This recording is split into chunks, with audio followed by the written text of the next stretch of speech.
At the Gui residence stood an extraordinary pavilion. Gui Ryanja, a weary old man, expressed disappointment to his longtime friend, lamenting that after all the years he had waited, only a single cup of drink had been offered to share. Sitting across from him, a man clad in a sea-blue robe exuded an air of detachment, battle scars marking every visible surface of his skin. He remained patient as Ryanja poured the drink, listening as the old man recalled their first meeting when both had been young. Observing his longtime companion, Ryanja noted that despite the solemn and aloof demeanor, the determination in his gaze had never wavered. Exactly 40 years had passed since their first encounter. Upon entering the house, the man in the blue robe had wasted no time, making a request that left Ryanja speechless. He sought the great regression technique to return to the past. Shock rippled through Ryanja, unable to immediately comprehend such a demand.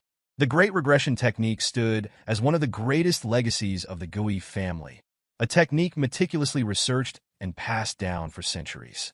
Though theoretically within reach, its execution had remained unattainable. 5 materials were required to complete the technique, items so rare that gathering them all had been deemed impossible. Yet, as Ryanja regained his composure, a smile formed. A promise was made. If the man could procure the necessary materials, the technique would be performed. The required items were no ordinary relics. The Thunder Bell, a sacred artifact of the Heavenly Wind cult. The Divine Incense Brazier, a sacred artifact of the Divine Dragon family. The core essence of the 10,000-year carp. The secret demonic soul of the demonic cult. Decades passed, and against all expectations, the man before Ryanja had managed to obtain each of the sacred materials. After disappearing for an extended period to acquire the secret demonic soul, Ryanja had assumed his old friend had perished in some nameless valley. At last, the man in the blue robe took a sip from his drink, voicing his resentment toward the so-called great technique, cursing the absurdity of its requirements. He even contemplated the idea of killing Ryanja instead. Time had changed them both. The man sitting before Ryanja had once been someone young and full of vigor, yet now he bore the weight of years and hardship. The transformation had been inevitable in the relentless pursuit of the materials. Yet, Ryanja needed to ask himself what the true purpose behind this desperate need to return to the past had been. In an instant, the cup slammed against the table. A chilling aura of bloodlust emanated from the man, his killing intent undeniable. The reason, he declared, was revenge. Moments later, Ryanja, assessing the man's current strength, determined that even now, vengeance was beyond his reach. Curiosity compelled him to inquire further as he wondered who had been the target of such relentless hatred. A wave of horror swept over Ryanja upon hearing the name, Mugeuk. This name belonged to the strongest figure in history, the one who had slain the 3 pillars of the Murim world. The leader of the Murim Alliance, the unorthodox alliance leader, and even the heavenly demon himself, all had perished by his hand. To challenge him was an impossible feat. Even so, the man remained resolute. His need for vengeance was unshaken. Only then did he reveal the most shocking truth of all. The heavenly demon, slain by Mugeuk, had been his father. The revelation struck Ryanja with disbelief, marking this man as none other than the successor of the heavenly demon. Yet, the man denied seeking vengeance merely for his father's death. Nor did he resent the loss of his so-called wretched brother. The deaths of those who had pledged themselves to demons carried little weight. Ryanja hesitated, momentarily confused. The man continued, revealing the true reason. On that fateful day, Mugeuk had massacred not only warriors, but the innocent as well. Servants, cooks, and even young children. None had been spared. Even the cats and dogs of the household had been slaughtered. Disbelief flickered in Ryanja's expression, unwilling to accept that Mugeuk would commit such an atrocity. Yet the man had no interest in persuading him. At his current age, killing Mugeuk was impossible. The only way to change fate was to return to the past. Ryanja, seeing no hope in swaying his resolve, made a request of his own. If the past were to be rewritten, he wanted the man to prevent his own marriage. A strange silence filled the room, as if time itself had momentarily stopped. Considering Ryanja's grave expression, the man had expected something of great importance. Yet upon hearing the request, laughter erupted from deep within him. unrestrained and genuine. Ryanja, however, was not jesting. He pleaded earnestly, begging to be convinced to remain alone for the rest of his life. Feeling the sincerity in Ryanja's voice, the man agreed to fulfill this request. Shortly after, as he struggled to rise, he urged Ryanja to proceed with the technique. Concern flashed across Ryanja's face, questioning the man's condition. Brushing off the worry, the man dismissed any notion of weakness. Losing an arm and an eye had been a small price to pay for obtaining the secret demonic soul. Finally, Ryanja assembled the sacred relics. As the box containing the soul was opened, Ryanja raised his hands, as if in prayer, and began the incantation for the great technique. One by one, the sacred relics radiated their power with each verse he uttered.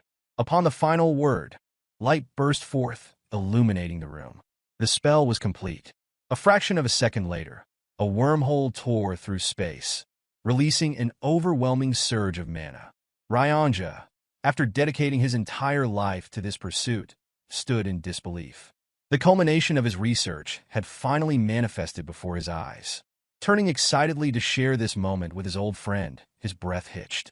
The old man lay slumped against a pillar, exhaustion evident in every shallow breath. Though battered and weary, he had drifted into an oddly peaceful sleep.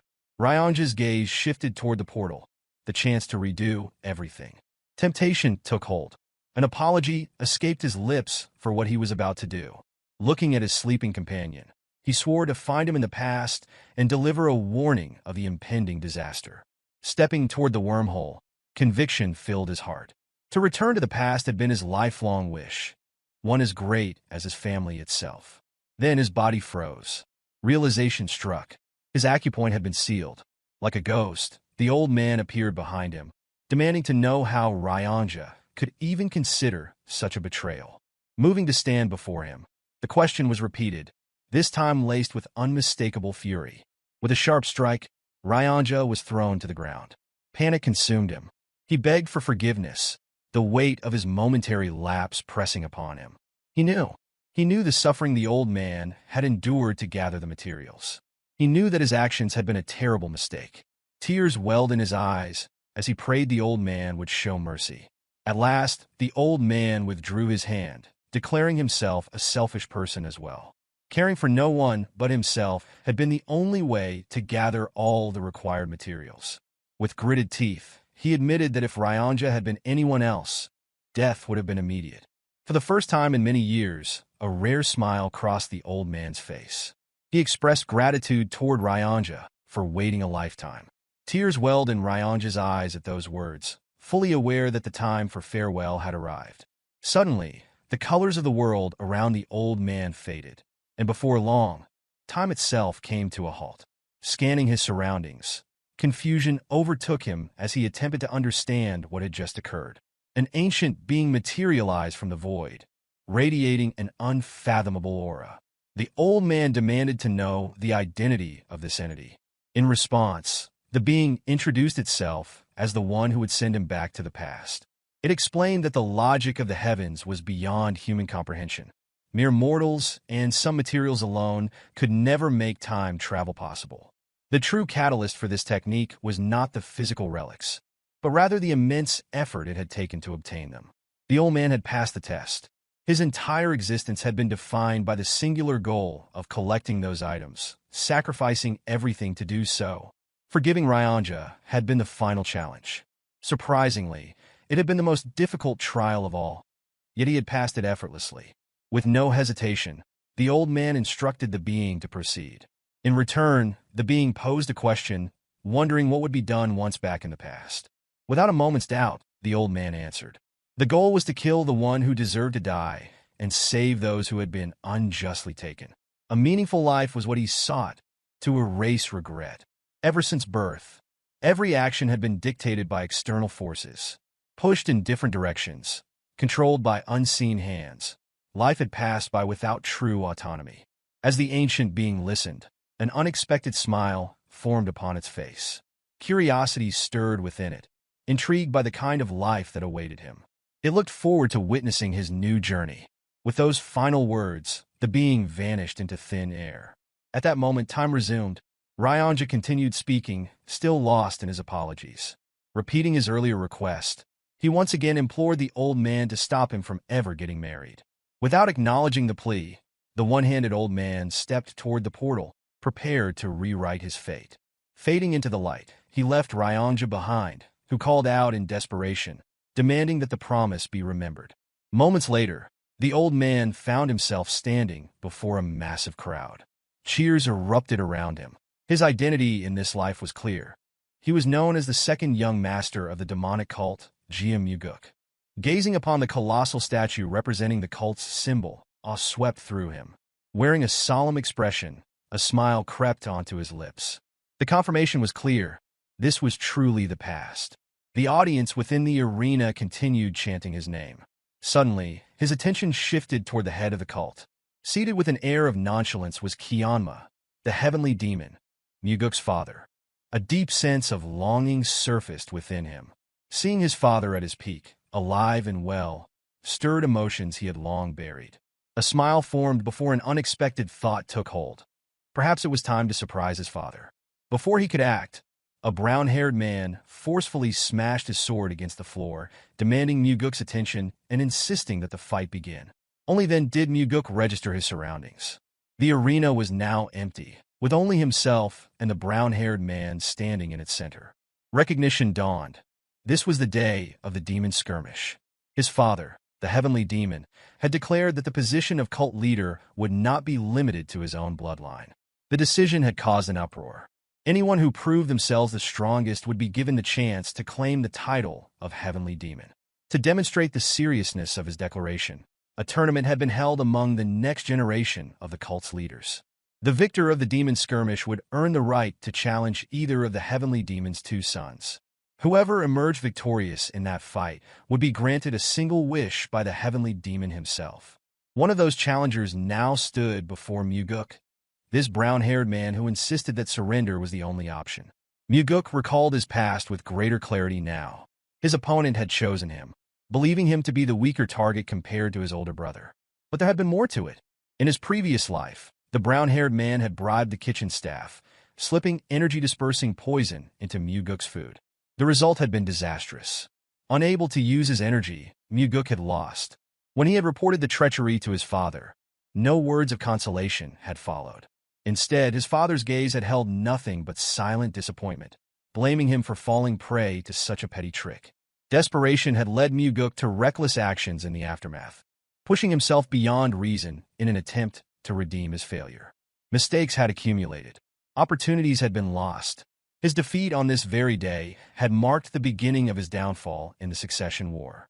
Now, standing in the same arena, the brown-haired man scoffed at his apparent distraction. Mugeuk, unfazed, inquired about his opponent's name. Outraged by the lack of recognition, the brown-haired man shouted his name, Gu Pyungo, a fifth disciple of Gu Qianpa, the Blood Heaven Sword Demon, and one of the 7 disciples of the 8 Demon Supremes.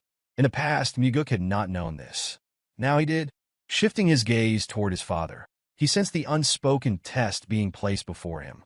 The heavenly demon had already noticed the effects of the poison. Rather than intervening, he simply observed, waiting to see how Mugeuk would handle the situation.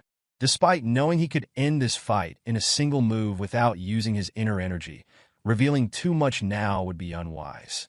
A plan took shape. Raising his fist, he made a declaration. This fight would be conducted without the use of inner energy. The crowd fell into a state of confusion. Even Pyungo seemed bewildered. Then, a roar of cheers erupted, rallying behind the young master, known as the Unrivaled Swordsman. Caught in the moment, Pyungo followed suit, agreeing to the condition. Only afterward did realization dawn upon him. He had poisoned his opponent to gain an advantage, yet had now willingly neutralized that advantage himself. The audience groaned, anticipating a dull match. Meanwhile, Mugeuk assessed his own body. The sensation was foreign. Though younger, the movements felt unfamiliar. He wondered whether he would be able to control it as he had in his past life. Pyungo wasted no time, swinging his sword and demanding Mugeuk draw his own weapon. Unmoved, Mugeuk thought otherwise. There was no need for a sword against an opponent like this. Irritated by the dismissal, Pyungo charged, intent on severing an arm. Mugeuk evaded effortlessly, finding satisfaction in the seamless reaction of his younger body. It was faster than expected. Another strike followed. A simple jump allowed Mugeuk to dodge the attack with ease. Excitement surged within him. His heart pounded with renewed strength. The youth of his body, the limitless potential. It was exhilarating.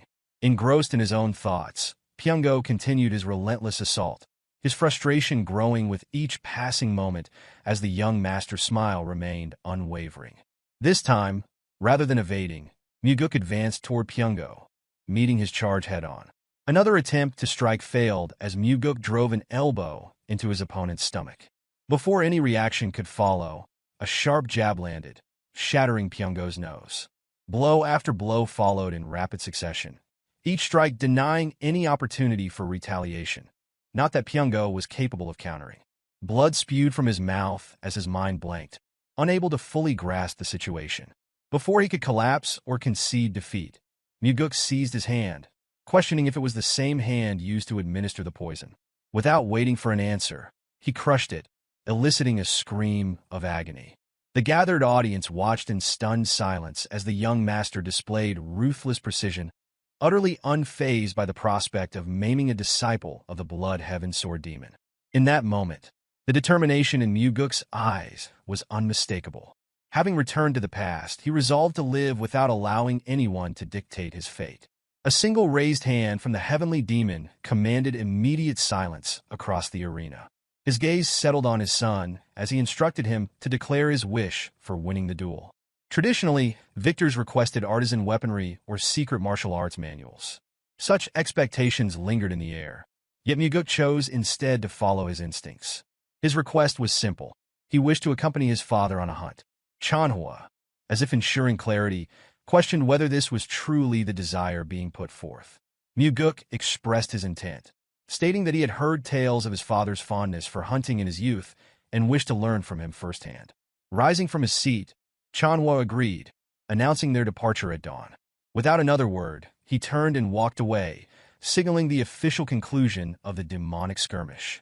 Meanwhile, as Pyongo was assisted to his feet, he scoffed at Mugeuk's choice, deeming him a fool for wasting such an opportunity on a mere hunting trip instead of a valuable treasure. In response, Mugeuk simply inquired about his name, his tone laced with provocation, making it clear that Pyongo was beneath his notice. Now that he had returned, the reckless existence that once defined those around him no longer held any appeal. Later, as the sun set in brilliant hues along the horizon, Mugeuk stood in his quarters, gazing at his youthful reflection. Yet within, an aged and seasoned soul resided. A lingering thought crossed his mind as he wondered what Mugeuk could be doing at that moment. If he could locate and eliminate him before he reached the peak of his power, then perhaps everything could be resolved effortlessly. The difficulty, however, lay in finding him. Mugeuk had emerged in Jango, as though he had fallen from the heavens. After annihilating the Murim alliance, the unorthodox alliance, and the demonic cult, he had vanished from sight, leaving little trace of his existence. To announce his name publicly would serve only as a reckless provocation, an unnecessary risk. Ultimately, Mugeuk's primary goal remained unchanged, to surpass Mugeuk in strength. A soft and gentle voice broke the silence, offering praise for the remarkable performance displayed earlier. Turning, Mugeuk was momentarily taken aback by the sight of Leon, his personal bodyguard. His expression darkened once more. In the past, he had remained ignorant of the truth, that her imposing stature was a direct result of the martial art she had mastered. The body petrification technique granted its user the temporary ability to harden their body to the density of stone. A secret technique known to only a select few, it had been imparted to her for one sole purpose, his protection. The greatest flaw of this art, however, was its effect on the user's physique, enlarging their body significantly. She had once shielded him, throwing herself in the path of Mugeuk's sword aura, sacrificing her life so that he could live. Yet at the time, he had regarded her as nothing more than a mere bodyguard. He had taken her presence for granted, much like one fails to acknowledge the necessity of air until it is no longer there. Stepping closer, he now noticed how much larger she appeared compared to his memories. The observation only deepened her confusion. It was widely believed that, had she continued growing naturally, she would have become the most beautiful woman in the world. However, the commitment to safeguarding her young master had changed everything. One day, her delicate form had transformed, her beauty buried beneath a physique sculpted for battle. Unbeknownst to him at the time, she had wept over her transformation, struggling with the loss of what she once was.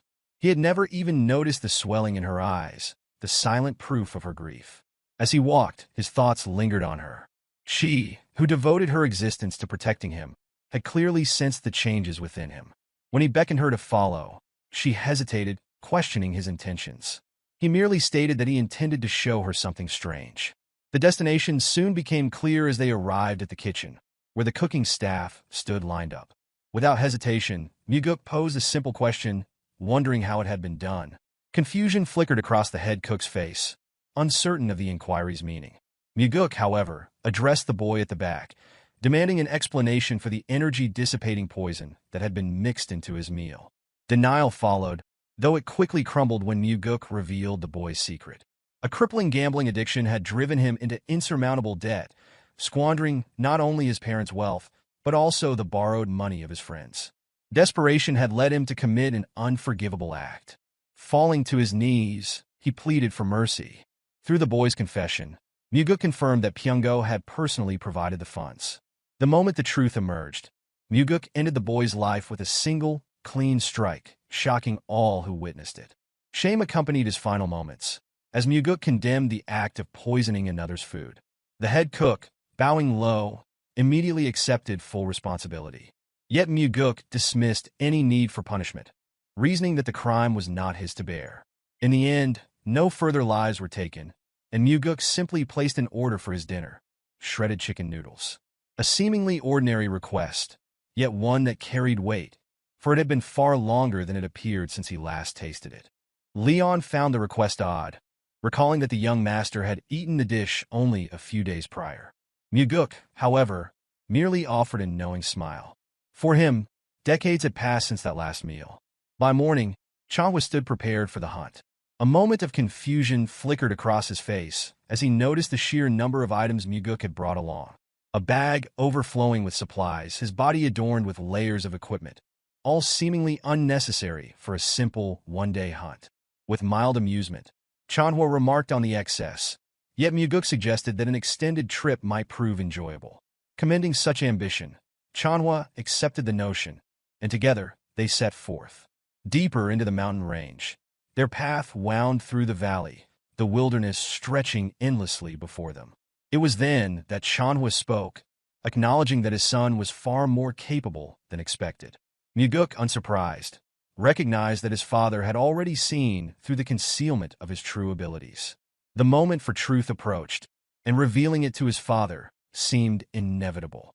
Mugeuk acknowledged that he had deliberately concealed his true skill during the fight, yet his father had still noticed. In response, he likened himself not to a meerkat that hisses, but a beast that keeps its claws hidden. Chanhua, unfazed, posed a simple question, wondering why a beast would ever choose to hide its claws. The question caught Mugeuk off guard. He had never considered it from that perspective. His father's smirk followed, a quiet confirmation of his thoughts. That was precisely why he remained a meerkat. The soaring sword art, an advanced martial discipline passed down exclusively through the heavenly demon's bloodline, was known to rival the techniques of the demon supremes. When questioned about his proficiency, Mugeuk asserted that he had mastered it completely. In an instant, a lightning-fast energy bullet shot toward him. Instinct alone saved him. His face turned just in time, the deadly force narrowly missing him. Had he reacted even a fraction too late, his entire cheek would have been obliterated. With clear frustration, Mugeuk demanded to know why his father would attack him if he truly doubted his mastery. Chanhua's response was matter-of-fact. If the claim had been false, then he would have merely paid the price for lying. Yet the successful evasion proved his words to be true. Even so, Mugeuk protested, arguing that since his features resembled his father's, a scar would not be a good look. Chanhua observed his son intently, realizing that he may have been too harsh. Yet instead of reprimanding him, he simply praised him. Mastery of such a martial art at his young age was nothing short of remarkable. The hunt continued. As they ventured deeper into the dense forest, Mugeuk expressed gratitude for the acknowledgement. Soon, the first signs of their quarry appeared. As Chanhua examined the tracks, Mugeuk inquired about his father's own lessons in hunting. It was then that Chanhua revealed an unexpected truth. Mugeuk had an uncle. The revelation was brief, followed immediately by its conclusion. That uncle no longer lived. Chanhua had killed him when he was around his son's age. Rather than reacting with shock, Mugeuk responded with unexpected approval, earning a surprised glance from the heavenly demon. He reasoned that had events unfolded differently, he himself would not exist. Yet he also understood that the battle must have weighed on his father. He had seen it countless times in his past life. The stronger one appeared outwardly, the deeper their wounds often ran. Chanhua reflected on that moment, admitting that back then, no alternative solution had presented itself. Victory in the succession war had required eliminating his own brother. Mugeuk, however, sought to reassure him. His father need not doubt whatever was necessary. He would be capable of doing. Chanhua, however, already knew. There was no need to consider the matter further. His brother had been exceptionally cruel, and mercy had never been an option. Halting abruptly, Chanhua noted the boldness of his youngest son in speaking ill of his brother when he was not present to defend himself. As noon approached, they ascended the mountain, the terrain growing steeper with every step. Mugeuk, having never married in his past life, lacked the understanding of what it truly meant to have children. That curiosity lingered as he wondered what kind of existence he had represented to his father. Upon reaching a cliffside, Chanhua stopped, prompting Mugeuk to wonder if something lay hidden within the forest before them. Instead, his father simply stated that their dinner awaited. Lowering his bag, Mugeuk prepared himself to strike, but Chanhua posed a critical question, wondering how something could be killed if it was unseen. Without waiting for a response, he proceeded to instruct his son, guiding him to close his eyes and attune himself to the world around him. Martial masters, when analyzing opponents, relied not solely on sight, but on sensing the subtle vibrations in the surrounding air. This perception was often referred to as the energy flow of a being. At present, however, Mugeuk could only sense a single presence, that of his father. Following Chanhua's instructions, he extended his energy outward in a thin, continuous line, as if unraveling a single thread from a tightly wound spool. Maintaining that flow without breaking it, he gradually refined his awareness. At first, the only shape discernible was that of a tree. Yet as the search continued, the outline of a living creature came into focus. Relaying his findings, Mugeuk noted that the figure bore stiff fur and an elongated body, suggesting either a wild boar or a bear. Chanhua, impressed, acknowledged his son's remarkable ability. Even at this distance, he admitted that during his own training, he had failed to distinguish the form so precisely. Mugeuk, in turn, attributed his success to nothing more than a naturally gifted body, one that absorbed martial arts with ease. As night fell, the scent of roasting meat filled the air. Seated near the fire, Chanhua observed how effortlessly his son handled the task, remarking that it was surprising for someone who had never done it before. In truth, countless wild boars had been hunted for survival before Mugeuk had ever returned to the past. Engaging his father in conversation, Mugeuk subtly maneuvered the situation to earn his favor. A genuine sense of satisfaction followed, knowing that his father regarded him positively. Chanhua then posed a pointed question, wondering whether this hunting excursion had merely been an attempt to impress him and secure the role of successor. The notion, however, was dismissed outright. Mugeuk had no need to rely on his father's influence to attain that position. He could become the successor on his own terms. Chanhua, acknowledging the confidence in that statement, then inquired about the true motivation behind the hunt. Mugeuk offered two reasons. The first was simple. He wished to learn all that he could from his father, to grow stronger. Before divulging the second, he launched into an explanation. Strength was not something he pursued merely to become the heavenly demon. His father was still alive, healthy, and strong. Wasting his youth fixated on succession held no appeal.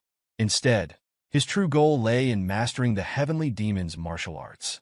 If becoming the successor was what it took to obtain that knowledge, then so be it. Above all, there was one art in particular he needed to learn and master as quickly as possible, the Nine Calamities demonic art. Even his father, a master of the Nine Calamities demonic art, had fallen to Mugeuk. That reality left Mugeuk with no choice. He had to become stronger. Chanhua, after listening in silence, inquired about the second reason. A faint smile crossed Mugeuk's lips as he admitted that he simply wished to spend time alone with his father. It was the first time they had done something like this. At those words, Chanhua responded with a slight smirk, dismissing the sentiment as a useless emotion, one that would only lead to death. Mugeuk, however, rejected the notion outright. He saw it differently. This was a rare opportunity to spend time with the strongest person in the world. In the end, Chanhua made no further remarks, yet something in his expression suggested a quiet contentment. Even without words, it was clear he did not resent the moment they shared. For Mugeuk, recalling memories of his father had always been difficult. There were none to draw from, only the lingering sensation of fear. But fear could not be considered a memory, not truly. This time he intended to change that.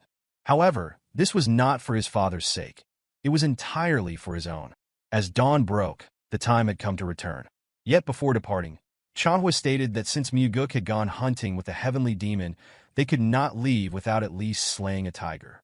The statement brought confusion, but Chanhua wasted no time in telling him to stop standing idly and follow. That alone was enough to spark excitement within Mugeuk. Before long, they halted, and Chanhua instructed him to close his eyes. The target lay to the right, exactly 100 yards away. Unlike the last hunt, this time he needed to feel the wind to infuse his energy into it. The concept was foreign. In all his time studying martial arts, he had never considered such an approach.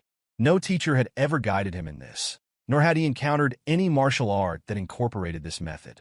Still, he followed the instructions. His energy discharged, but slowly, as he attempted to comprehend the unfamiliar technique.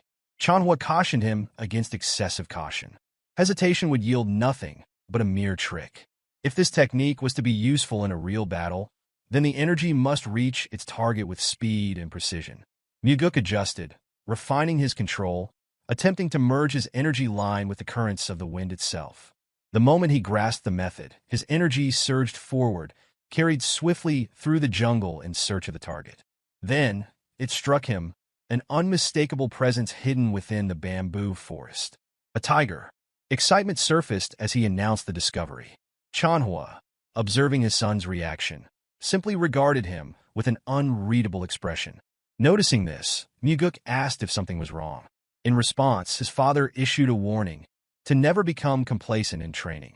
The more energy lines he could maintain simultaneously, the greater his chances of survival would be. As Mugeuk had predicted, their hunt extended for another day. With nightfall, Mugeuk presented his father with a jar containing his strongest trump card. To his surprise, Chanhua took a liking to it. Seizing the moment, Mugeuk feigned modesty, claiming it was a bit too strong for him. Chanhua dismissed the comment with a scolding remark. No demonic human would ever complain about liquor being too strong. With a small grin, Mugeuk conceded that such concerns were unnecessary. A truly vicious heart mattered far more than something as trivial as drinking. Chanhua, seizing the opportunity, posed a sudden question, wondering if his son, if he truly possessed a vicious heart, was capable of killing his own father. Without a moment's hesitation, Mugeuk answered truthfully, he was not. He wondered how a child could possibly bring himself to kill his own parent. Yet beneath those words, another truth existed. If the circumstances demanded it, if the reason was compelling enough, Mugeuk would do it, even if that parent was his father. For the first time, the conversation between them felt genuine. Chanhua, upon hearing the answer, reprimanded his son once more. If hesitation existed, then there was no right to claim a vicious heart. If nothing else, Mugeuk would at least have to learn how to drink properly. And so, the night passed. Beneath the glow of the bonfire, a father and his youngest son sat together, sharing their first true moment of unguarded companionship. Two warriors, a bottle of strong liquor between them, and an unspoken understanding in the air. Several days had passed, and Mugeuk had returned to his training room. The results were satisfactory. After dedicating the past few days to focused training since his regression, he had achieved complete control over infusing his energy into the wind. Now capable of maintaining 3 to 4 energy lines simultaneously, he had surpassed his initial expectations. Unexpectedly, his father had imparted the knowledge of discharging energy to assess his surroundings. This technique was as valuable as acquiring an additional life. By mastering it, any enemy attempting an ambush could be detected in advance.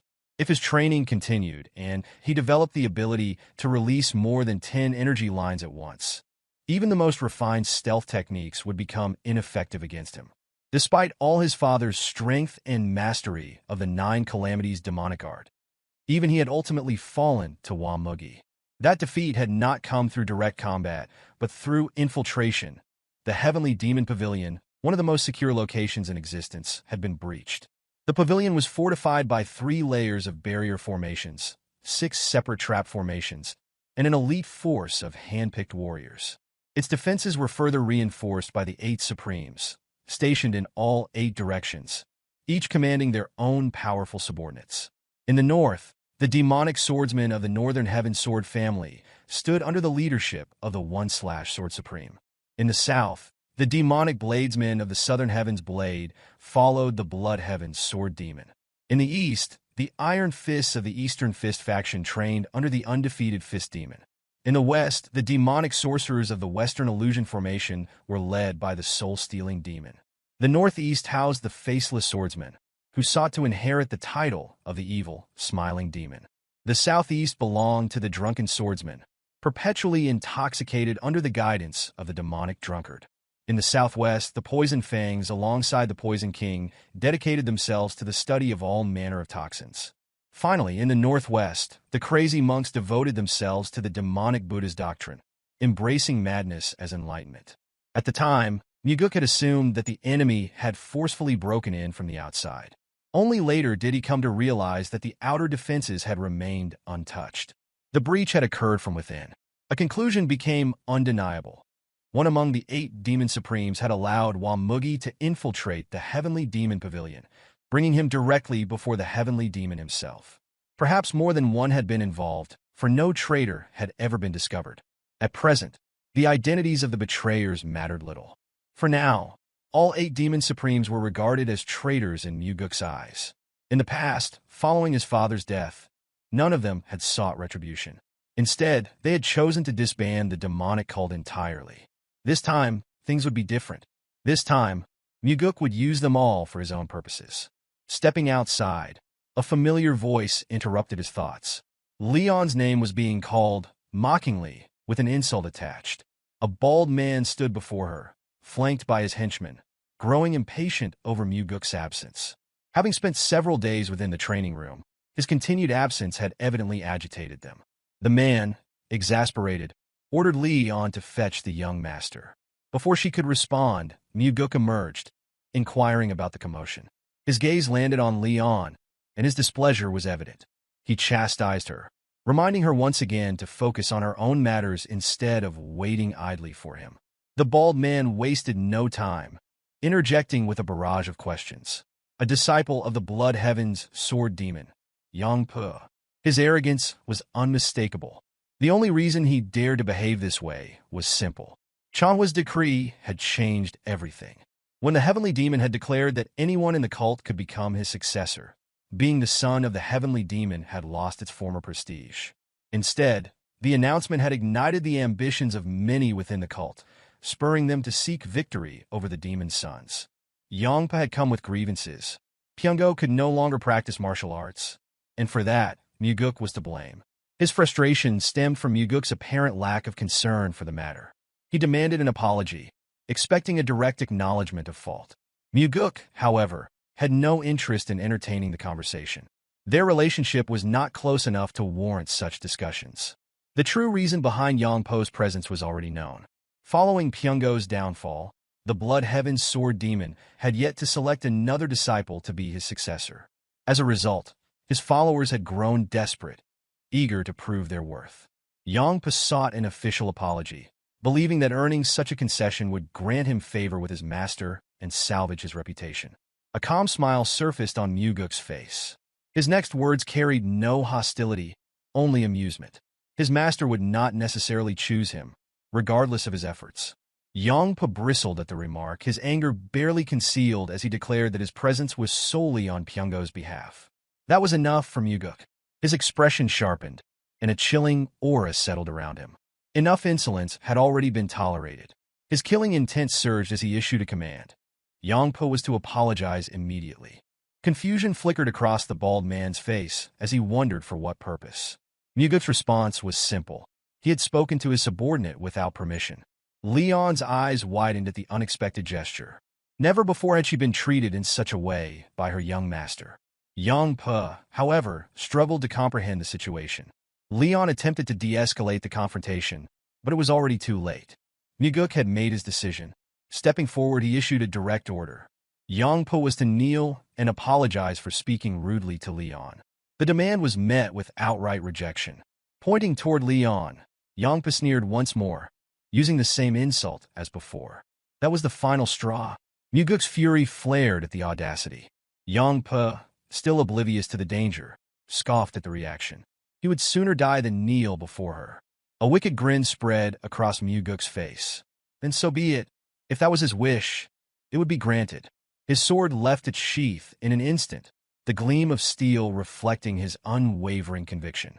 Yangpo hesitated, taken aback by the unexpected escalation. A choice was presented: fight or kneel. Mugeuk ensured that the weight of the decision was clear. If Yangpo chose to retreat, his master would not be pleased. For the first time, true understanding dawned upon the bald disciple.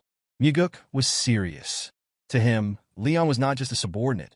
She was someone who mattered. The veins in Yangpo's forehead throbbed as rage consumed him. He found it absurd to have fought over someone he had seen as nothing more than a pig. And yet, Mugeuk remained unmoved. The demand had been made.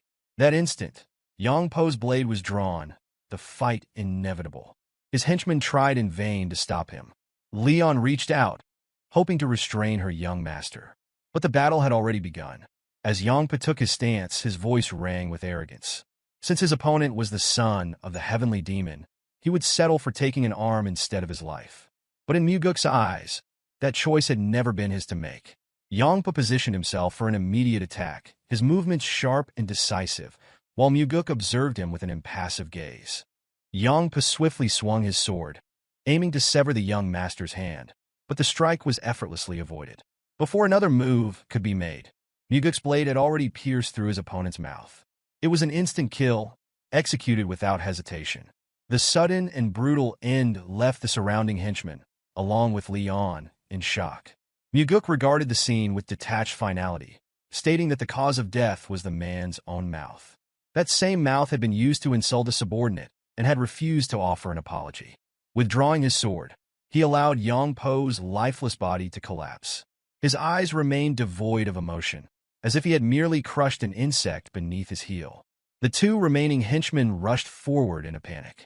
One of them, his voice trembling, questioned whether the young master was prepared to face the consequences of such an act. Fear seized their expressions as Mugeuk remarked on the striking similarity between their mouths and Yangpo's. Without pause, he issued a demand, instructing them to deliver his words precisely as spoken. Understanding the unspoken threat, they retreated to their own pavilion. Leon, her voice laced with unease, hesitated before asking why such an action was taken on her behalf. Mugeuk responded with a smile, noting the irony of her concern for his well-being despite the emotional wound she bore. Locking eyes with her, he clarified that the act had not been solely for her sake. Justice had simply been served to one who deserved death. Even so, her concern was valid. The Blood Heaven Sword Demon would not have overlooked such an event. Her fear was justified. The 8 martial masters of the demonic cult wielded both immense influence and unparalleled martial prowess. Commanding subordinates, even the heavenly demon himself, could not easily disregard. Among them, the Blood Heaven Sword Demon stood as one of the 8 demon supremes. Mugeuk had crippled one of his disciples and slain another. Despite this, he maintained a warm smile, assuring Leon that no real consequences would follow. At most, the Blood Heaven Sword Demon would be chastised for failing to properly teach his disciples. Stepping closer, Mugeuk placed a reassuring hand on her shoulder, urging her not to waste worry on his behalf. In reality, Yangpo's death held an advantage for him. Moments later, gratitude filled Leon's expression as she thanked the young master for taking her side. In return, Mugeuk instructed her to never forget this moment. He wished for her to live a life adorned with that very smile. Time passed, and Mugeuk found himself reclining in his backyard, his thoughts drifting. Memories of fleeing in the wake of the demonic cult's disbandment resurfaced, each one laced with a bitter taste of defeat. The weight of despair had been unbearable, leaving no will to live had it not been for the pursuit of a singular goal. Suddenly, the presence of a sword manifested beside him, its steel an unspoken threat resting against his neck. Without a word, an old man materialized, exuding a suffocating killing intent. The Blood Heaven's sword demon, one of the pillars supporting the demonic cult, had arrived. Mugeuk tensed, unprepared for such swift retribution. Despite the knowledge accumulated from a past life, his lack of inner energy left him vulnerable. There would be no evading this attack. Yet, as abruptly as it had appeared, the oppressive aura dissipated. The old man settled beside him, a wicked grin tugging at his lips. Nudging the pommel of his sword toward the young master, he inquired about the reasoning behind recent events. Mugeuk, suppressing any visible signs of unease, admitted that Yong had been nothing more than a fool. As though provoking a reaction, he questioned why the old man concerned himself with such insignificance when fools mattered to no one. Without hesitation, the sword once more rested against Mugeuk's throat. The old man posed a simple question, wondering whether the heavenly demon would care if his son's severed head were delivered into his hands. Mugeuk considered the possibility, but concluded that the old man would hesitate if he truly feared the heavenly demon's gaze. In response, a line was drawn into the earth, illustrating the perceived ratio of the heavenly demon's concern, an overwhelming portion for the Blood Heaven's sword demon, with a mere fraction allotted to his son. Mugeuk disagreed, confidently asserting the ratio to be 7-3 in his favor, for he was the son of the heavenly demon. Challenging him further, the old man suggested that true certainty could be achieved by testing it, by presenting Mugeuk's severed head firsthand. Mugeuk countered, suggesting that the old man vastly underestimated a father's love. At those words, the oppressive energy returned, the old man's intent shifting toward action. But before the situation could escalate, Mugeuk conceded that such measures were unnecessary. After all, the heavenly demon had 2 sons, but there was only one Blood Heaven's sword demon. Understanding settled over the old man, amusement flickering in his gaze. Mugeuk was no fool, unlike his disciple. In turn, Mugeuk silently mused that had the disciple possessed even a fraction of his master's cunning, he might still be alive. With a final remark, the old man declared that his life had been plagued by misfortune and expressed a hope that their paths would seldom cross. Mugeuk nodded, committing those words to memory as the old man vanished into the sky with a single leap. The instant he was gone, Mugeuk allowed his facade to drop. Lifting the hem of his night robe, he examined the bruises left by the old man's seemingly effortless nudge. Despite his erratic demeanor, the Blood Heaven's sword demon never acted without purpose. Every move was calculated, every word deliberate. The repeated mentions of carrying Mugeuk's head to his father had been no idle threat. Such thoughts had truly crossed his mind. This visit had been more than a confrontation. It had been a test. The desire to go hunting alongside the heavenly demon had drawn curiosity from the old man, leading him to assess Mugeuk's worthiness as a successor. Days passed in an instant. Mugeuk immersed himself in rigorous training, refining his control over the concentrated energy coursing through him. On one particular day, movement atop the roof of his training hall drew his attention. Without hesitation, he ascended, sword in hand, only to freeze in surprise. Standing before him was his father. Chanhua, his presence commanding, had come after hearing of Yang Po's death at his son's hands. Mugeuk, unwavering, declared that the disciple had deserved his fate. However, Chanhua dismissed the justification. Whether Yang Po had been deserving or not was irrelevant. The consequences remained unchanged. The Blood Heaven sword demon had already sought out Chanhua. A demand had been made. Mugeuk was to receive punishment.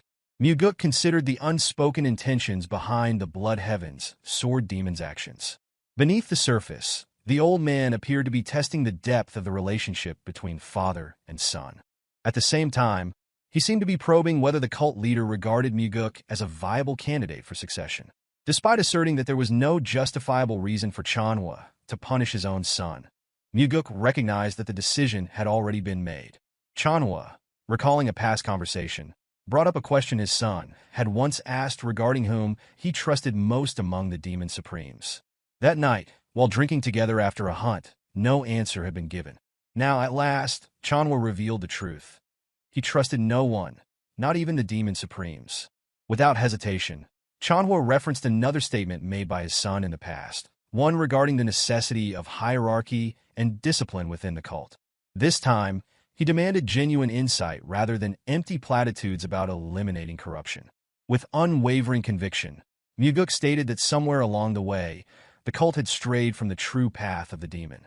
Chanhua, intrigued, pressed for clarification. Mugeuk elaborated, asserting that the true path of the demon lay in the belief that only their cult possessed the strength to defeat absolute evil. Even with the presence of orthodox factions, the true enemy remained the absolute evil, so vile and cowardly that no human could endure its existence. Even demons, notorious for their cruelty, would turn away in disgust. Though the orthodox faction upheld justice and chivalry, their methods were suited only for combating lesser evils. In Mugeuk's eyes, they lacked the capacity to stand against true malevolence. Chanhua listened in silence as Mugeuk continued. The orthodox faction, by nature, valued forgiveness.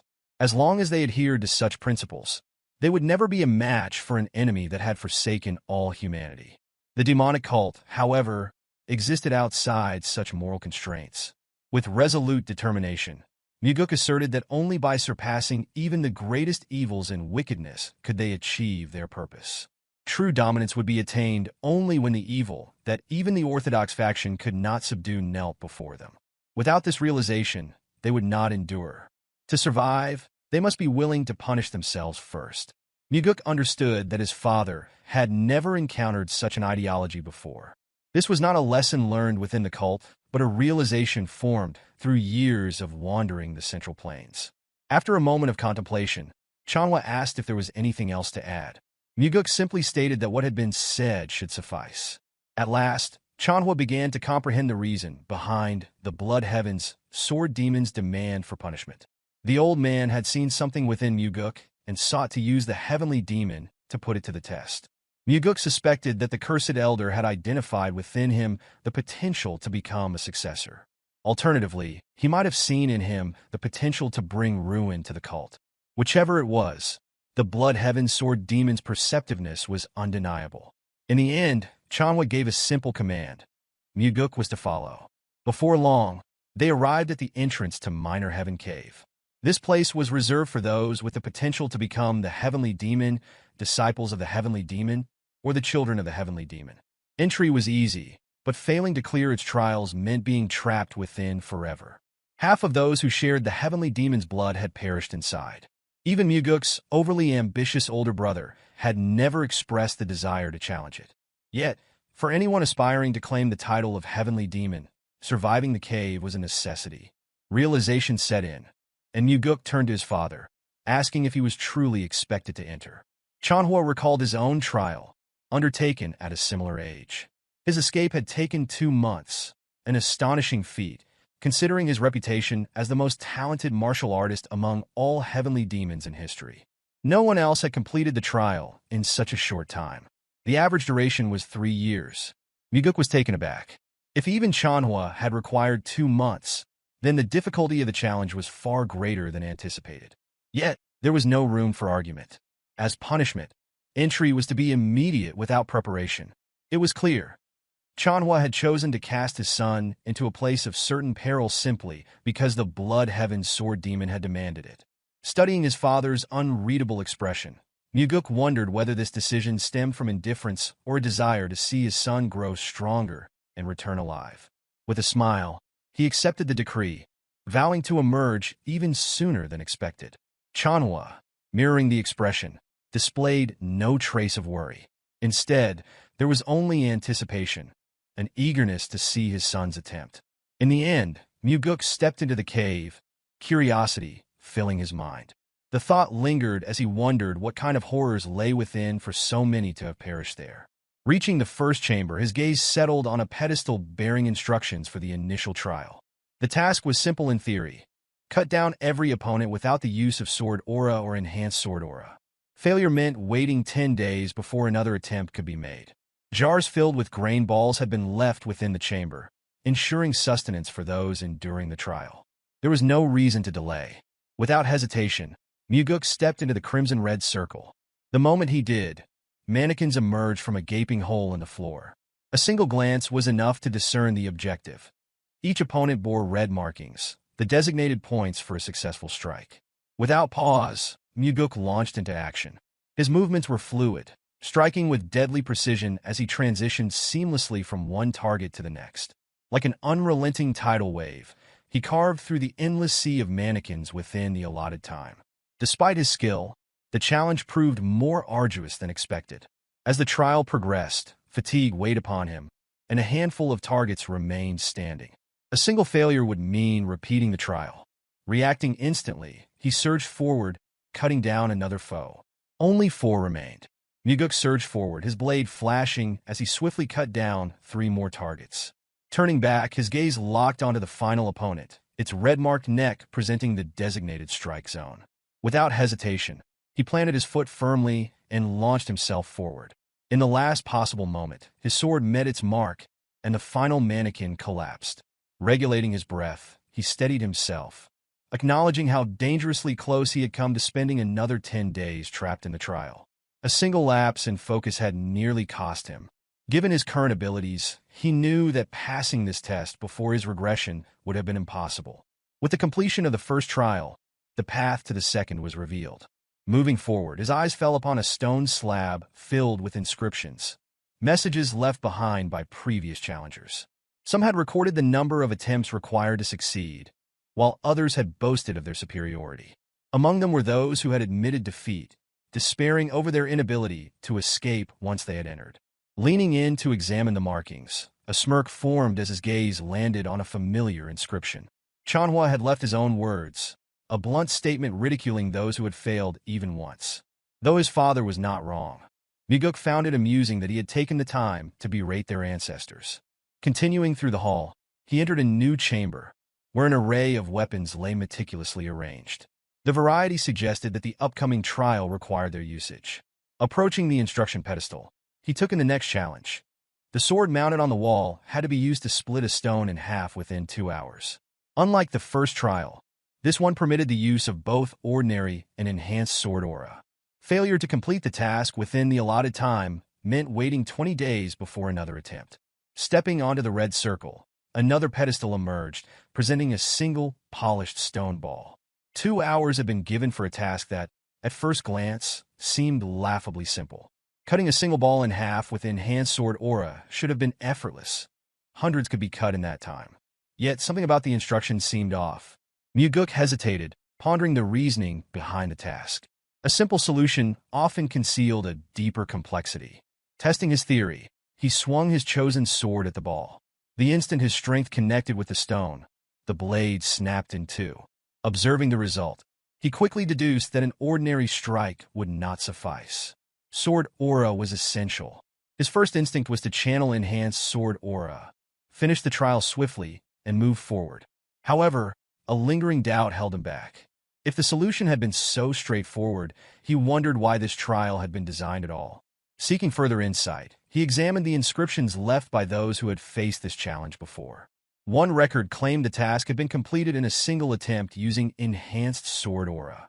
Another detailed repeated failures. 89 attempts without aura before ultimately resorting to it. What truly caught his attention, however, was his father's inscription. Unlike the previous trial, where Chanhua had merely ridiculed others, this time, his words carried a deeper implication. If there's heat, they lose. Mugeuk momentarily froze, recognizing the deviation from his father's usual bluntness. Chanhua's statement was not a mere insult, but a warning. Contemplating it further, the meaning became clear. The only true way to pass this trial was to avoid using aura altogether. Armed with this revelation, Mugeuk began attempting to break the ball using sheer physical strength. One by one, the weapons he wielded shattered upon impact. Even the force of an axe failed to leave so much as a scratch. Grasping a hammer, he swung with all his might. Yet again, the ball remained intact. Time dwindled, Breath shallow, muscles fatigued, frustration threatened to consume him. Despite his skill, he had failed repeatedly to overcome this obstacle without aura.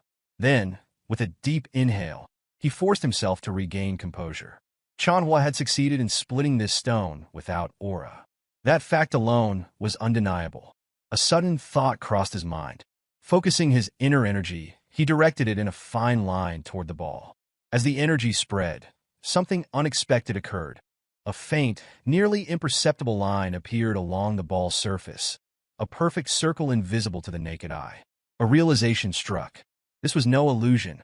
The key to success had always been embedded within the stone itself. With renewed determination, he raised his sword once more. This time, he aimed precisely along the line. The blade sliced cleanly through, severing the ball in half in a single, flawless stroke. As the two halves fell apart, a bright smile spread across his face. But his victory was quickly met with surprise. Within the hollowed-out core of the split stone, an unexpected sight greeted him. A concealed cavity containing a demonic essence pill. A practitioner of demonic martial arts who consumes the pill would gain an immense surge of energy. It becomes evident that if the ball had been cut using any form of sword aura, the pill inside would have detonated due to the generated heat. With a deep sense of gratitude toward his father, the instructions engraved on the stone slab are heated, ensuring no heat is produced during the process. After securing the pill, Mugeuk immediately begins meditation to absorb its power. The energy from the pill is guided through his meridians, channeling directly into the core of his inner energy. The moment the process is complete, a powerful surge erupts from within. Upon opening his eyes, an unfamiliar, yet formidable strength courses through his body. The deficiency in energy that plagued him upon his return has now been rectified. During the third trial, Mugeuk meticulously analyzes the instruction slab. The engraved guidance demands the ability to distinguish between life and death. Should failure occur, another opportunity would be granted 5 days later. Standing on the red circle, a stone pedestal emerges, presenting a grid filled with various herbs. Recognizing the nature of the trial, it becomes clear that identifying medicinal herbs from poisonous plants is the key to success. Memories of past efforts surface. Extensive searches undertaken to procure the ingredients requested by Ryanja. The ability to differentiate between a multitude of herbs and toxic flora, along with an understanding of their effects, renders this challenge exceedingly simple. The single, non-poisonous herb is selected without hesitation. Moments after the first choice is made, the pedestal descends and rises again, presenting another herb in its place. The trial is designed to prevent reliance on mere luck, ensuring a second round of selections. Those unfamiliar with herbs would be forced to consume them, discerning their nature through experience. Mugeuk swiftly evaluates each herb, making rapid selections as the pedestal continues its cycle. After a brief pause, the mechanism ceases, and the door to the next trial opens. Before proceeding, the stone slab is examined once more. Complaints from ancestors regarding the necessity of such trials are evident. His father's reprimands toward their predecessors stand as a firm warning. No one should depend on luck. This revelation confirms that recalling every consumed substance from the initial test is crucial. The following trial demands survival within the illusory life-and-death trap formation. The stone slab explicitly warns that perishing within the formation would result in actual death. Seeking further insights, Mugeuk scrutinizes the inscriptions, but little information is provided beyond his father's words. A directive to never rest. Though indirect, the advice appears more aligned with a philosophy for life rather than the immediate trial ahead. As he steps onto the red circle, the surroundings shift. The air distorts, revealing an expansive desert landscape. The wind howls, carrying the weight of dry heat, while sand and creatures appear as tangible as reality itself. Rising to his feet, a sudden emergence of ghouls encircles him. Though illusions, their presence is unmistakably genuine, exuding a palpable intent to kill. A surge of exhilaration takes hold. This is an opportunity unlike any other. Unsheathing his sword, readiness is signified as the mindless creatures close in. They charge without hesitation, converging upon the lone warrior at the center. With a deft motion, an attack from behind is evaded, followed by a swift stab that eliminates the threat. Additional assaults occur simultaneously, prompting a seamless leap to evade the coordinated strike. No longer bound by restrictions against human opponents, hesitation is unnecessary. Channeling inner energy into his blade, sword aura ignites. A single decisive swing cleaves through dozens of ghouls. The enhancement granted by the demonic essence pill facilitates seamless energy control, yet the adversaries seem endless. They persist, surging forward without reprieve. Drawing a deep breath, Mugeuk remains still, awaiting the opportune moment. As the creatures close in, reaching within arm's length, faint blue marks manifest upon each one within range. In a fraction of a second, a swift execution follows, another dozen ghouls eradicated in an instant. Despite the relentless tide, the onslaught eventually ceases. Satisfaction is momentarily elusive. If this is all the trial offers, then the battle remains unfulfilling. However, another wave soon emerges. This time, the enemies appear noticeably stronger. True to their altered appearance, the newfound opposition proves significantly more formidable than anticipated. Some wield techniques of their own, while others unleash ranged attacks. Clarity dawns regarding his father's cryptic words. With each successive wave, the adversaries steadily increase in strength. Adapting fluidly, every movement becomes precise, dodging attacks with the grace of flowing water while delivering relentless counters. For the first time since Regression, a genuine battle unfolds, demanding a continuous fight with survival at stake. The insights of a past life merge seamlessly with the present. Instincts sharpen. Attacks are deflected and retaliations executed in rapid succession. Sweat trickles down his face, yet an unyielding desire remains. Stronger foes, faster challenges. With a vertical slash, an armored ghoul is felled, concluding the current wave of adversaries. Breathing heavily, uncertainty lingered as he wondered whether it was truly over. Suddenly, the formation abruptly dissipated. The stone slab illuminates, inscribing congratulatory words for the successful completion of the trials. The ancestors' hopes resonate. Strength should serve the advancement and prosperity of the heavenly divine cult. Contentment settles within Mugeuk. The trials, which took his father an entire month to complete, have been conquered within a single day. If such a feat were made known, uproar within the cult would be inevitable. Doubts would overshadow praise, skepticism outweighing acknowledgement. With this in mind, a decision is made to remain and continue training. The intent is clear. Fully assimilate the accumulated insights and solidify mastery. Only upon completion would the journey continue. When the time comes to report to his father, exactly 100 days will have passed. The claim will be simple. Every effort was made, yet the record remains unbroken. A moment of gratitude surfaces. The note left behind, the instruction to sever the stone ball without aura, and the guidance to persist through the final trial. All of it proves invaluable. A fleeting smile graces the face of the heavenly demon before his composed demeanor returns. Chanhua offers praise, albeit in a stern manner. At the very least, the son is not a fool. In response, Mugeuk asserts his identity, the son of the heavenly demon. Before Regression, assumptions dictated the belief that his father merely took pleasure in forcing children into battles of life and death for succession. Now perception shifts. The heavenly demon is not one who relishes the bloodshed of his offspring, but one willing to endure their deaths if it serves the greater good of the cult.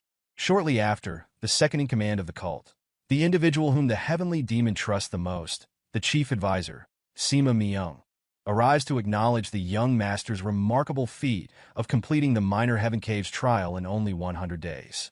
Myung approaches with a matter of importance regarding the cult, a clear indication that the heavenly demon has assigned this task.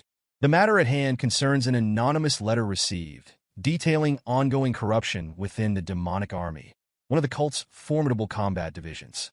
The leader of this army is a direct sibling of the Bloodheaven sword demon. Myung explains that a similar letter surfaced the previous year, prompting an independent investigation that ultimately failed.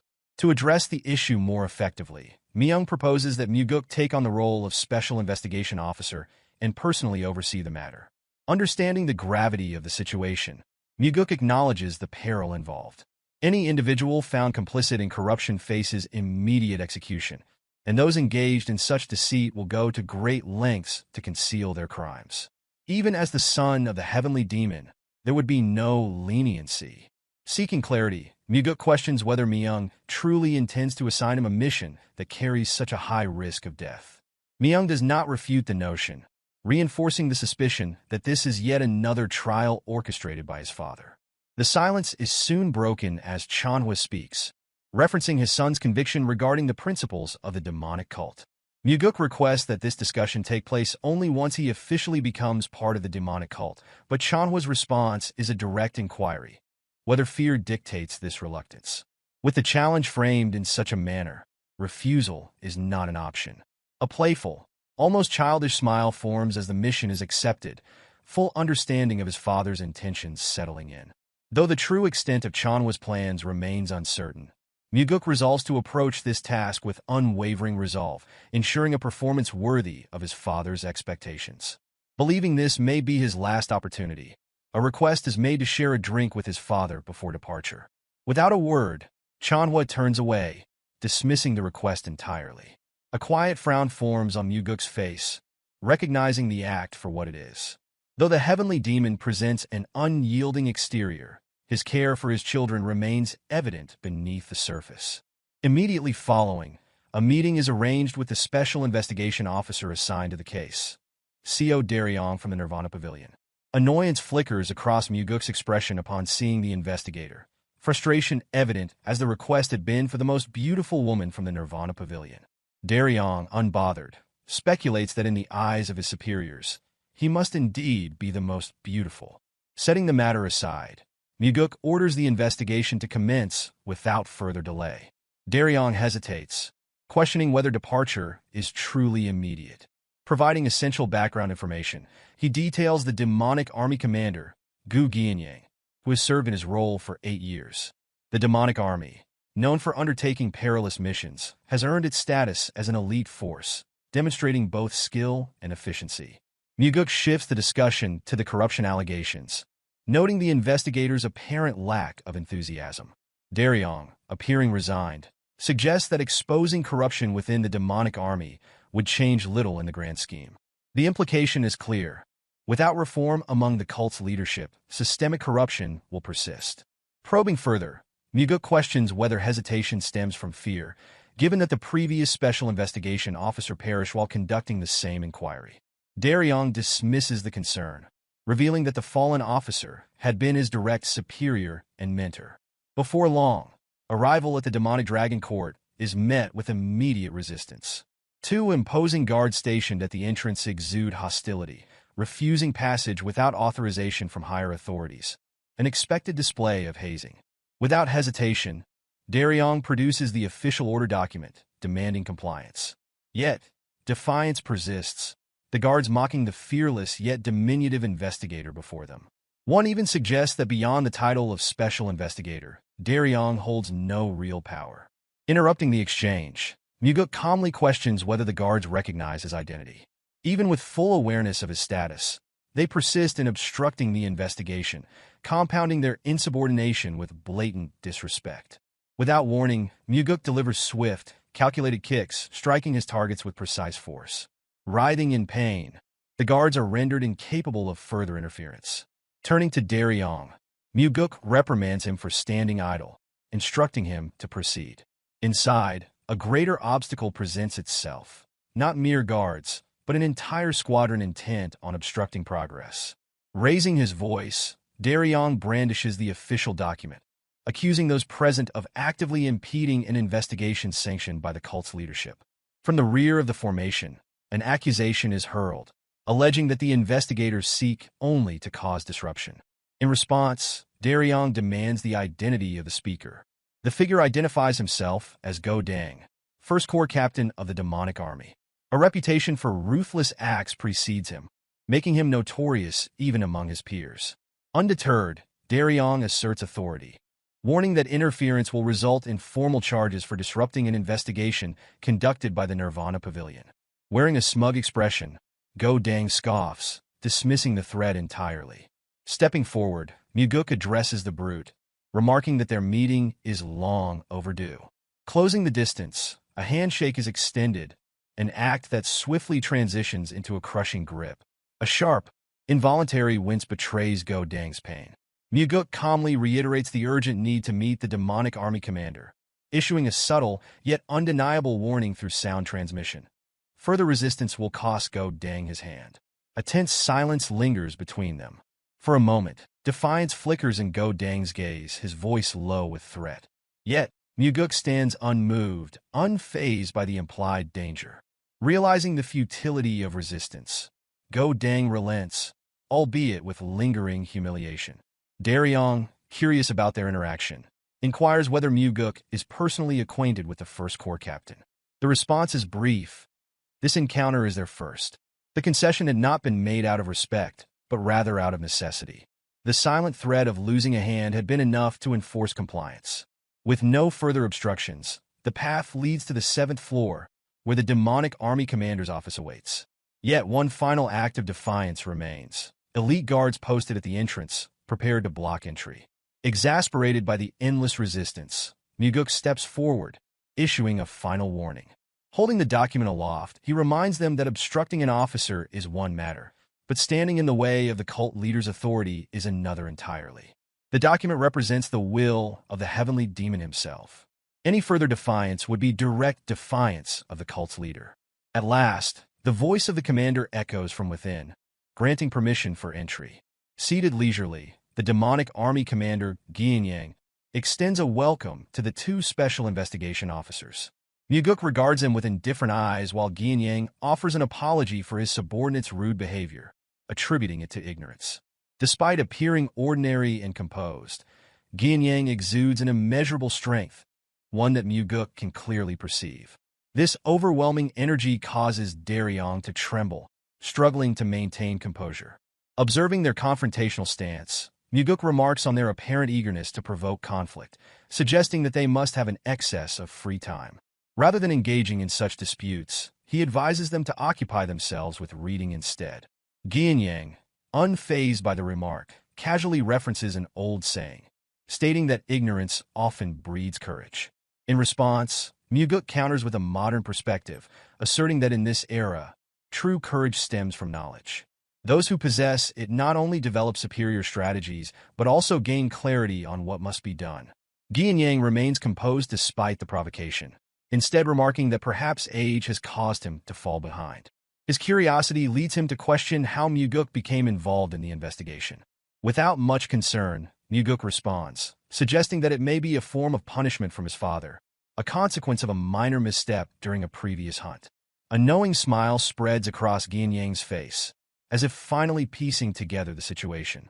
Mugeuk recognizes that they must have deliberated extensively over the reasons behind his appointment as an investigator. Geom then inquires further, asking whether another anonymous letter had been sent, similar to the previous incident. While Daryong hesitates, insisting that such information cannot be disclosed, Mugeuk openly confirms it, surprising his companion with this revelation. Geom expresses frustration, explaining that as the leader of the demonic army, which consists of unruly and unrefined individuals, he frequently becomes the target of various slanders. Mugeuk assures him that the investigation will be concluded swiftly, though it may cause some inconvenience. In return, Geom dismisses the concern, stating that their relationship is close enough that such matters do not trouble him. Acknowledging this, Mugeuk reveals a widely known fact, that the Blood Heaven Sword Demon supports Mugeuk's brother as the rightful successor. In response, Geom asserts that his brother and he are separate individuals, declaring his support for the second son instead. Mugeuk acknowledges these words with a bright smile, expressing his anticipation for Geom's cooperation in the coming days.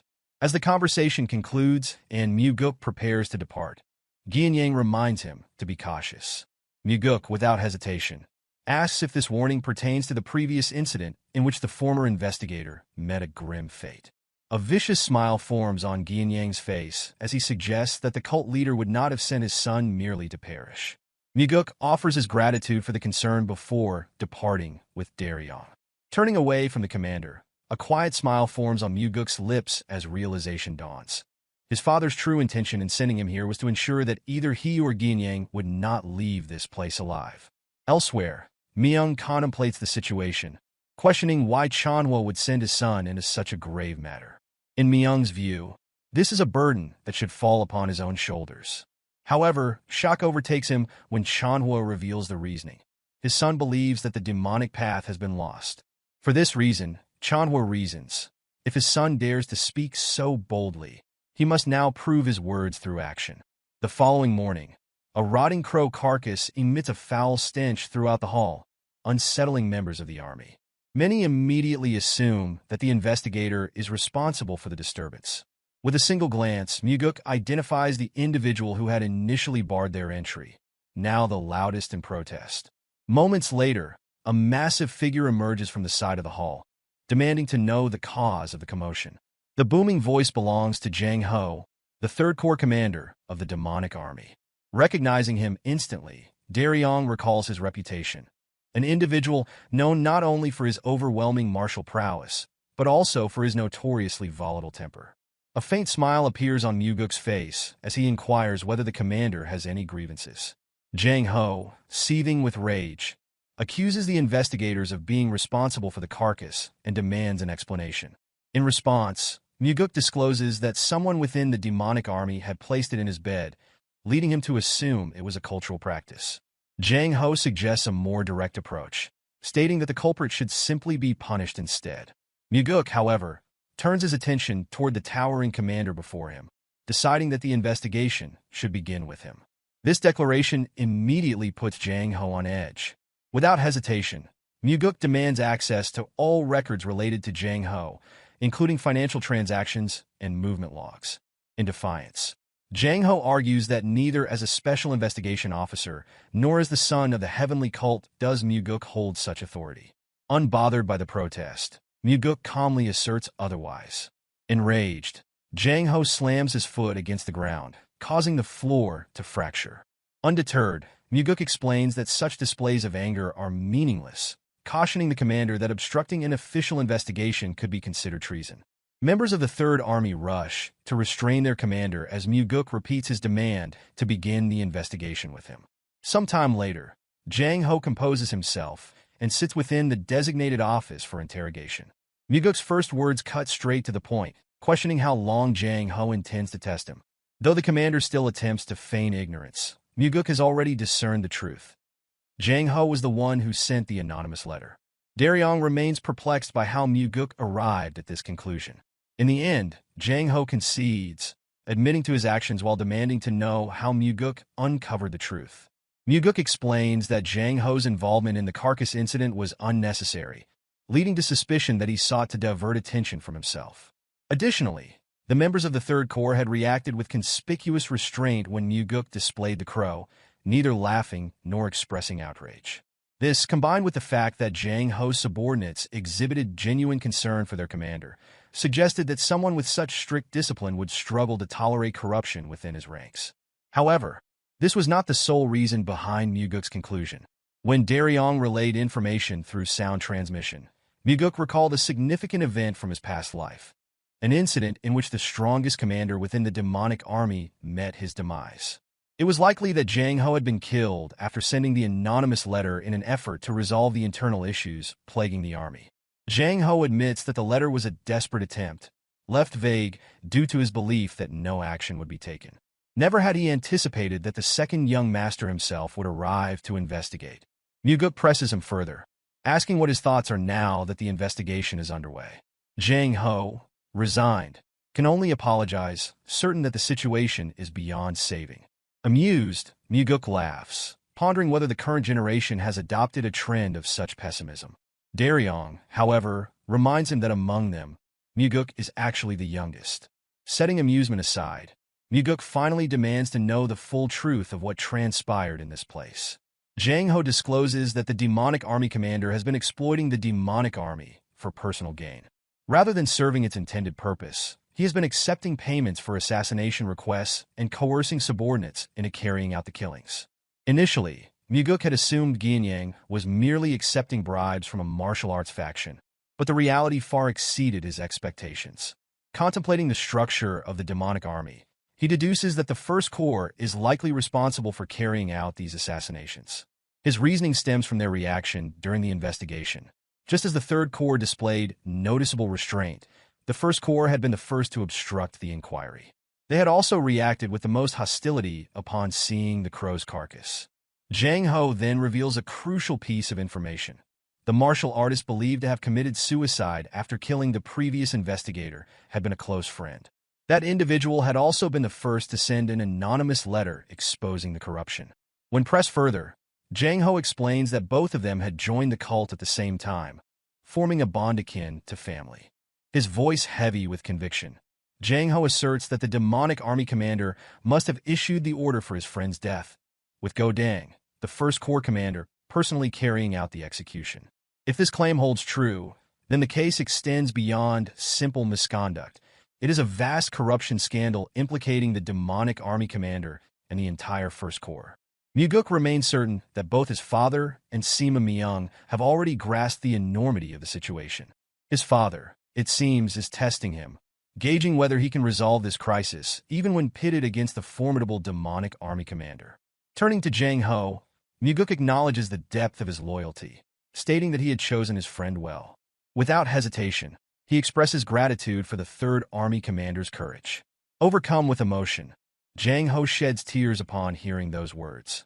Beside him, Daryong also succumbs to the weight of the moment, his sorrow evident in the face of such a harrowing truth.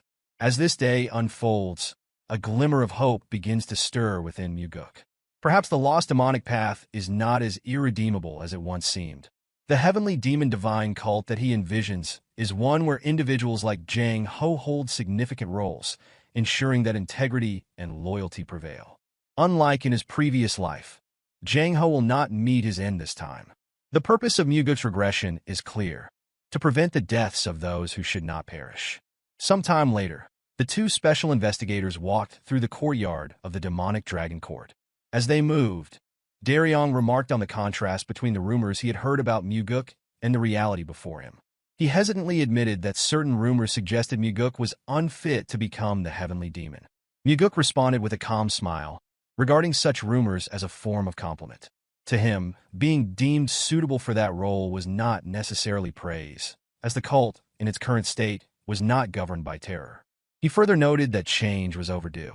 Without transformation, only destruction awaited, the annihilation of his family and the downfall of the cult itself. The next day, an officer arrived in distress, urging Mugeuk to come immediately. Without delay, he and Daryong rushed through the corridor leading to the court. Upon arrival, Mugeuk was met with an unsettling sight: a faction of the army blocking the way, while several officers lay on the ground, brutally beaten to the brink of death. Among them, Daryong had also sustained injuries. Despite this, he assured that he was fine and directed attention to a severely wounded colleague. Surveying the injuries, Mugeuk quickly identified broken ribs and instructed the others to escort the wounded man to the infirmary. Without hesitation, they carried him away for treatment, while the First Corps remained stationed, obstructing the corridor. Turning his attention to them, Mugeuk inquired whether Go Dang was responsible for the attack. Without hesitation, Go Dang confirmed it. Pressing further, Mugeuk demanded to know why an investigator from the Nirvana Pavilion had been harmed.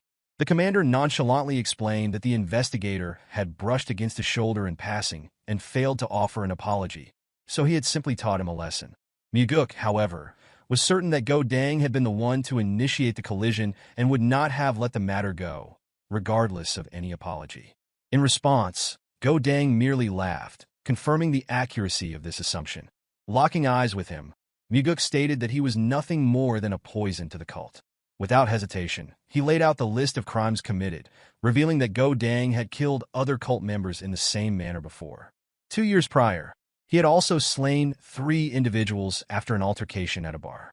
Unbothered by the accusations, Go Dang scoffed, dismissing the victims as worthless individuals who failed to show proper reverence to the demonic army. Mugeuk then questioned whether Go Dang was aware of the authority he now held, the power to issue an execution order. Go Dang, however, responded with a challenge of his own, questioning what the young master, as an investigator, could possibly do in this situation. This arrogance, Mugeuk noted, was precisely why he was a poison. A fool would behave this way when conscious of how others perceived him. Despite facing an investigator, Go Dang showed no fear, instead putting on a show of bravado in front of his subordinates. He was oblivious to the significance of the stage he now stood upon. Taking a step forward, Mugeuk provoked the commander, prompting immediate movement from his subordinates. Go Dang responded with arrogance, warning that standing against him was the same as standing against the demonic army itself.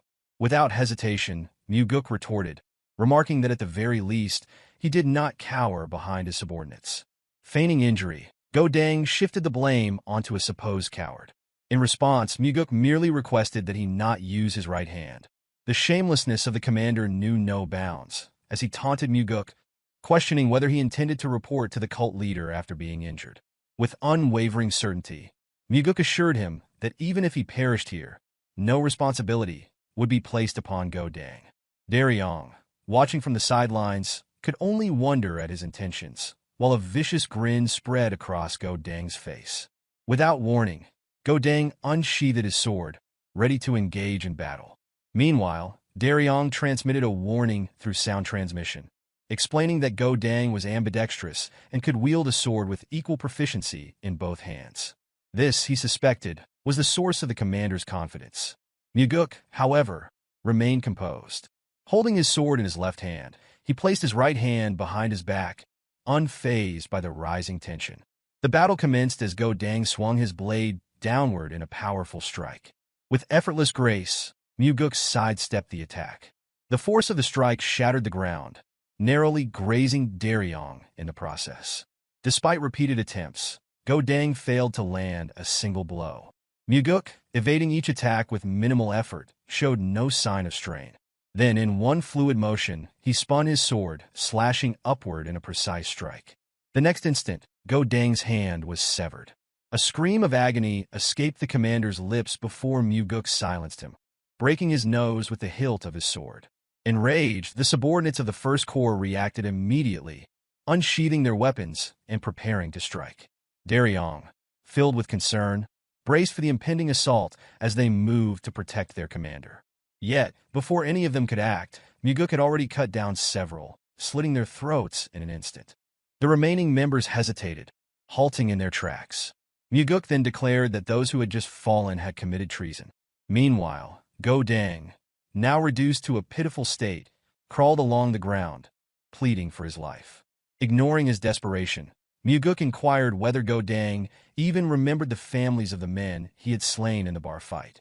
He doubted it, given the indifference he had displayed. Those families had lost their fathers, sons, and husbands, lives forever altered. Only at this moment did Go Dang finally admit his wrongdoing. But it was too late. Without hesitation, Mugeuk executed him. The remaining Corps members and Daryong could only watch in silence as their commander met his end. Turning his gaze toward the fallen man, Mugeuk reflected on the arrogance of one who had dared to kill fellow cult members without consequence.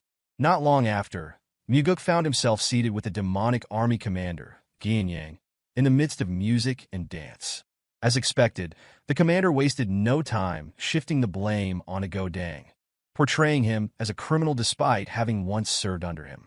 Feigning regret, Geom lamented the difficult position he now found himself in, stating that the execution of a demonic army commander during an official investigation placed undue pressure on him. He then urged for the investigation to be concluded immediately. Mugeuk, appearing agreeable, acknowledged that he too wished to resolve matters smoothly. However, without evidence, the situation remained problematic. He had arrived to conduct an investigation, yet as things stood, he had nothing to report to his father or superiors. Bringing up the letter that had been sent, Mugeuk referenced the external assassination requests accepted in exchange for money. Without concrete proof, fabricating evidence would be impossible. His words carried an unspoken implication. Geom himself would need to provide the necessary fabricated evidence in order to officially close the case. Some time later, Daryong pondered the reason behind the young master's unexpected visit to the infirmary. Mugeuk arrived at the infirmary to check on the injured investigator. Daryong expressed gratitude, acknowledging that it was an unexpected kindness for the young master to bring the demonic physician for someone of such low standing. Mugeuk dismissed the notion, stating that it was only natural. Regardless of their ranks, they had been working together, even if only temporarily. Before long, the demonic physician emerged, searching for Mugeuk. Known as the most skilled healer in the cult, he was selective in his treatments, only tending to individuals of significant status. He explained that while the injured officer's life was no longer in danger, a period of rest would be required before he could return to duty. Understanding the gravity of the situation, Mugeuk insisted that the best medicine be used, emphasizing that the officer had suffered these injuries while faithfully serving the cult. Observing this, the surrounding officers displayed expressions of deep gratitude toward their young master. Soon after, Mugeuk returned and informed Daryong that Geom had requested the investigation be concluded, attributing all responsibility to the First Corps commander. Daryong speculated that Go Dang had been Geom's most valued subordinate, but Mugeuk knew better. Go Dang had not been the most important, merely the most useful. Someone else would inevitably take his place. Recognizing the situation as bait, Mugeuk understood that all that remained was to wait for the enemy to take the next step. With that in mind, he invited Daryong to share a drink. For the first time, Daryong revealed a genuine smile as he offered the drinks. The following day, the Dragon Court submitted numerous records, including logs of assassination requests and financial documents worth thousands of niangs, all allegedly discovered in the First Corps commander's residence. Mugeuk, seeing through the deception, smiled. Geom had taken the bait. Without even reading the contents, he instructed Daryong to find the most intelligent individual within the First Corps, assuming that this person was responsible for forging the records. Meanwhile, Mugeuk planned to meet Geom once again to stall for time.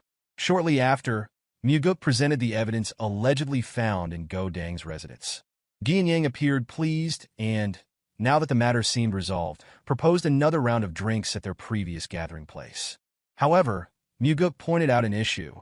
The evidence had been provided by the demonic army itself, whereas proper investigative protocol required it to be discovered independently. Brushing off the concern, Geom dismissed the importance of the detail. Mugeuk, however, remained firm. The chief advisor was no fool. If he discovered that the evidence had been handed over rather than uncovered through proper channels, he would question the legitimacy of the investigation and its results. With this in mind, Mugeuk proposed a temporary large-scale investigation, a mere formality to create the illusion of proper procedure. He assured Geom that he had no real desire to investigate further and only required some standard official documents.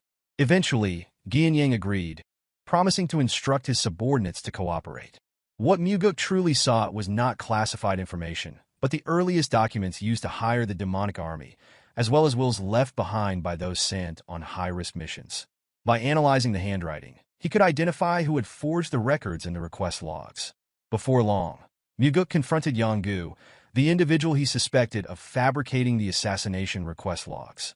Jango immediately denied the accusation, but Mugeuk had already determined that this man likely knew very little. Instead of pressing him, he merely encouraged Jango to be honest. Still, Jango feigned ignorance, insisting that he had never received direct orders from the commander. Mugeuk, understanding his fear, realized that the man was more concerned about Geom eliminating him. Seeing no reason to continue the interrogation, Mugeuk dismissed him. Since Jango refused to answer, nothing could be done. Mugeuk admitted that he disliked the idea of torturing a subordinate who had merely followed orders. However, he also knew that while the investigator would eventually leave this place, the demonic army commander would not allow Jango to survive for long. By now, Geom had likely heard of the investigator questioning Jango. Even if nothing had been revealed, suspicion alone would be enough to seal Jango's fate. Horror dawned on the man's face as he realized the extent of his predicament. More than anyone else, he understood what happened to those whom Geom no longer trusted. Reflecting on the earlier findings, Mugeuk reviewed Jango's claim. Go Dang had likely been responsible for executing both the Nirvana Pavilion investigator and Jango's close peer. Countless other heinous acts had also been committed under Geom's command. As Daryong reported on these past atrocities, he noted that the demonic army commander would never allow himself to be captured. Mugeuk calmly confirmed this, stating that there were no plans to arrest him. Daryong, taken aback, struggled to comprehend the young master's intentions. Mugeuk had already made his decision. Geom would be executed. Daryong, stunned, instinctively recoiled in surprise. Mugeuk understood the larger implications. If Gianyang were arrested, the Blood Heaven's sword demon would inevitably intervene. There was no chance he would allow his own brother to be executed. If that happened, the situation would spiral out of control. Furthermore, with Gianyang alive, forged evidence would soon surface, shifting all responsibility onto a scapegoat. Rumors, schemes, and counterclaims would cloud the truth. Jango, the one who had sent the anonymous letter, would likely be eliminated, along with any warriors from the Third Corps who sought to protect him. Even Darion would be targeted. The only way to prevent this was to ensure that Gianyang died during the process of his so-called arrest. If the commander perished, then only his crimes would remain to be proven. Not everyone sought revenge over a fallen ally, and the Blood Heaven Sword Demon was not the type to waste his life on personal vendettas. Without hesitation, Mugeuk departed. His goal now was the execution of the demonic army commander. Before long, Mugeuk sat across from Gianyang, feigning ease as he expressed relief at the conclusion of the investigation. Casually, he mentioned his succession and inquired about Gianyang's support. In response, Gianyang assured him that he would not forget the goodwill Mugeuk had shown. Mugeuk smiled, agreeing that this incident should be forgotten. However, he also knew that a man as greedy as Gianyang would never forget a loss of this magnitude. Raising his jar, Mugeuk proposed a toast to mark the end of the investigation. As he poured the drink, he pondered why Gianyang had done it.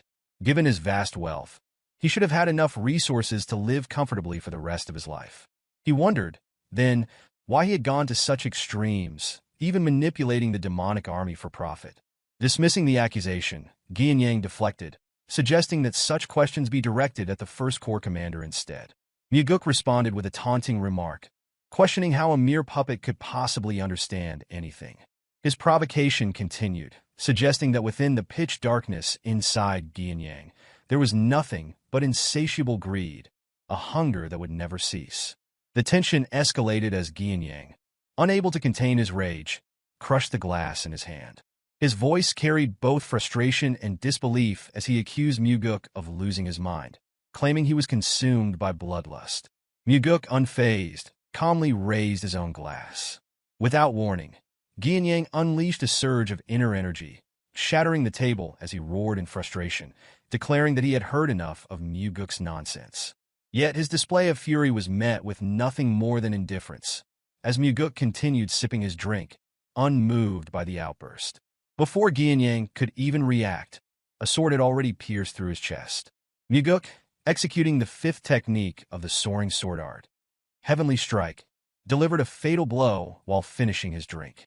As the final drop was consumed, Mugeuk formally declared Gianyang, the demonic army commander, under arrest for the misuse of the demonic army for personal gain, as well as for over 20 murders and the instigation of numerous others. With blood dripping from his lips, Gianyang pleaded, insisting that this was not an arrest but an execution. Mugeuk responded with a cold smile, remarking that the outcome would have been the same regardless. Without hesitation, he urged Gianyang to depart from this world, allowing those who remained to carry on. His expression devoid of emotion, Mugeuk pulled the sword from Gianyang's body. The former commander had only a fleeting moment left to cough up blood before drawing his final breath. Soon after, members of the army gathered in the office, accompanied by several officers. Mugeuk addressed them with authority, announcing that the demonic army commander had died while resisting arrest for his grievous crimes. Without hesitation, he instructed Darion to detain all members of the First Corps and imprison them, ensuring that a formal investigation into the matter would proceed. He then commanded Jango, the Third Corps commander, to mobilize his forces, excluding any First Corps members, to act as investigators and carry out the arrests. With full authority over the situation, Mugeuk's orders now held the weight of the cult leader himself. Compliance was immediate. Observing those who would carry out his orders, Mugeuk felt a glimmer of hope for the future of the demonic cult. After issuing the necessary commands, he made his way back to the demonic cult's castle, where his father conducted official affairs. Walking alone through the empty hall, he prepared to report his conclusions to his father, accompanied only by Sima Myung and the Blood Heaven Sword Demon.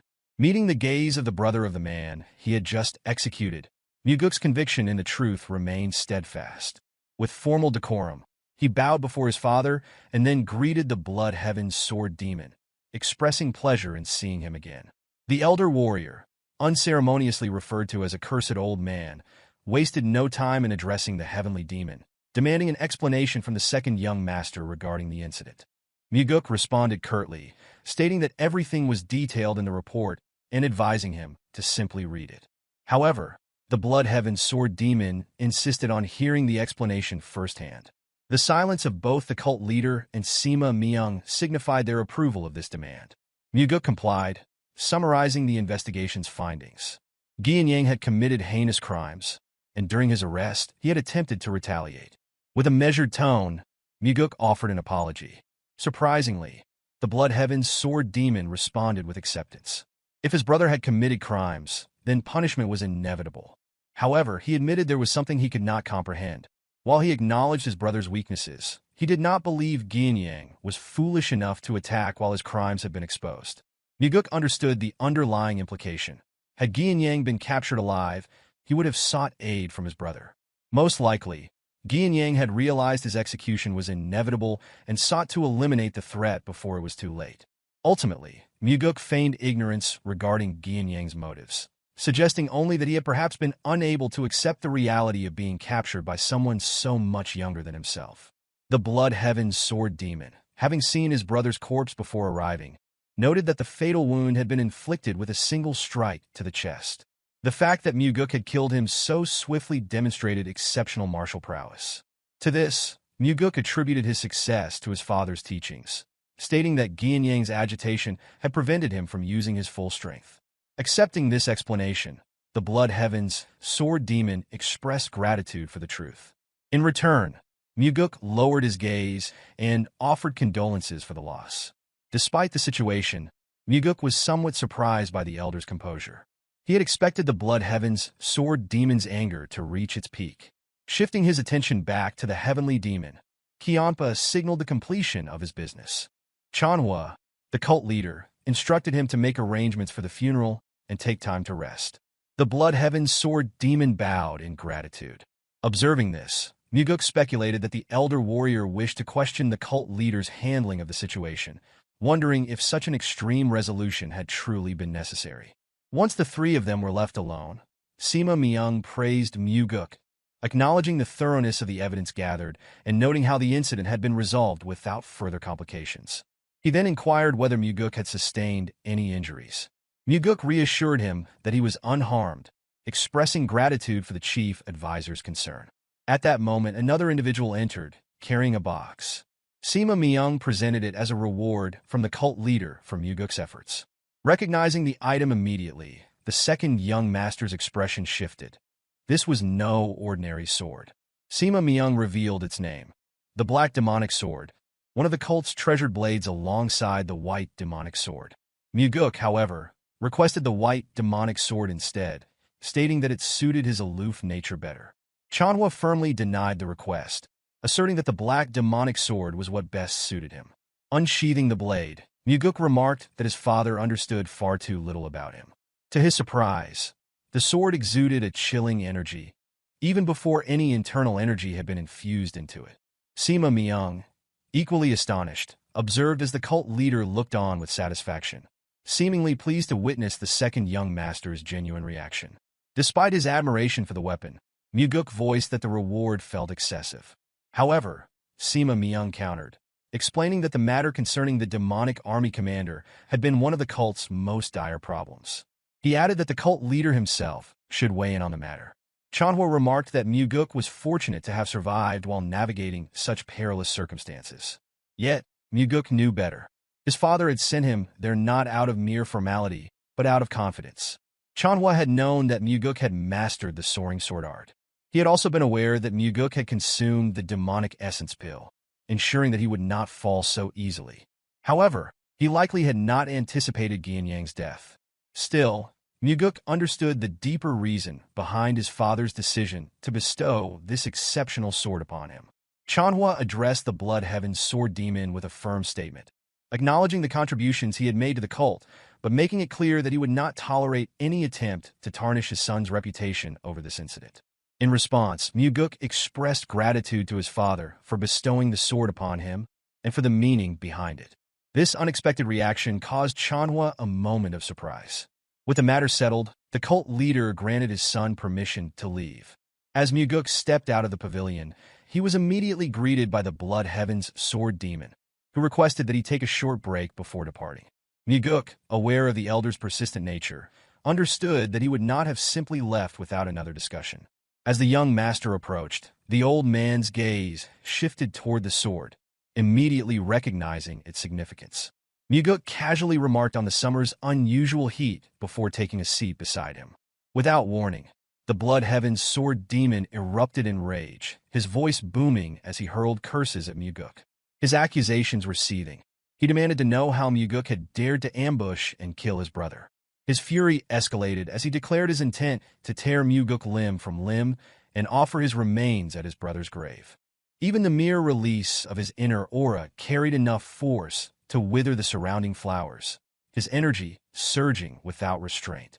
Then, just as suddenly he stopped, a wide grin spread across his face as he stated that such words were exactly what he should have said.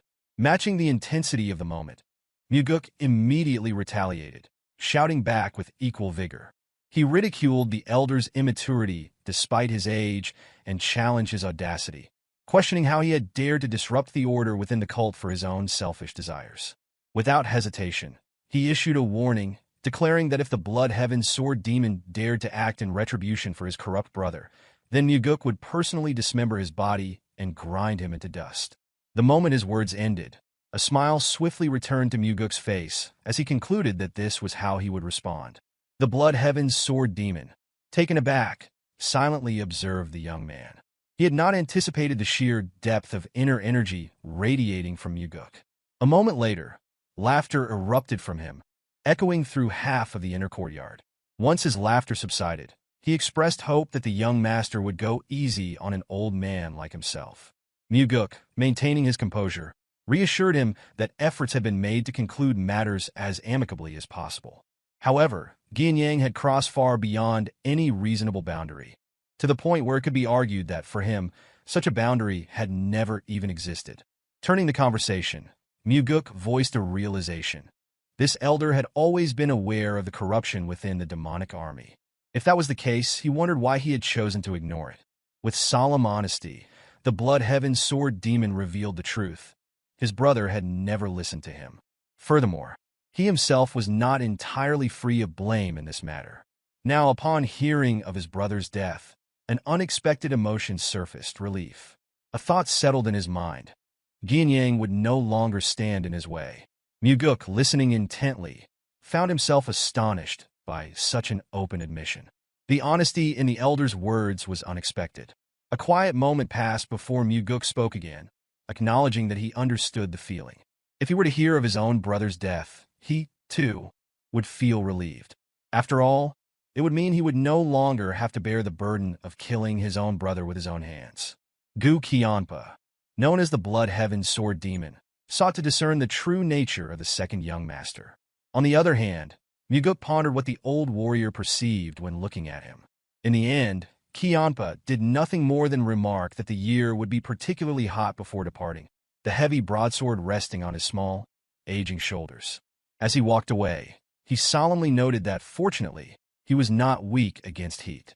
Despite observing the exchange, Mugeuk remained uncertain about Qianpa's true intentions. Though the elder had claimed to feel relief, he was still the brother of the man Mugeuk had killed. It was entirely possible that he was already plotting revenge. Alternatively, he might choose to let the incident drift away, much like the passing clouds in the sky. Whatever the case, Mugeuk had no regrets about his actions. Returning to his training room, he prepared to test his newly acquired sword. The initial moments after receiving a weapon held great significance. A sword and its wielder were meant to commune, and a supreme blade such as the black demonic sword operated on an even deeper level than most. If the bond between them was not properly established, the weapon's true potential could never be realized. Holding the sword, Mugeuk acknowledged its presence as cold energy emanated from the blade in a seemingly joyful response. Taking a deep breath, he infused it with inner energy. At that moment, the sword reacted, releasing an even stronger surge of icy power. A sense of astonishment overtook him as he observed its sheer robustness, noting how vastly different it was from his previous weapon. The strength of this blade was undeniable, and he found himself taking a liking to it. With steady movements, he practiced several sword techniques, allowing his inner energy to flow through the weapon. His purpose was twofold: to familiarize himself with the blade and to convey to it that they would rely on his current techniques for the time being. A silent promise followed. He would display far greater martial prowess in the future, but until then, he sought the sword's cooperation. From that day onward, Mugeuk devoted himself entirely to training within the confines of his room. Day and night, he cultivated his abilities, pushing his sword techniques to the absolute limits of his youthful body, something he had never been able to do in his previous life. By his side, Leon faithfully provided support as his personal bodyguard. Once satisfied with his progress, he finally stepped out of the training room. Awaiting him was an overwhelming crowd. Members of the Sword Demon faction had gathered in great numbers.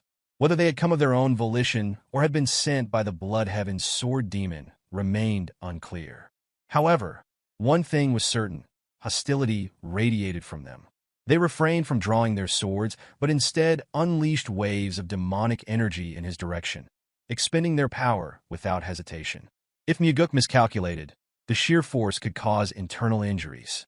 This was not a direct assault, but a battle of attrition.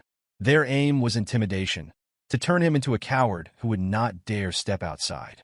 Then, in an instant, an insight dawned upon him. If such an overwhelming amount of demonic energy was being directed toward him, he could turn the situation to his advantage.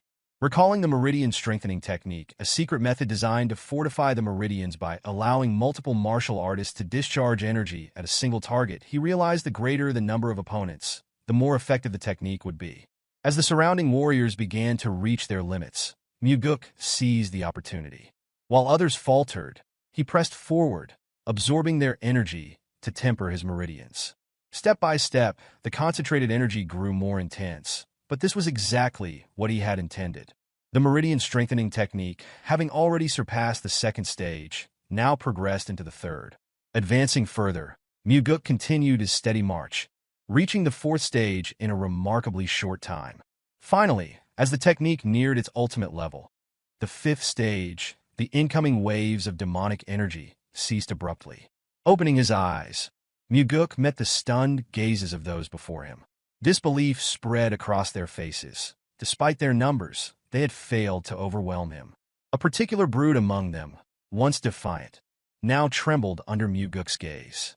In the end, he stepped aside, followed by those behind him, allowing the young master to pass. A weary yet satisfied smile formed on Mugeuk's face. It was clear that the sword demons had now acknowledged his strength. Upon arriving at the hall of the demonic castle, he found his father's seat empty. Chanhua appeared suddenly behind him, inquiring whether he wished to test sitting in the heavenly demon's throne. As his father made his way toward his seat, Mugeuk dismissed the idea, stating that he had no desire to be confined by that position. Chanhua, unimpressed by the response, instructed his son to come forward and take the seat regardless. Once seated, Mugeuk reflected on the moment. Though he had expected to feel some excitement, he realized he felt nothing at all. Only then did his father express a similar sentiment. Recalling how his father had slaughtered countless individuals, including his own brother, to ascend to this throne, Mugeuk silently wondered what his father must have felt in that moment if there had been no sense of excitement. Chanhua then revealed that the sword demons had sought out Mugeuk of their own accord. The Blood Heaven Sword Demon had not ordered them to do so. Hearing this, Mugeuk admitted that although he had acted as if the situation had not affected him, enduring the barrage of energy had been no simple task. He had refused to submit to their suppression, but the moment he left their presence, his body had begun to tremble. It was not fear of them that unsettled him, but fear that his judgment had been flawed. If any among them had lost control and attacked, he might not have survived. And even if he had, the act of killing so many of the sword demons would have destroyed any chance he had of becoming the successor. His father listened intently as Mugeuk explained the true source of his fear: the possibility of facing another moment where a single decision could determine everything. Strangely, in that moment of doubt, he had found himself missing his father, though he could not fully understand why. In response, Chanhua simply stated that a demonic human does not look back. They look forward and continue advancing. Mugeuk, taken aback by such words from his father, suspected that this was his way of offering comfort. Shifting the conversation, he suggested replacing the current demon statue with that of a beautiful woman. He even proposed using one of the renowned Central Plain Four Flowers, whose beauty was said to be unparalleled. The moment he glanced at his father's face, he noticed clear discontent. Realizing that his words had taken an unnecessary turn, he decided it was time to leave. Handing control of the seat back to his father, he prepared to step down. As he slowly descended the steps, his father watched in silence. Before departing, however, Mugeuk posed a final question: whether it was possible for him to kill the Blood Heaven's sword demon. The instant the request was made, a vein bulged on Chanhwa's forehead as he locked his gaze on his son, his expression unreadable. In the end, a dismissive laugh escapes from Chanhwa as he acknowledges that while Mugeuk may possess the ability to defeat the demonic army commander, he stands no chance against the Blood Heaven's sword demon. In response, Mugeuk questions the reason behind his father's actions, wondering why conflict was created between them in the first place. He then demands that Chanhwa take responsibility. Chanhwa affirms his responsibility by declaring that Mugeuk will assume leadership of the Nirvana Pavilion, an inspector bureau within the cult. With a calculated tone, he provokes his son by echoing his own words about maintaining discipline and order within the cult. Mugeuk cannot help but speculate whether his father is merely using him to resolve long-delayed matters, indifferent to whether he survives or perishes in the process. Eventually, he abandons any further attempts to decipher his father's true intentions, choosing instead to focus on decisions based on what he directly perceives. Chanhwa is known for leaving cryptic messages on walls for his children. Yet he is also a man who will not hesitate to place them in peril if they prove useful to his plans. Mugeuk then expresses his thoughts, likening his father's expectations to sending a man to slaughter a cow without so much as a sword in hand. His words hint at a deeper intent. Surprise flickers across Chanhwa's face upon realizing that Mugeuk seeks entry into the Heavenly Demon Archives, a repository of rare and secret Murim manuals. Only a select few, including the Heavenly Demon, are granted access. With a skeptical tone, Chanhwa warns that simply entering the archives will not guarantee the discovery of supreme martial arts. The sheer number of manuals housed within would be overwhelming, making it unlikely for Mugeuk to find anything more formidable than the soaring sword art he already possesses. Despite this, Mugeuk expresses a desire to test his luck. Chanhwa, while still harboring suspicions regarding his son's true intentions, ultimately grants Mugeuk 7 days within the archives. Accepting this, Mugeuk subtly implies that his leadership of the Nirvana Pavilion is a price for this opportunity. In another life, Mugeuk was meant to be dead. Years had passed since his departure, and with his disfigured face, none could recognize him. Back then, it had taken him an arduous journey to rise from an ordinary warrior to a position where he could converse privately with the cult leader. During one such meeting, he had learned of a certain martial art. The strides of the wind god was regarded as the greatest mobility technique, consisting of only 4 steps. It had once served as a supporting technique for the Heavenly Demon's martial arts, but was eventually lost to history. The manual was said to have been discovered by Ju Baekdo, the cult leader of that time, who secured his rise to power after finding it within the Heavenly Demon archives. However, he had later revealed that the manuals were not located among the bookshelves. Now, before this knowledge becomes common, Mugeuk enters the archives and discovers the long-lost manual. From the one who was supposed to be the future cult leader, the treasured text had been repurposed to prop up the 19th bookshelf. A knowing smile appears as Mugeuk retrieves the manual, realizing that these 4 strides alone would be enough to traverse the world freely. Without hesitation, he begins meditating to absorb its teachings. The first step, Shadow Step, is designed for infiltration, initially allowing evasion from a single individual. With mastery, however, its effectiveness expands to escape detection from entire groups. The second, Flicker Step, functions as a defensive maneuver, ensuring an escape route even when confronted with an unavoidable attack. The third, Death Step, serves as an aggressive charge, capable of piercing through any defense. The final, Swift Step, is a mobility technique so fast that the word itself fails to encapsulate its true speed. 7 days are spent internalizing the technique. The moment the process is complete, Mugeuk returns to the Heavenly Demon Pavilion to report his success. Chanhwa, curious about the technique his son has acquired, listens as Mugeuk simply describes it as a mobility art. Upon hearing that it is the 4 strides of the wind god, Chanhwa's reaction shifts to disbelief. The claim enrages him, for he is certain that the shadow step had been lost. Mugeuk calmly asserts that he would not dare to lie about such a matter. In response, Chanhwa demands a demonstration. Mugeuk, ever calculating, inquires what reward awaits him for doing so. His father, stern and unwavering, declares that his life will be spared in exchange for the proof. Without another word, Mugeuk closes his eyes and begins executing the lost technique. In an instant, he vanishes and reappears in multiple places simultaneously. Chanhwa rises abruptly from his seat, stunned by the undeniable reality before him. His son has truly mastered the 4 strides of the wind god. Determined to understand the truth, Chanhwa presses for the origin of the technique. Mugeuk, with conviction in his voice, claims that he learned it within the heavenly demon archives. The response only fuels Chanhwa's anger, for he is certain that the technique had never existed within the library's collection. Mugeuk challenges his father's certainty, questioning whether a book's absence from recorded knowledge means it was never there. With a calm yet pointed revelation, he explains that the manual had been discarded and used as a support beneath a shelf. Upon hearing this, Chanhwa immediately assumes that the most crucial sections of the technique must have been removed. Mugeuk, intrigued, asks how his father could be so certain. With an air of certainty, Chanhwa admits that it is exactly what he would have done, turning the accusation back onto his son. Following this, he orders Mugeuk to demonstrate each step of the technique.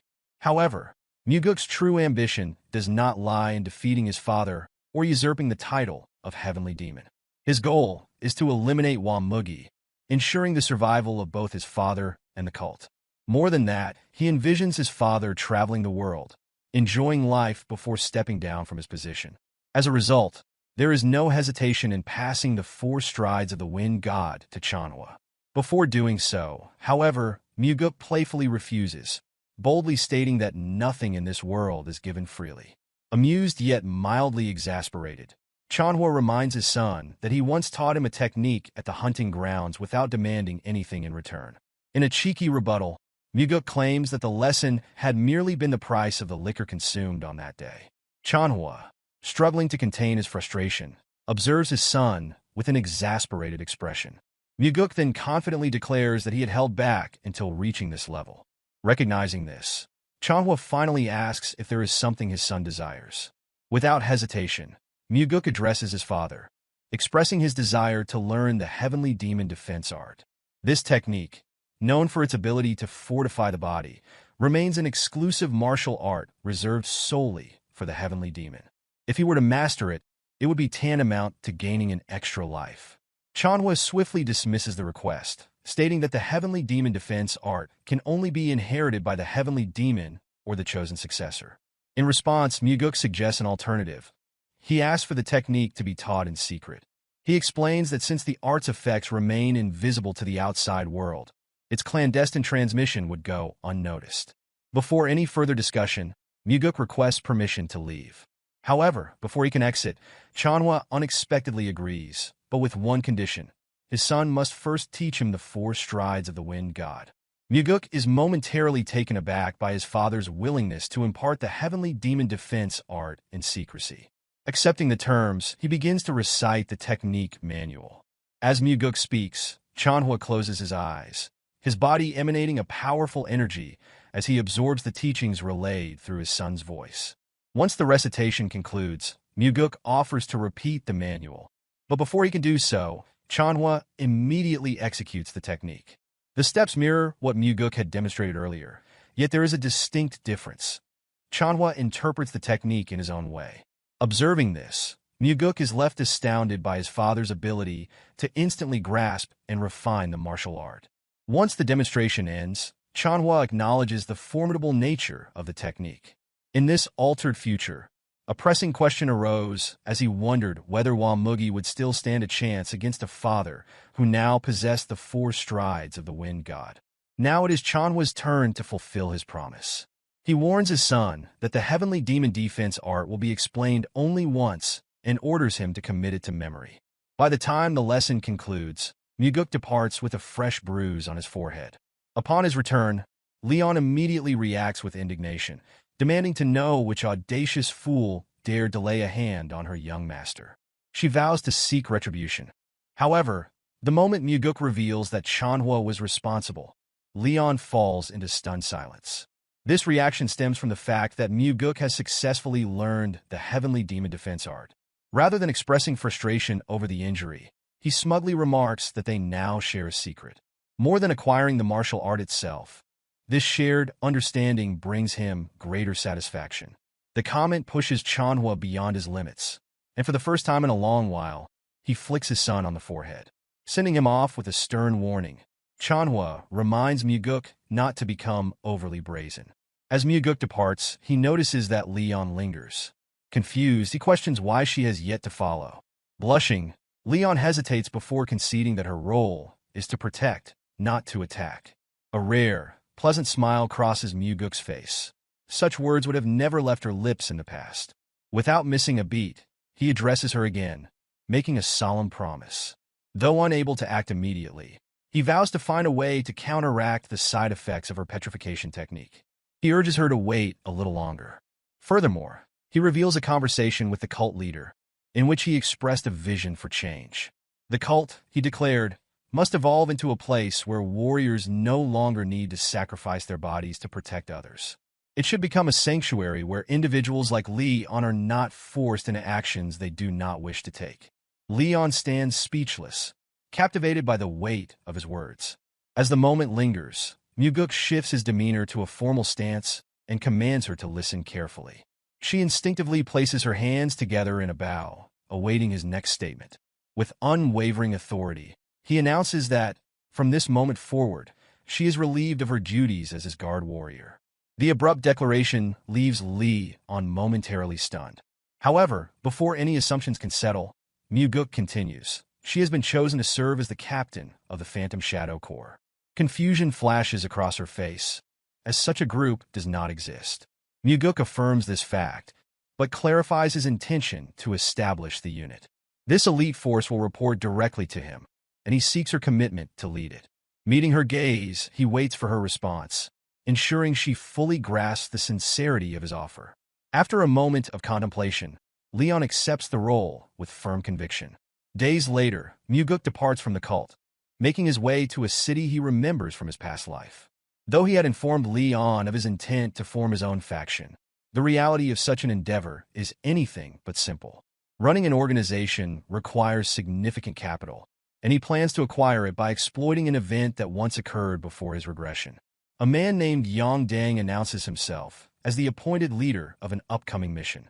Recognizing the high pay, he also acknowledges the dangers involved, cautioning all participants to remain vigilant. Issuing a warning, he threatens that anyone who acts foolishly will meet death by his hand. Turning his attention to Mugeuk, Yang Dang identifies him as a new recruit recommended by Warrior CO. For now, Mugeuk intends to follow orders without drawing unnecessary attention. Yang Dang, however, makes it clear that he will be watching him closely. The mission is to escort a woman and her daughter, both clad in yellow robes, to Namping safely.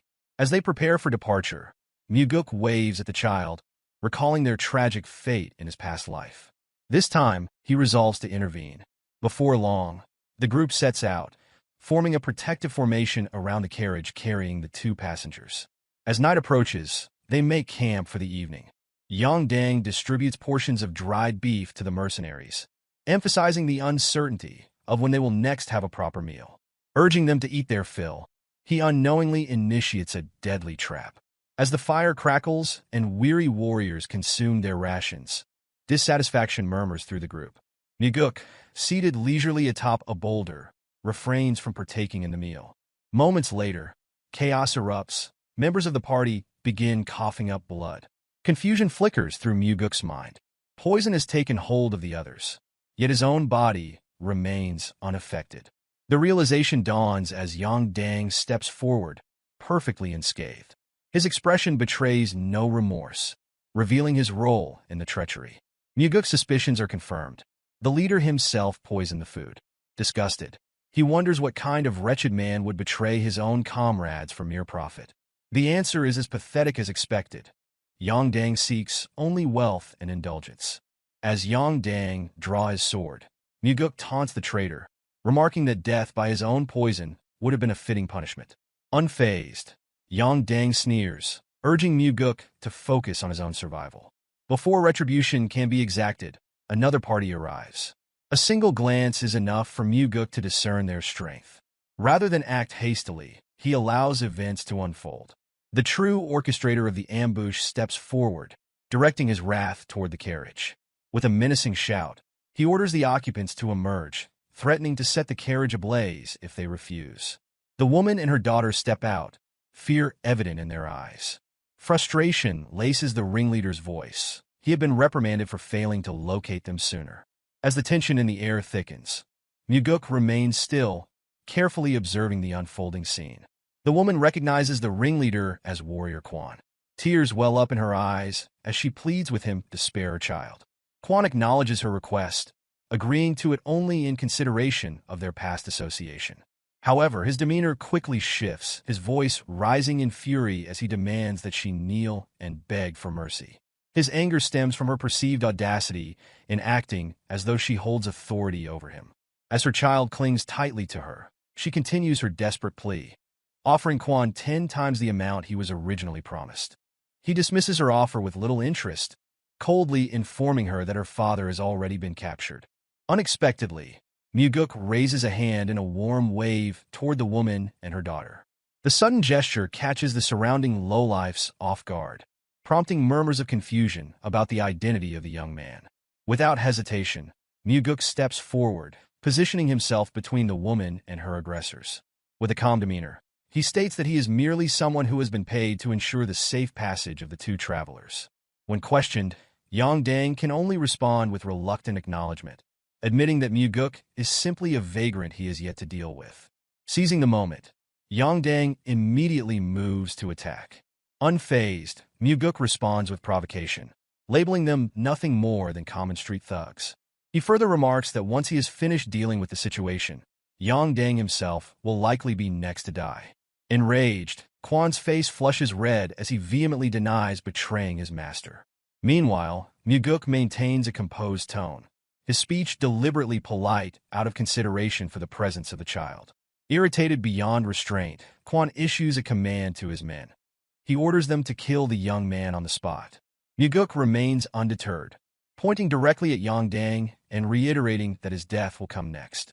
Before the traitor has a chance to fully process the words, an attack strikes from behind, severing his neck in an instant. Quan, having deemed Yang Dang too careless, eliminates him first. Mugeuk watches the lifeless body fall to the ground, his gaze cold as he regards the corpse of the man who traded loyalty for greed. With a quiet farewell, he remarks that such is the fate of those who betray others for money. Enraged by Mugeuk's defiance, Quan orders his henchmen to strike him down immediately. As the attackers close in, Mugeuk turns toward the woman and calmly instructs her to shield the child's eyes and ears. Without hesitation, she follows his command. Meanwhile, Mugeuk remains still, awaiting the incoming attacks. He waits until the very last possible moment, allowing the strikes to approach dangerously close. Just as a blade reaches his head, he executes the death step, one of the 4 strides of the wind god, evading all attacks in an instant and reappearing directly in front of Quan. A flicker of confusion crosses Quan's face as he wonders how Mugeuk closed the distance so effortlessly. In the brief moment it takes to process what happened, Mugeuk has already beheaded 3 of Quan's men, their bodies collapsing behind him. Stunned, Quan demands to know who Mugeuk truly is, refusing to believe that a mere vagrant could possess such abilities. Mugeuk responds with a question of his own, mocking Quan by asking who this pathetic excuse of a man could be. The woman interjects, revealing that Quan is one of the vassals assigned to protect her household. Introducing herself as Geom Seyon, she identifies herself as the daughter of the Golden Manor Master. Mugeuk, already aware of this from his past life, had deliberately concealed his identity by joining as a vagrant warrior. Her father, Geom Asu, stands among the 10 most powerful merchants in the Central Plains. As the wealthiest man in Fujian and the master of the Golden Manor, his influence is significant. However, Mugeuk recalls a tragedy from his previous life. Geom Asu had been betrayed by his most trusted vassal, and lost his life, with his daughter perishing soon after. Now, by interfering in this event, Mugeuk has the chance to change their fate. As the conversation unfolds, Quan sees an opportunity and lunges forward, sword aimed at Mugeuk's neck. Yet before the strike can land, Mugeuk's blade has already moved. In an instant, Quan's head rolls to the side, severed cleanly. Mugeuk remarks on how those who resort to underhanded tactics always attempt to strike when his attention is elsewhere. With the immediate threat eliminated, he turns back to Seiyon. She wastes no time in making an offer, pleading for his aid. Since the situation has shifted from what was originally agreed upon, Mugeuk demands a far greater payment for his services. Without hesitation, Seiyon agrees. Regardless of the cost, she remains determined to secure his help in saving her father. At the Golden Manor, the true orchestrator of the betrayal revels in his success. Years of meticulous planning have led to this moment, and with his underlings, he finally believes he has ensnared both Seiyon and her daughter. However, as the carriage arrives, he is met with an unexpected sight. They have returned unharmed, accompanied by an unfamiliar young man. Suspicion sets in as he demands to know Quan's whereabouts. Mugeuk responds with a cold, unyielding gaze, informing him that everyone except for himself has perished. The betrayer, puzzled, demands to know who is responsible for their deaths. With a slight smirk, Mugeuk offers an answer, an elusive martial master, both young and striking in appearance. The remark sends the lowlife into a fit of rage, unable to comprehend why his enemy would be praised. Mugeuk chooses silence, watching as realization dawns. Recognition flickers across the traitor's face as he finally understands that the person standing before him is the very same young and skilled warrior he was just questioning. The instant that truth settles, the henchmen draw their weapons, swiftly surrounding Mugeuk. Their leader sneers, mocking Mugeuk for his decision to return. In his eyes, escaping after saving the woman and child would have been the wiser choice, rather than stepping back into danger. Mugeuk, unshaken, meets his gaze and dismisses his words with ease. What stands before him are not tigers, but mere dogs barking loudly. For the first time, the ringleader acknowledges the reality before him. The young man who eliminated Quan and arrived unscathed is not ordinary. Mugeuk exudes confidence, appearing entirely at ease despite being encircled by enemies. Suddenly, the betrayer adopts a more cordial tone, placing his hands together in a gesture of peace. He extends an invitation, suggesting they discuss matters over a drink. Mugeuk, unimpressed, refuses outright. No amount of forced hospitality will change the inevitable outcome. Realizing that diplomacy has failed, the ringleader issues the command to kill him. The moment the order is given, Mugeuk vanishes from sight, reappearing before one of the henchmen with lethal precision. With a single decisive strike, the man collapses lifelessly. The remaining henchmen quickly realize the truth. Mugeuk is far too fast for them to handle. Before any of them can retaliate meaningfully, they fall one after another. The massacre unfolds before their very eyes, each betrayal answered with swift execution. Despite their overwhelming numbers, they stand no chance.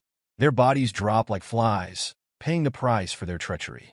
The betrayer stands frozen in shock, forced to watch as his underlings are slaughtered by a single man. Horror grips him as he struggles to comprehend the force before him. He could only ask himself who exactly this young warrior was. Mugeuk, unbothered by the disbelief, offers only a simple reply. He is no one, just a hired swordsman who saw an opportunity for great profit. Seizing on this, the ringleader hurriedly offers Mugeuk money in exchange for walking away. Yet Mugeuk remains unmoved. He has already been hired, and he has no interest in the wealth stolen from Geom. Suddenly, a remaining henchman emerges, gripping a sword against Geom's neck. A demand is made. Mugeuk must lower his weapon, or the Golden Manor Master will die. Seiyon, helpless and desperate, pleads for her father's safety. The ringleader, emboldened, reinforces the threat, warning Mugeuk to comply or face the consequences. Instead of obeying, Mugeuk moves swiftly. His sword arcs upward, slicing through the air in a flash. Confusion spreads across the ringleader's face as he fails to grasp what just happened. Within a blink, the blade held against Geom shatters where it was struck. Mugeuk had executed the soaring sword art's fourth form, Flaming Heaven. The technique travels through its target, splitting the henchman cleanly in two. A scream erupts from the ringleader as he witnesses his final ally fall to ruin. Mugeuk turns toward him, expression cold, and mockingly asks him to repeat what he had just said about dropping his sword. Panic overtakes the betrayer, who now pleads for his life, urging Mugeuk to listen. But Mugeuk shows no interest in idle discussions. He tells the traitor to come at him if he wishes to live. Believing Mugeuk has exhausted his energy, the ringleader grips his sword tightly and lunges forward in an all-or-nothing attack. Feigning struggle, Mugeuk pretends to falter, giving the illusion of difficulty. Sensing an advantage, the ringleader pours all of his strength into his assault, convinced that victory is within reach. One after another, his frenzied attacks are deflected. Confusion clouds his mind as he wonders how such a young man can maintain both overwhelming offense and unbreakable defense.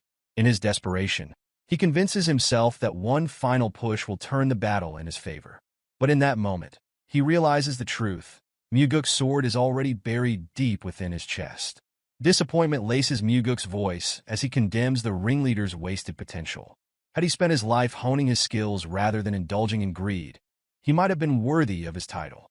A vassal meant to protect the Golden Manor should have upheld his duty, not succumbed to corruption.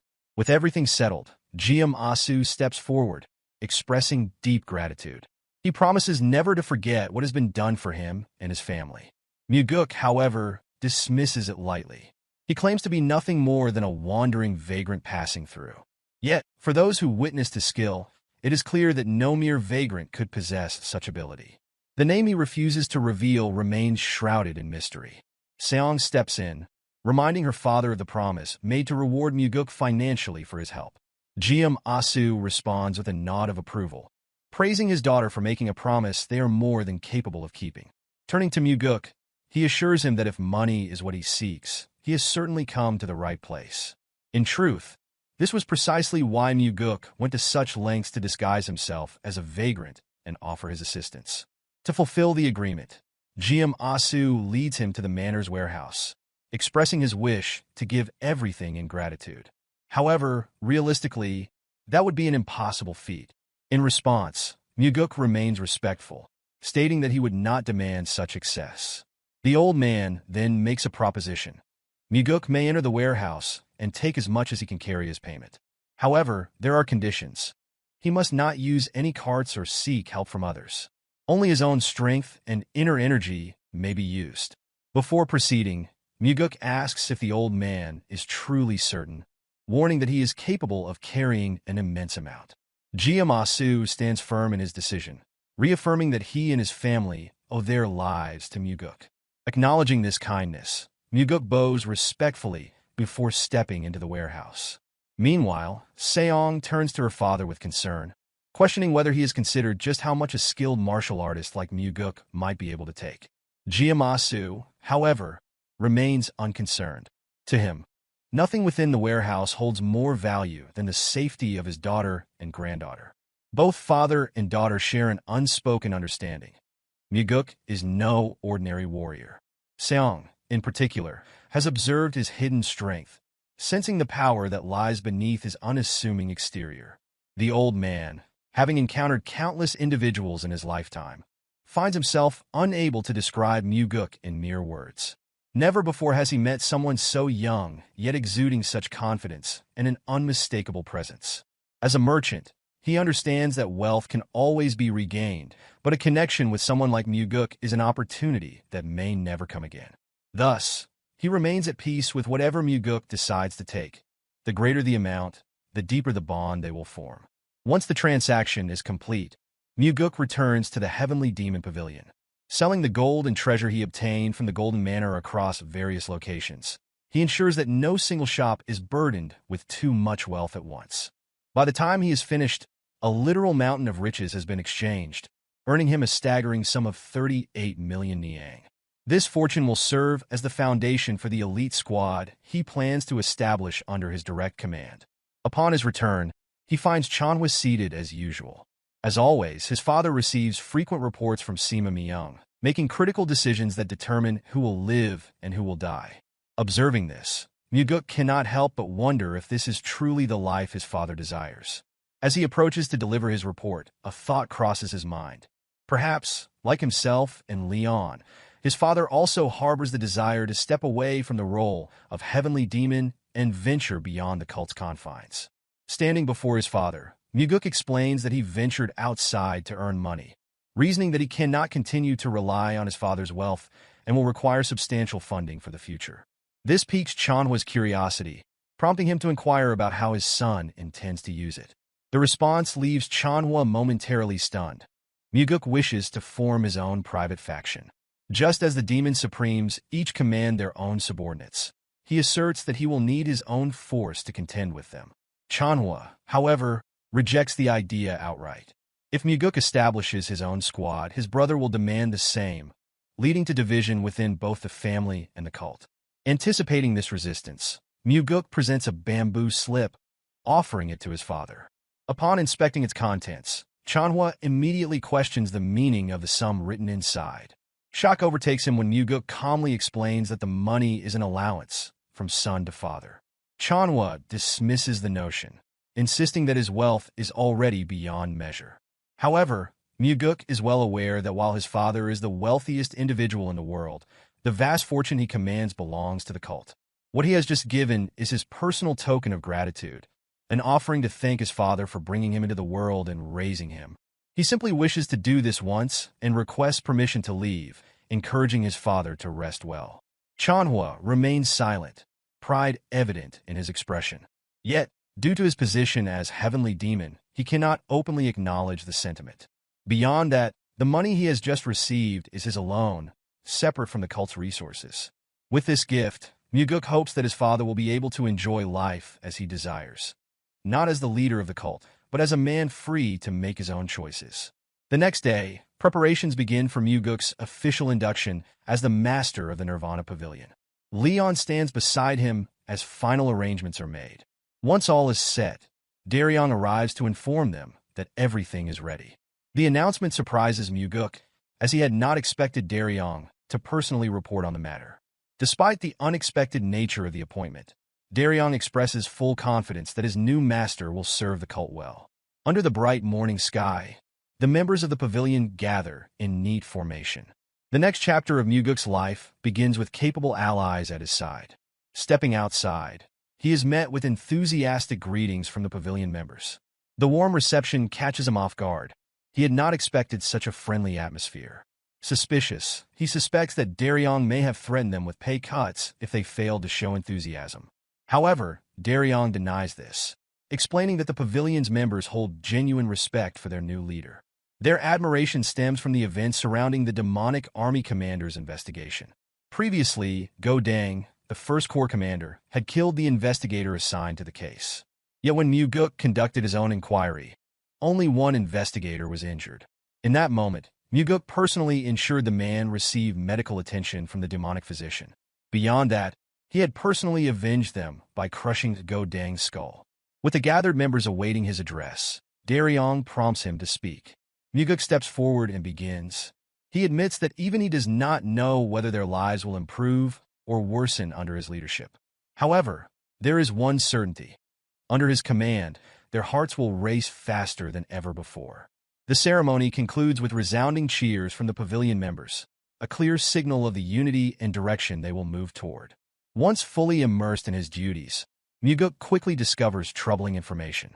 Upon requesting reports of past cases where justice had been obstructed, he finds multiple instances involving the heaven demons.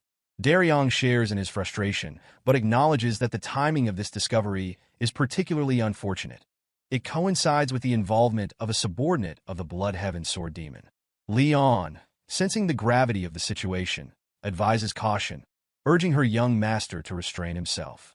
She knows all too well that the cursed old man's wrath is about to erupt.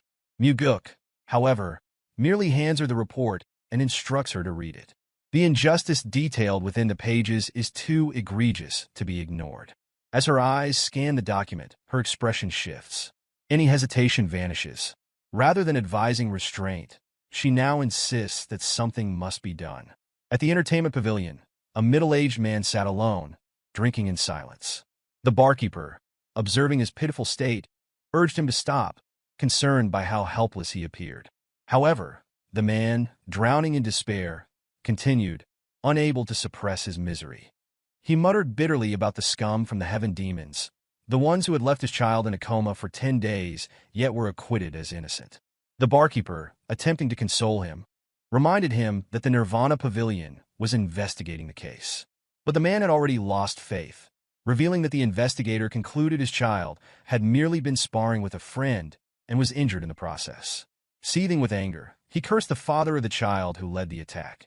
100-Sword Demon, a subordinate of the Blood Heaven Sword Demon and the leader of the 100-Sword Demons. Hopelessness filled his voice as he lamented that the Nirvana Pavilion investigator was no different from the rest. The barkeeper, worried for his safety, repeatedly urged him to stop speaking in such a manner, fearing that an investigator might overhear and take his life. But the man no longer cared. Having lost everything, he had already given up on life. If his son did not wake, his wife would not be able to endure either. When that happened, he resolved that he would kill the one responsible himself. Before another word could be spoken, an arrogant figure entered the establishment, flanked by 2 henchmen. The smug-faced man approached abruptly, claiming responsibility for what had happened to the middle-aged man's child. The father immediately rose from his seat, his eyes burning with rage as he demanded the return of his son and an apology. To his surprise, the smug-faced man bowed, acknowledging his wrongdoing and admitting to committing a terrible crime. But before any relief could be felt, the smirk returned to his face as he lifted his head, mockingly declaring that his bow was the extent of his apology. Laughter erupted from his companions, turning the scene into a cruel spectacle. Unable to restrain himself, the drunken father reached for his sword in fury. Yet before he could unsheath it, the smug-faced man delivered a brutal punch to his face, sending him sprawling across the floor. Turning to the onlookers, the attacker falsely proclaimed that the man had drawn his sword first, prompting his henchmen to nod in agreement, supporting his lie. With renewed aggression, he continued to pummel the fallen man, venting his anger over the audacity of a mere storage keeper who dared to report him to the Nirvana Pavilion. His resentment stemmed from the fact that the storage keeper's son had refused to steal money from his own home, an act that had defied his orders. As he struck him again and again, he unwittingly confessed to the crime in his drunken arrogance. The storage keeper, though beaten and weakened, seized the opportunity and cried out, ensuring that everyone heard the admission. But the smug-faced man only laughed, delivering another punch before turning to the crowd and mockingly asking if anyone had heard a thing. The tavern fell into silence. No one dared to challenge him. Faced with such injustice, the storage keeper could do nothing but weep. The sight amused his tormentor, who sneered at him, ridiculing a grown man for crying so pitifully. He insulted both father and son in the same breath, drawing further laughter from his henchmen. Their amusement, however, was short-lived. Mugeuk entered the establishment, flanked by Daryong and Leon. His voice rang through the tense air, stating that he had heard everything. The smug-faced man turned, momentarily taken aback by the interruption. Yet as his eyes fell upon the unfamiliar figure, his confidence wavered. Silence spread through the room as realization dawned that someone had dared to challenge him. Mugeuk, with an air of calm authority, remarked on the sheer rudeness displayed and speculated on how poorly the man must have been raised. Immediately, the smug-faced man lowered his head, adopting a submissive tone. He apologized, claiming that he had simply been too emotional and pleaded for Mugeuk's understanding. But in the next breath, he turned once more, sneering at Mugeuk and asserting that he had no idea who he was dealing with. He warned him not to interfere. A serene smile appeared on Mugeuk's face as he pondered the arrogance displayed by a man whose only claim to power was being the son of the 100-Sword Demon. The realization struck. 100-Sword Demon's influence must have been great for this man to act so brazenly in broad daylight. The smug-faced man stiffened, wondering how Mugeuk dared to speak of his father in such a way. Before further words could be exchanged, the storage keeper intervened, recognizing Mugeuk and addressing him as the second young master. Shock rippled through the smug-faced man and his henchmen. The other patrons quickly stood, offering their greetings. As the weight of the situation sank in, the smug-faced man scrambled to lower his head once more, this time stammering out an apology for failing to recognize Mugeuk's identity. Yet Mugeuk brushed aside the insincere words. He pointed out the clear lack of genuine remorse, given the man's behavior mere moments ago.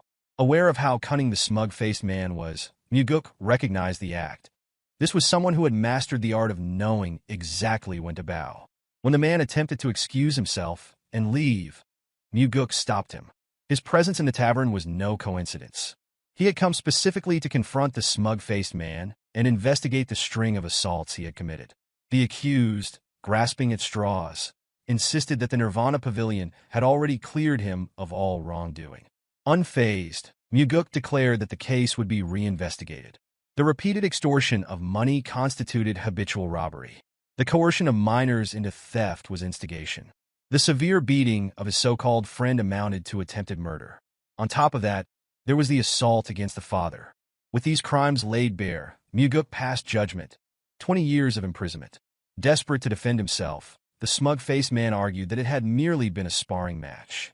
Mugeuk reminded him that a confession had already been made, one that he, as the Nirvana Pavilion master, had personally witnessed.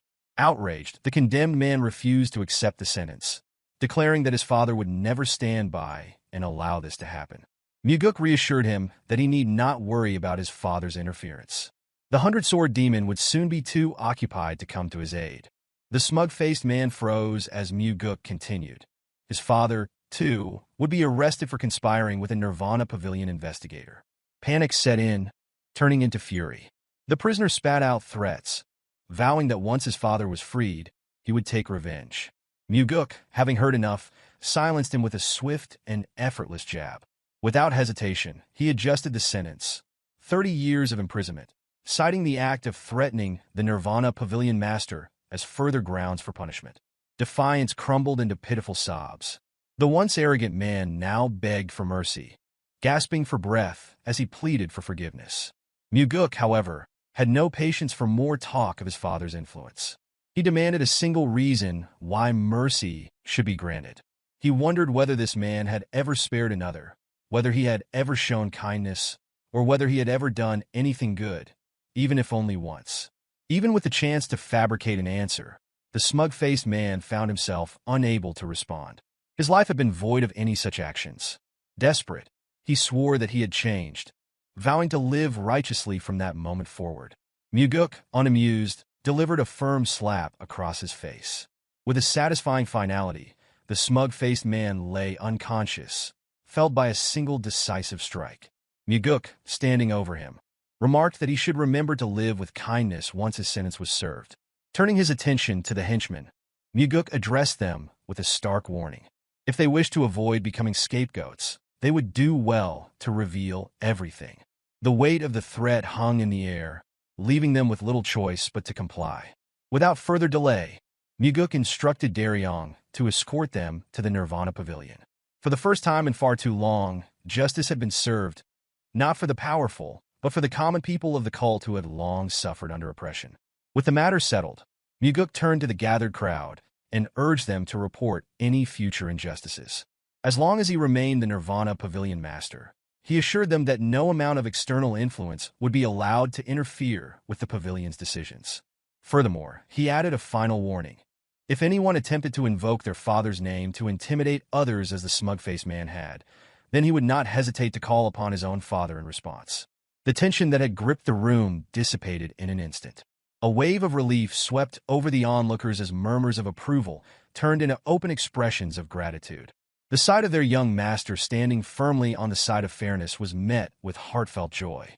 Amid the renewed atmosphere, Leon turned to the storage keeper, informing him that before arriving at the tavern, the demonic physician had been sent to examine his son under Mugeuk's orders. Disbelief flickered across the father's face. The idea that his son was important enough to warrant such attention seemed almost impossible to grasp. Mugeuk met his gaze and dismissed the man's doubts with quiet certainty. His son mattered. Without prolonging the moment, he revealed that the boy had already regained consciousness before their arrival and urged the father to go to him without delay. The storage keeper collapsed to his knees, overcome with emotion. Tears of relief streamed down his face as he expressed his gratitude, swearing never to forget the kindness shown to him. A faint smile crossed Mugeuk's face. The man before him had dedicated his entire life to the cult. It was only right that the cult should, in turn, protect him. The father continued to offer his heartfelt thanks, but Mugeuk knew the truth.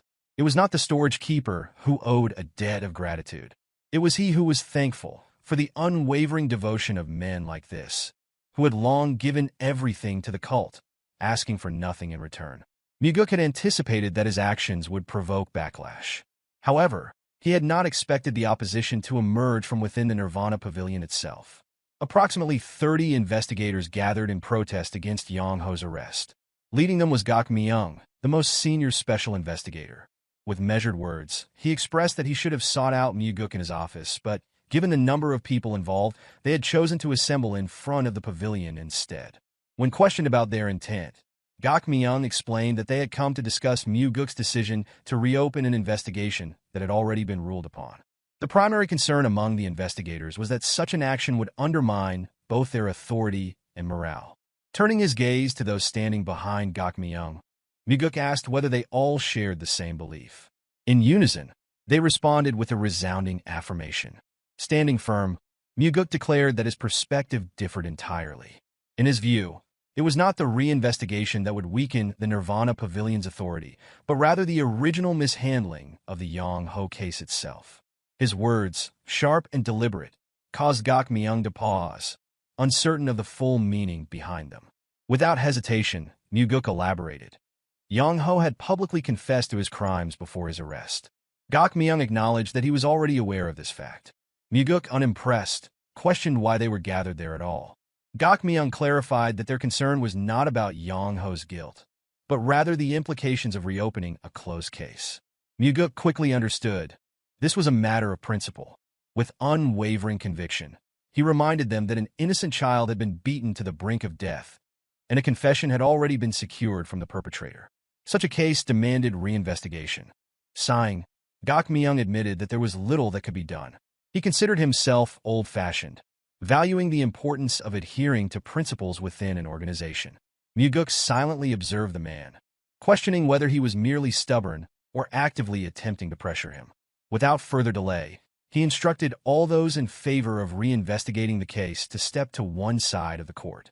If their gathering was truly meant as a collective statement, then surely someone would be willing to break formation. A brief silence followed before one individual stepped forward. Co Daryong was the first to move, voicing his agreement that a reinvestigation was necessary. When prompted for his reasoning, he stated that the initial inquiry had been insufficient and could not rule out the possibility of external influence.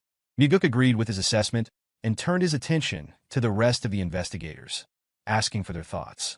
Another figure came forward, accompanied by his colleagues. Echhi, the investigator injured during the demonic dragon court case, now stood in support of the reinvestigation.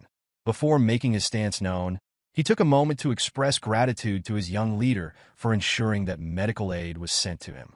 Despite these defections, the majority of the investigators remained aligned with Gok Myung. Mugeuk then turned his attention to Jango, the investigator originally responsible for handling the case. Looking directly at him, Mugeuk asked for his assessment of the situation. Without hesitation, Jango maintained that he had conducted the investigation properly. Fixing his gaze on him, Mugeuk bluntly questioned whether he had accepted a bribe from the 100-sword demon. For a fleeting moment, Jango's expression hardened, though before he could respond, Gok Myung reacted with immediate outrage. In that instant, Mugeuk unleashed his inner energy, silencing him. A wave of killing intent radiated from his entire being, serving as a warning for Gok Myung to remain silent unless given permission to speak. Beads of sweat formed on the senior investigator's forehead as the weight of fear settled over him. Turning back to Jango, Mugeuk demanded an answer. In that moment, Jango swore upon his life that he had never accepted any money. If there was any doubt, he invited Mugeuk to investigate him thoroughly. A brief smile crossed Mugeuk's face as he revealed that such an investigation had already been conducted. No evidence of bribery had been found. The revelation sparked protests among the other investigators, but Mugeuk quickly silenced them with another revelation. This special investigation had been carried out under direct orders from the cult leader. Gok Myung's expression shifted to one of shock upon hearing that the cult leader himself had been involved. Curious, Mugeuk then questioned why Jango had covered up the case if he had not been bribed. Jango, unwavering, insisted that he had not engaged in a cover-up and attempted to defend himself further. Mugeuk cut him off, pointedly questioning whether he had been threatened with harm to his sister. A brief moment of silence followed before Zhang Hua's expression betrayed him. Without directly answering, his reaction confirmed the truth. Mugeuk, in a roundabout way, commended him. The reports had described Zhang Hua as an incorruptible investigator, and this proved it. But then, he wondered why someone with such integrity had handled the case so poorly. The answer became clear. Zhang Hua had a singular weakness. His younger sister, the only family he had been used as leverage against him. Gok Myung, still processing the situation, demanded confirmation. He repeated the question, pressing for an answer, wondering whether Zhang Hua had truly been threatened by the 100-sword demon. Zhang Hua remained silent. Meanwhile, Mugeuk understood why Gok Myung had gathered so many people in protest. Zhang Hua was a junior investigator he cared for deeply. The entire demonstration had been orchestrated to ensure that Zhang Hua's reputation remained untarnished. After allowing the weight of the moment to settle, Mugeuk reassured Zhang Hua that there was no longer any reason to fear. Warriors had already been sent to his house to guard his sister. Until the matter was resolved, she would be kept safe. At those words, visible relief washed over Zhang Hua's face. A burden that had weighed heavily upon him was finally lifted. Without hesitation, he dropped to his knees before Mugeuk, acknowledging his failure and admitting to his grave offense. Gok Myung, unable to process the moment, stammered, questioning whether the junior investigator he had tried so hard to protect had truly covered up an investigation. Mugeuk, unyielding, reminded Zhang Hua that his duty remained unchanged, regardless of the threats he faced. Without resistance, Zhang Hua submitted himself and accepted whatever punishment would be given. The gathered investigators watched in silence, their expressions reflecting a mix of emotions. Ultimately, the matter was no longer their concern. The decision now rested solely in their young leader's hands. Mugeuk instructed Zhang Hua to stand. Calmly, he explained that had this incident occurred after he had assumed his position as pavilion master, the consequences would have been far graver. Tears welled in Zhang Hua's eyes as he struggled to process the words. Hesitantly, he asked whether Mugeuk truly intended to forgive him. Without hesitation, Mugeuk confirmed it. However, he left him with a single truth to remember. His forgiveness was not an act of mercy. It was granted because of the life Zhang Hua had lived before this incident. That incorruptible life had been tarnished, but Mugeuk urged him to rebuild it. Zhang Hua, deeply moved, found himself at a loss for words. Even if he could not yet forgive himself, he could only offer gratitude to the young leader standing before him. At that moment, Mugeuk's voice carried through the court, imbued with internal energy. As pavilion master, he declared that he regarded the Nirvana Pavilion as his family. If anyone dared to threaten them, he would personally ensure their destruction. From this moment forward, the Nirvana Pavilion would no longer be swayed by any external influence. In return, he gives his assurance that no one will be allowed to escape unpunished for their transgressions, just as had been demonstrated this time. A reminder follows. Should any of them receive a threat and report it to him, their family will be protected without fail. If his youthful appearance seems untrustworthy, then faith should instead be placed in the cult leader. Should his own efforts prove insufficient, he is willing to plead for his father's assistance. With that in mind, Mugeuk seeks to instill confidence in their work, ensuring that it can be carried out with dignity. Only when absolute safety for them and their families is secured will the Nirvana Pavilion function as intended. Regardless of the perpetrator, all crimes should be met with punishment. Even should someone within the Heavenly Demon Pavilion commit an offense, no leniency will be granted. Should the cult leader himself be found guilty of wrongdoing, accountability will be demanded. His true fear does not lie with the cult leader or the 8 demon supremes. A brief silence follows this declaration, as the weight of his words is equivalent to challenging the cult leader directly, an act no different from inviting death. What he truly fears is the possibility of the Nirvana Pavilion losing its purpose, becoming incapable of protecting those under its care. The notion that wrongdoers might escape justice while those meant to uphold the law remain powerless against them is far more alarming. A soft voice unexpectedly rises among the investigators. A woman acknowledges her delay in speaking, but expresses a desire to follow the wishes of her new pavilion master. A faint blush appears on Daryong's face upon seeing her. Zhou Hyang, the first to step forward in response to Mugeuk's words. That moment marks the beginning. One by one, the investigators align themselves with him. Some do so sincerely, while others hesitate, but ultimately yield to the prevailing atmosphere. For Mugeuk, their motivations are of little concern. What matters now is their collective movement in a single direction. Only one remains, Gakmyeong, who had arrived with a sense of purpose and momentum, now stripped of both. A desire to stand beside the young leader exists within him, yet his pride restrains him. Mugeuk addresses him directly, assuring him of his sincerity and emphasizing the need for his experience and assistance in making this resolve a reality. Extending a hand first, Mugeuk waits. After a moment's hesitation, the old man accepts the gesture, silently committing himself to the path ahead while offering quiet gratitude in return. Without delay, Mugeuk issues an order to Daryong to accompany the enforcement warriors and arrest Yang Tae, the 100-sword demon and father of Yang Ho.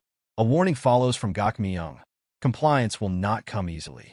Yang Tae commands 100-sword demons who will not allow their leader to be taken without resistance. Mugeuk remains unfazed, instructing that the necessary actions be taken, for should Yang Tae refuse to submit, he will be charged with mutiny. Before long, the man in question stands before Mugeuk. With a respectful tone, he greets him as the young master. However, Mugeuk immediately corrects him, instructing that he be addressed as pavilion master instead. Despite the significant age gap, Yang Tae maintains a composed manner in his speech, addressing the mutiny charge directly and inquiring about its meaning. Mugeuk reveals the truth. It had been the only means of ensuring his presence. An apology follows from Yang Tae, citing the complexities involved in managing an organization. He explains that maintaining pride before one's subordinates is essential. The incident, he insists, was never intended to escalate. It had begun as nothing more than children at play. For the sake of appearances, Mugeuk acknowledges the statement without dispute. Yang Tae then shifts the conversation, alluding to the necessity of external support for the continued operation of the Nirvana Pavilion, emphasizing the significant financial resources required. The underlying intent is evident, an offer of bribery, veiled within the discussion.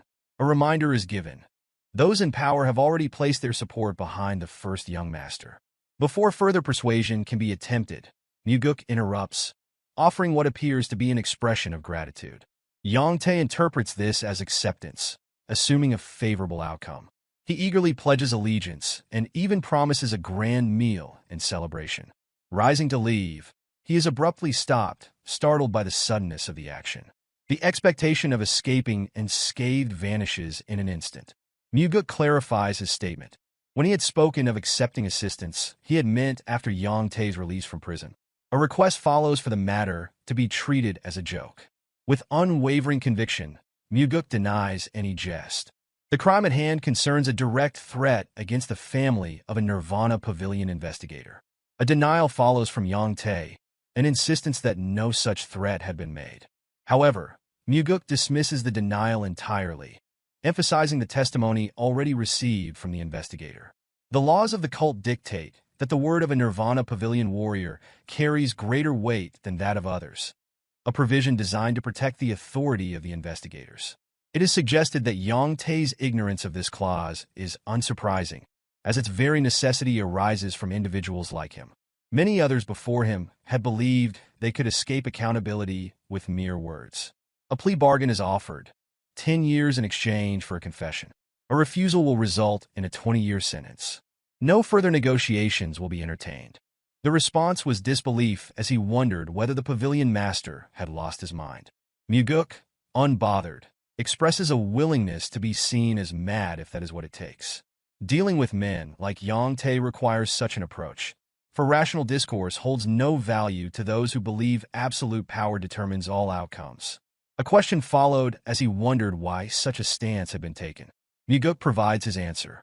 Yang Tae's son had nearly beaten his own friend to death. This was not a single incident. It had been years of torment. As his father, Yang Tae had sought to conceal the crime by issuing a death threat to the investigator's family. And yet, a question is asked as if the reasoning is unclear. The audacity of it enrages Mugeuk. Yang Tae, too, grows angry. As a sword demon, he declares that his status should afford superiority over those beneath him. The Nirvana Pavilion, after all, had always turned a blind eye to such matters. To Mugeuk, these words are both infuriating and deeply unsettling.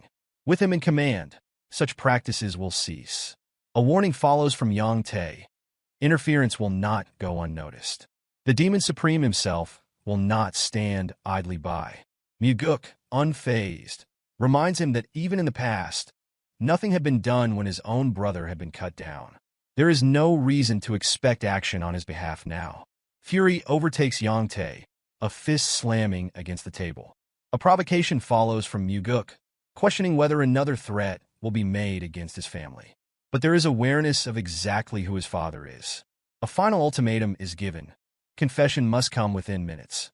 With that, Mugeuk departs, leaving behind a man consumed by his own rage. As he walks through the hall, a single thought lingers. Perhaps the downfall of the demonic cult had never been due to Mugeuk after all.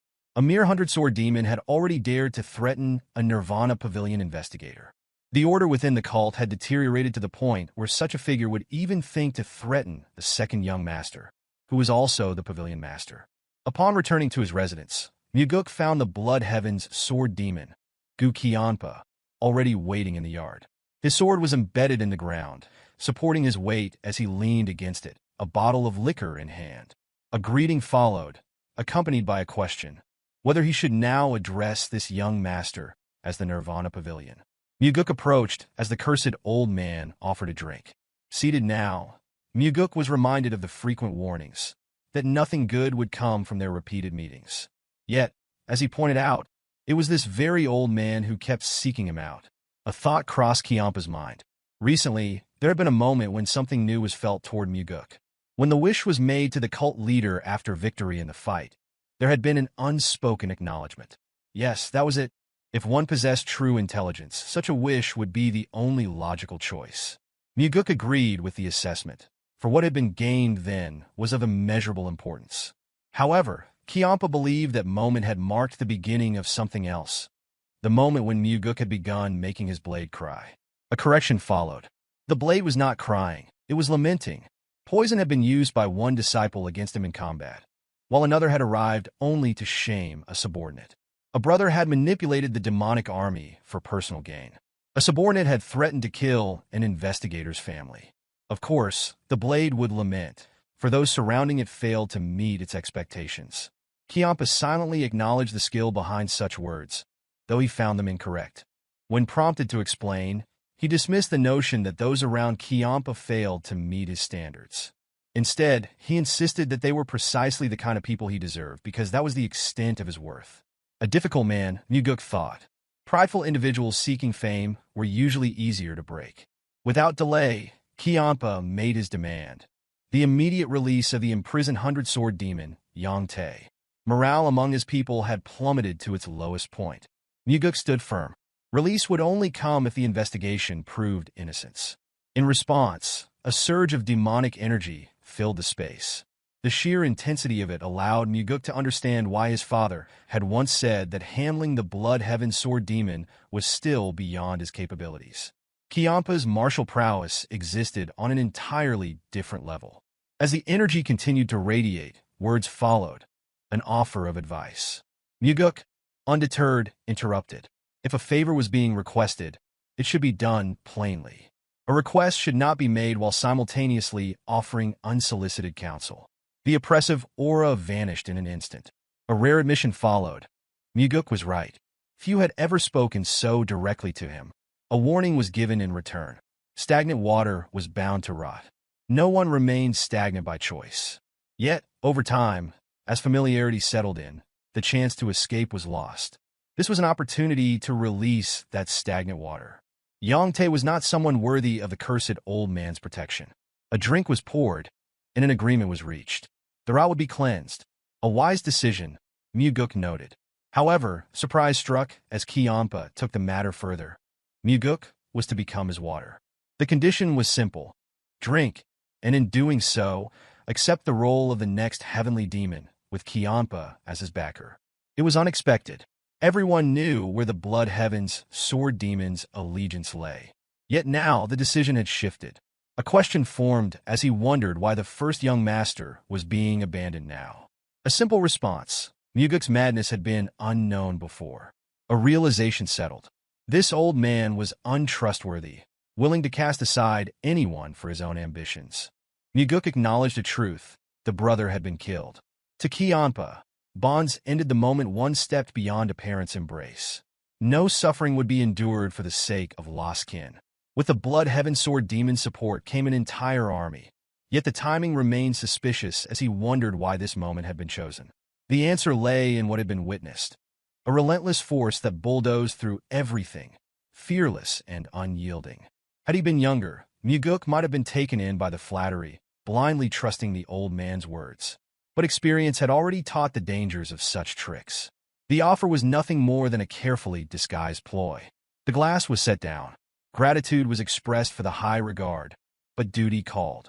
Mugeuk had no intention of abandoning his responsibilities as Nirvana Pavilion master. A father's disappointment would follow if work was neglected in favor of political maneuvering. Another challenge followed as he wondered whether, if the cult leader intended to keep him in his current position indefinitely, he would truly be content to remain there, stagnating forever. There was only one path: to become the heir or not. Collaboration would only draw the cult leader's attention further. The reasoning was sound, but a crucial detail had been overlooked. Mugeuk was not the only one seeking to restore order within the cult. His father shared the same objective. A decision would require time. The drink would be taken only once that choice was made. Kianpa rose, retrieving the immortal blade from where it had been embedded in the ground. Without hesitation, the blade was swung at full force toward the second young master. No attempt was made to evade. The black sword at Mugeuk's waist was drawn, clashing against the attack. The resulting impact sent a resounding explosion of metal through the air. From behind the crossed blades, a demand was made. An answer would be given by tomorrow. A bead of sweat formed on Mugeuk's face. 5 days would be needed. The brief but intense confrontation ended. Kianpa accepted the counteroffer: 3 days. No response was awaited. In an instant, he soared into the sky, vanishing beyond the walls. As the sword returned to its scabbard, Mugeuk rotated his wrist. Pain shot through his arm. The old man was cursed indeed. Blocking that strike had been agony. The following day, Mugeuk observed the enforcement warriors undergoing training from a hill overlooking the grounds. Jango's methods were ruthless, a regimen that involved the tearing of flesh and the breaking of bones. Yet, the warriors endured, gritting their teeth as they pressed forward. This, Jango declared, was the true nature of demonic army training. A resounding cry followed. Loyalty could not be placed in a wife, a child, or a friend, for all could betray. Only the sweat shed in training would remain steadfast. Daryong chuckled at the remark, well aware that Jango had never once mentioned having a wife or child. Mugeuk acknowledged the humor, but the conversation quickly shifted as Daryong inquired about the unprecedented apology statement issued by the Southern Blade House. A knowing smile formed on Mugeuk's face as he suggested that if curiosity persisted, Daryong should ask them directly. Panic flashed across Daryong's expression as he protested against the idea, fearing that such an action would result in broken legs. Mugeuk dismissed the concern, stating that even if Daryong were to dance in the Southern Blade House's training grounds, he would walk away unscathed. The reason was simple. The cursed old man had chosen to support him and had begun severing the stagnant influences they had previously discussed. Without further delay, Mugeuk issued an order. Yang Tae and his son were to be imprisoned in a location where outside contact would be nearly impossible. Full accountability for their actions would be enforced. A thought lingered. Had interference not occurred, they would have continued living as they pleased while victims such as Guak, Su suffered in silence. And if there was one, then surely there had been others before, and there would have been many more to follow. This could not be allowed. Those who sought to wreak havoc would be stopped. The following day, a new branch of the Nirvana Pavilion officially opened within the demonic village. Chunbei, a bar owner, observed as necessary furnishings were placed inside, and a signboard was mounted. A question formed as he wondered why a branch had been established in such a location. Mugeuk offered a simple explanation. Should any cult warrior abuse their authority, reports were to be made there. Another question followed as he wondered what the people had done in the past when such abuses had occurred. The inquiry seemed absurd. The expressions of those gathered revealed an unspoken truth. They had endured in silence. Even those who knew such matters should be reported had been unable to do so. The process required multiple identity verifications, making it near impossible to complete. A firm declaration followed. Any issue involving the cult's warriors could now be reported directly to the Nirvana Pavilion branch. Furthermore, any attempt to retaliate against those who submitted reports would result in execution. The bar owner was taken aback, startled by the realization that the second young master had truly established this branch for the people's sake. A bow of gratitude followed, along with a promise to ensure that the message spread. A pleased smile formed on Mugeuk's face. This was the beginning. With the Nirvana Pavilion at the center, protection would extend to the villagers, low-ranking warriors, and all those who suffered injustice simply for lacking power. Through this, a fundamental principle would be taught. Every life held equal worth. And with this principle, Mugeuk intended to move forward. That night, upon stepping into the yard, Mugeuk found the old man waiting. The promised decision was due. Seated now, Mugeuk listened as Kiampa questioned whether the drink would finally be accepted. Though his expression remained unreadable, the old man's heart brimmed with satisfaction as he poured the liquor. An expectation followed. Mugeuk was to drink. The glass remained untouched. The tension thickened as their gazes met. Silence stretched until Mugeuk broke it with a single statement, a request for snacks. An inquiry followed as he wondered what kind of snack was desired. Within the strained atmosphere, an answer came: the demonic army. A request was made, respectfully yet boldly, for the blood heaven sword demon to feed the demonic army into his grasp. The demand was met with incredulity. As if dealing with a spoiled child, Kiampa stated that such things did not work that way. Mugeuk remained undeterred, reasoning that having snacks with a drink was perfectly normal.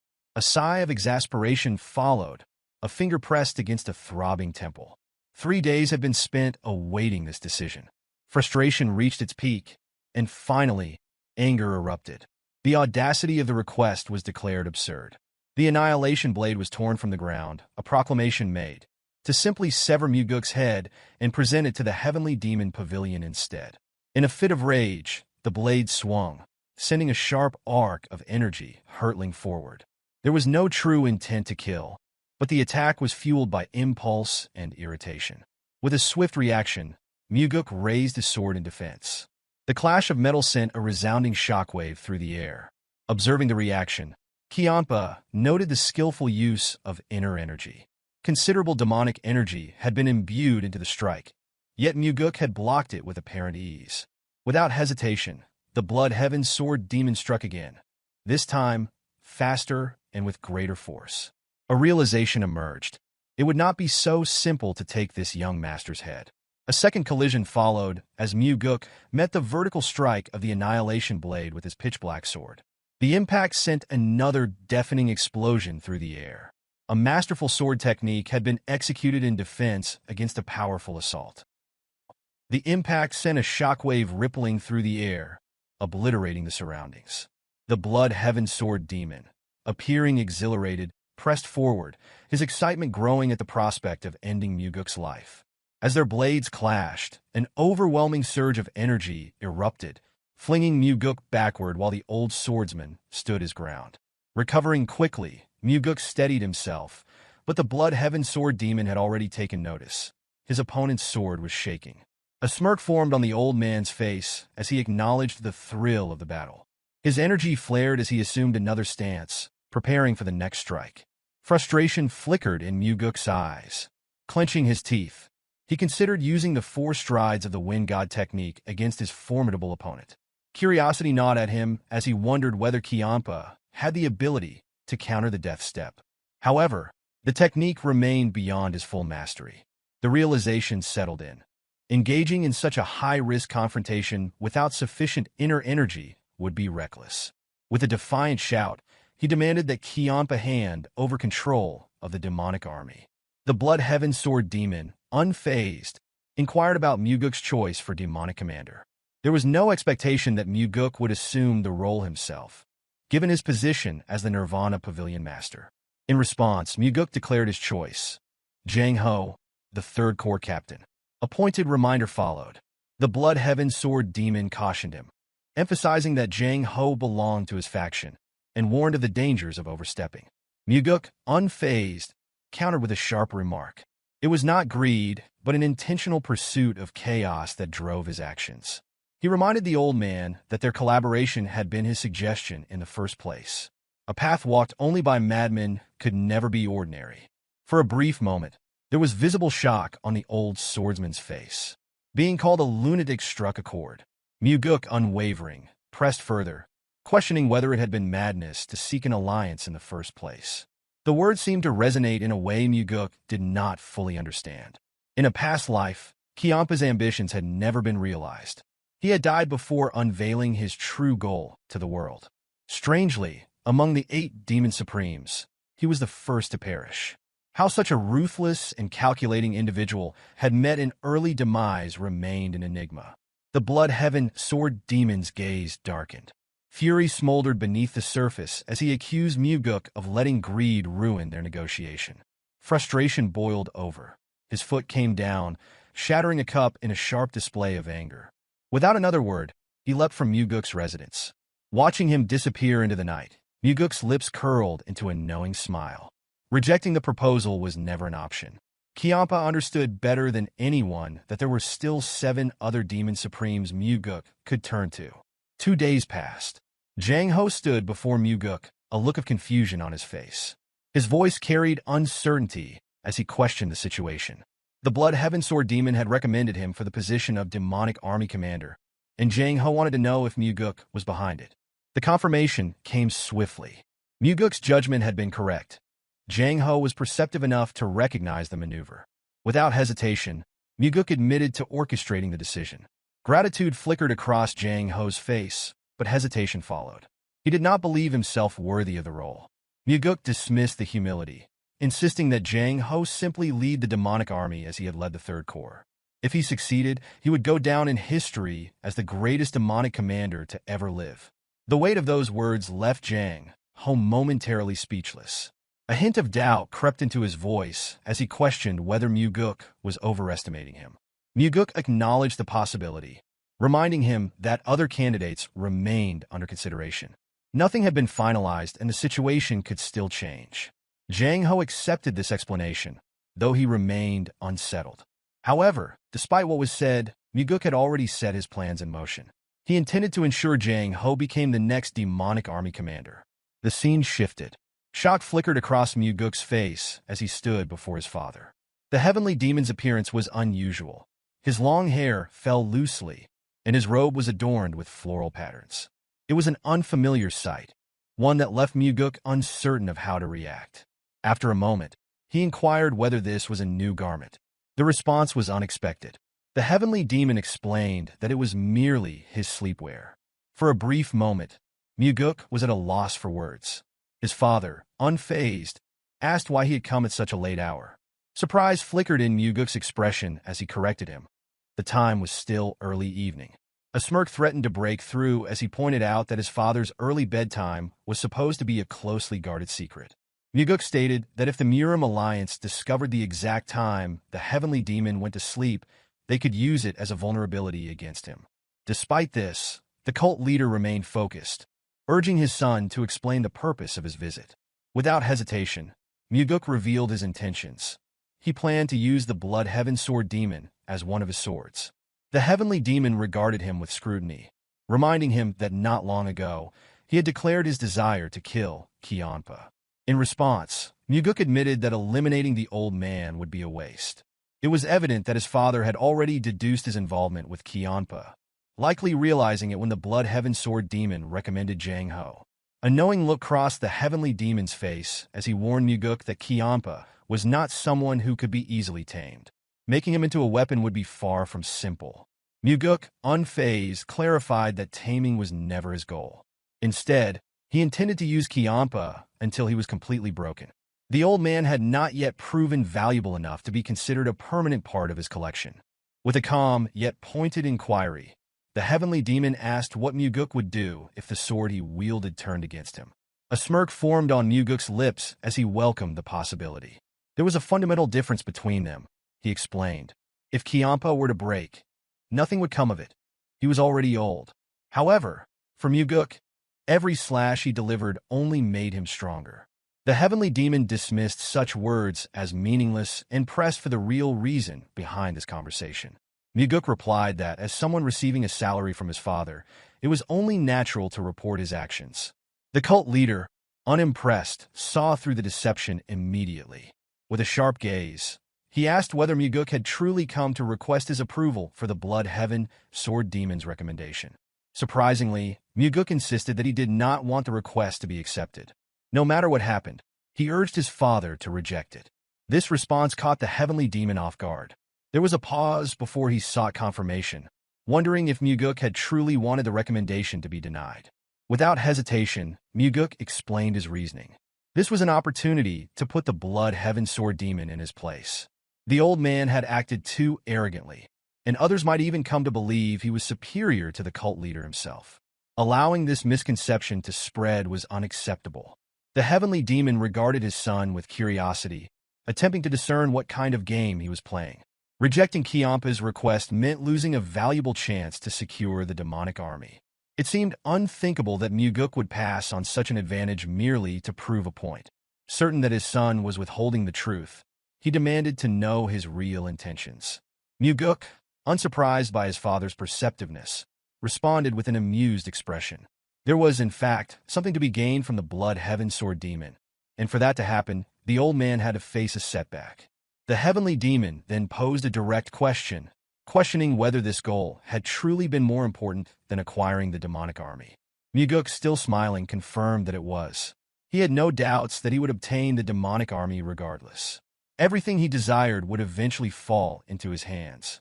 The heavenly demon found his son's confidence impenetrable. With a dismissive turn, he advised him not to be ridiculous. To Mugeuk, however, nothing in that moment seemed more absurd than his father's floral-patterned pajamas. The scene shifted to a conversation between the Blood Heaven Sword Demon and the heavenly demon. Kiampa acknowledged Mugeuk's recent rise within the cult, his voice carrying an air of calculated observation. The heavenly demon, unaffected by the remark, reminded him that it was only due to his own permission that Mugeuk had been able to distinguish himself in the first place. In a rare show of deference, Kiampa bowed his head and offered gratitude. He admitted that it was only recently that he had come to understand Mugeuk's true potential. However, the cult leader remained unconvinced. In his view, Mugeuk was still immature. Kiampa found this assessment peculiar. With a measured tone, he expressed his desire to guide Mugeuk to even greater heights. The heavenly demon regarded this as an unusual proposition, yet he recognized the opportunity it presented. With little resistance, he permitted Kiampa to proceed as he wished. Kiampa wasted no time. Bowing once more before making an additional request, he sought the heavenly demon's assistance in ensuring that his chosen candidate for demonic army commander would secure the position. The cult leader immediately recalled Mugeuk's earlier plea to deny Kiampa's recommendation at all costs. Weighing both requests, he informed the Blood Heaven Sword Demon that granting such a favor would be difficult. Kiampa then revealed a critical piece of information. Mugeuk himself was vying for the position. The heavenly demon, considering this, acknowledged that he had already done much to support his second son. However, the feelings of his firstborn needed to be taken into account as well. Kiampa, showing understanding, reflected on a lesson learned from his years training disciples. He had often been criticized for failing to commit fully to a single candidate. True support, he believed, required unwavering loyalty to one individual. The heavenly demon, unmoved, dismissed such concerns. With a cold, unyielding stare, he declared that unlike Kiampa, he did not concern himself with the opinions of others. Rather than tolerating criticism, he simply eliminated anyone who dared to voice it. The Blood Heaven Sword Demon found himself at a loss for words. The cult leader inquired whether there was anything else to discuss, but Kiampa simply bowed his head and stated that there was nothing further to address. He assured the heavenly demon that they would meet again before turning to leave the building. As he stepped outside, his thoughts lingered on the shift in the cult leader's support. Doubt clouded his mind as he wondered why the heavenly demon had withdrawn his backing for Mugeuk. If a choice had already been made, it seemed only logical that unwavering support should follow. The scene shifted to Mugeuk's residence, where Kiampa sat with a cup of liquor in hand. He remarked that Mugeuk's father placed greater value on his older brother. Mugeuk, unfazed, questioned whether that was truly Kiampa's belief. With a serious tone, he explained that their alliance had never been destined to work, for Kiampa should have been able to compensate for the shortcomings Mugeuk lacked. The remark visibly unsettled the blood heaven sword demon. A flash of anger crossed his face as he demanded clarification, asking if he was being deemed inadequate. Mugeuk responded with nothing but disappointment. Placing his cup down, Kiampa asserted that Jango had never been a viable candidate for the position of demonic army commander. Mugeuk, however, challenged his resolve, questioning whether he had already abandoned the notion. With a measured motion, the older man poured himself another drink and cautioned against pursuing something unattainable. Mugeuk dismissed the advice, pointing out that Kiampa spoke with authority despite having failed to accomplish even a single task for him. The pouring of the liquor ceased as Kiampa's grip tightened around the bottle. His expression darkened as he demanded that Mugeuk repeat himself. Without hesitation, Mugeuk reminded him of the promise made to support him and act as his backer. The blood heaven sword demon countered, insisting that it was Mugeuk who had persistently urged him, like a stubborn child, to accomplish something impossible. In response, Mugeuk argued that if the task was unattainable, the proposal should have been rejected from the start. He accused Kiampa of making a mistake by recommending Jango for the position in the first place. Kiampa found himself unable to formulate a response. Mugeuk drew his sword from his hip, using the sheath to carve a line in the dirt before them.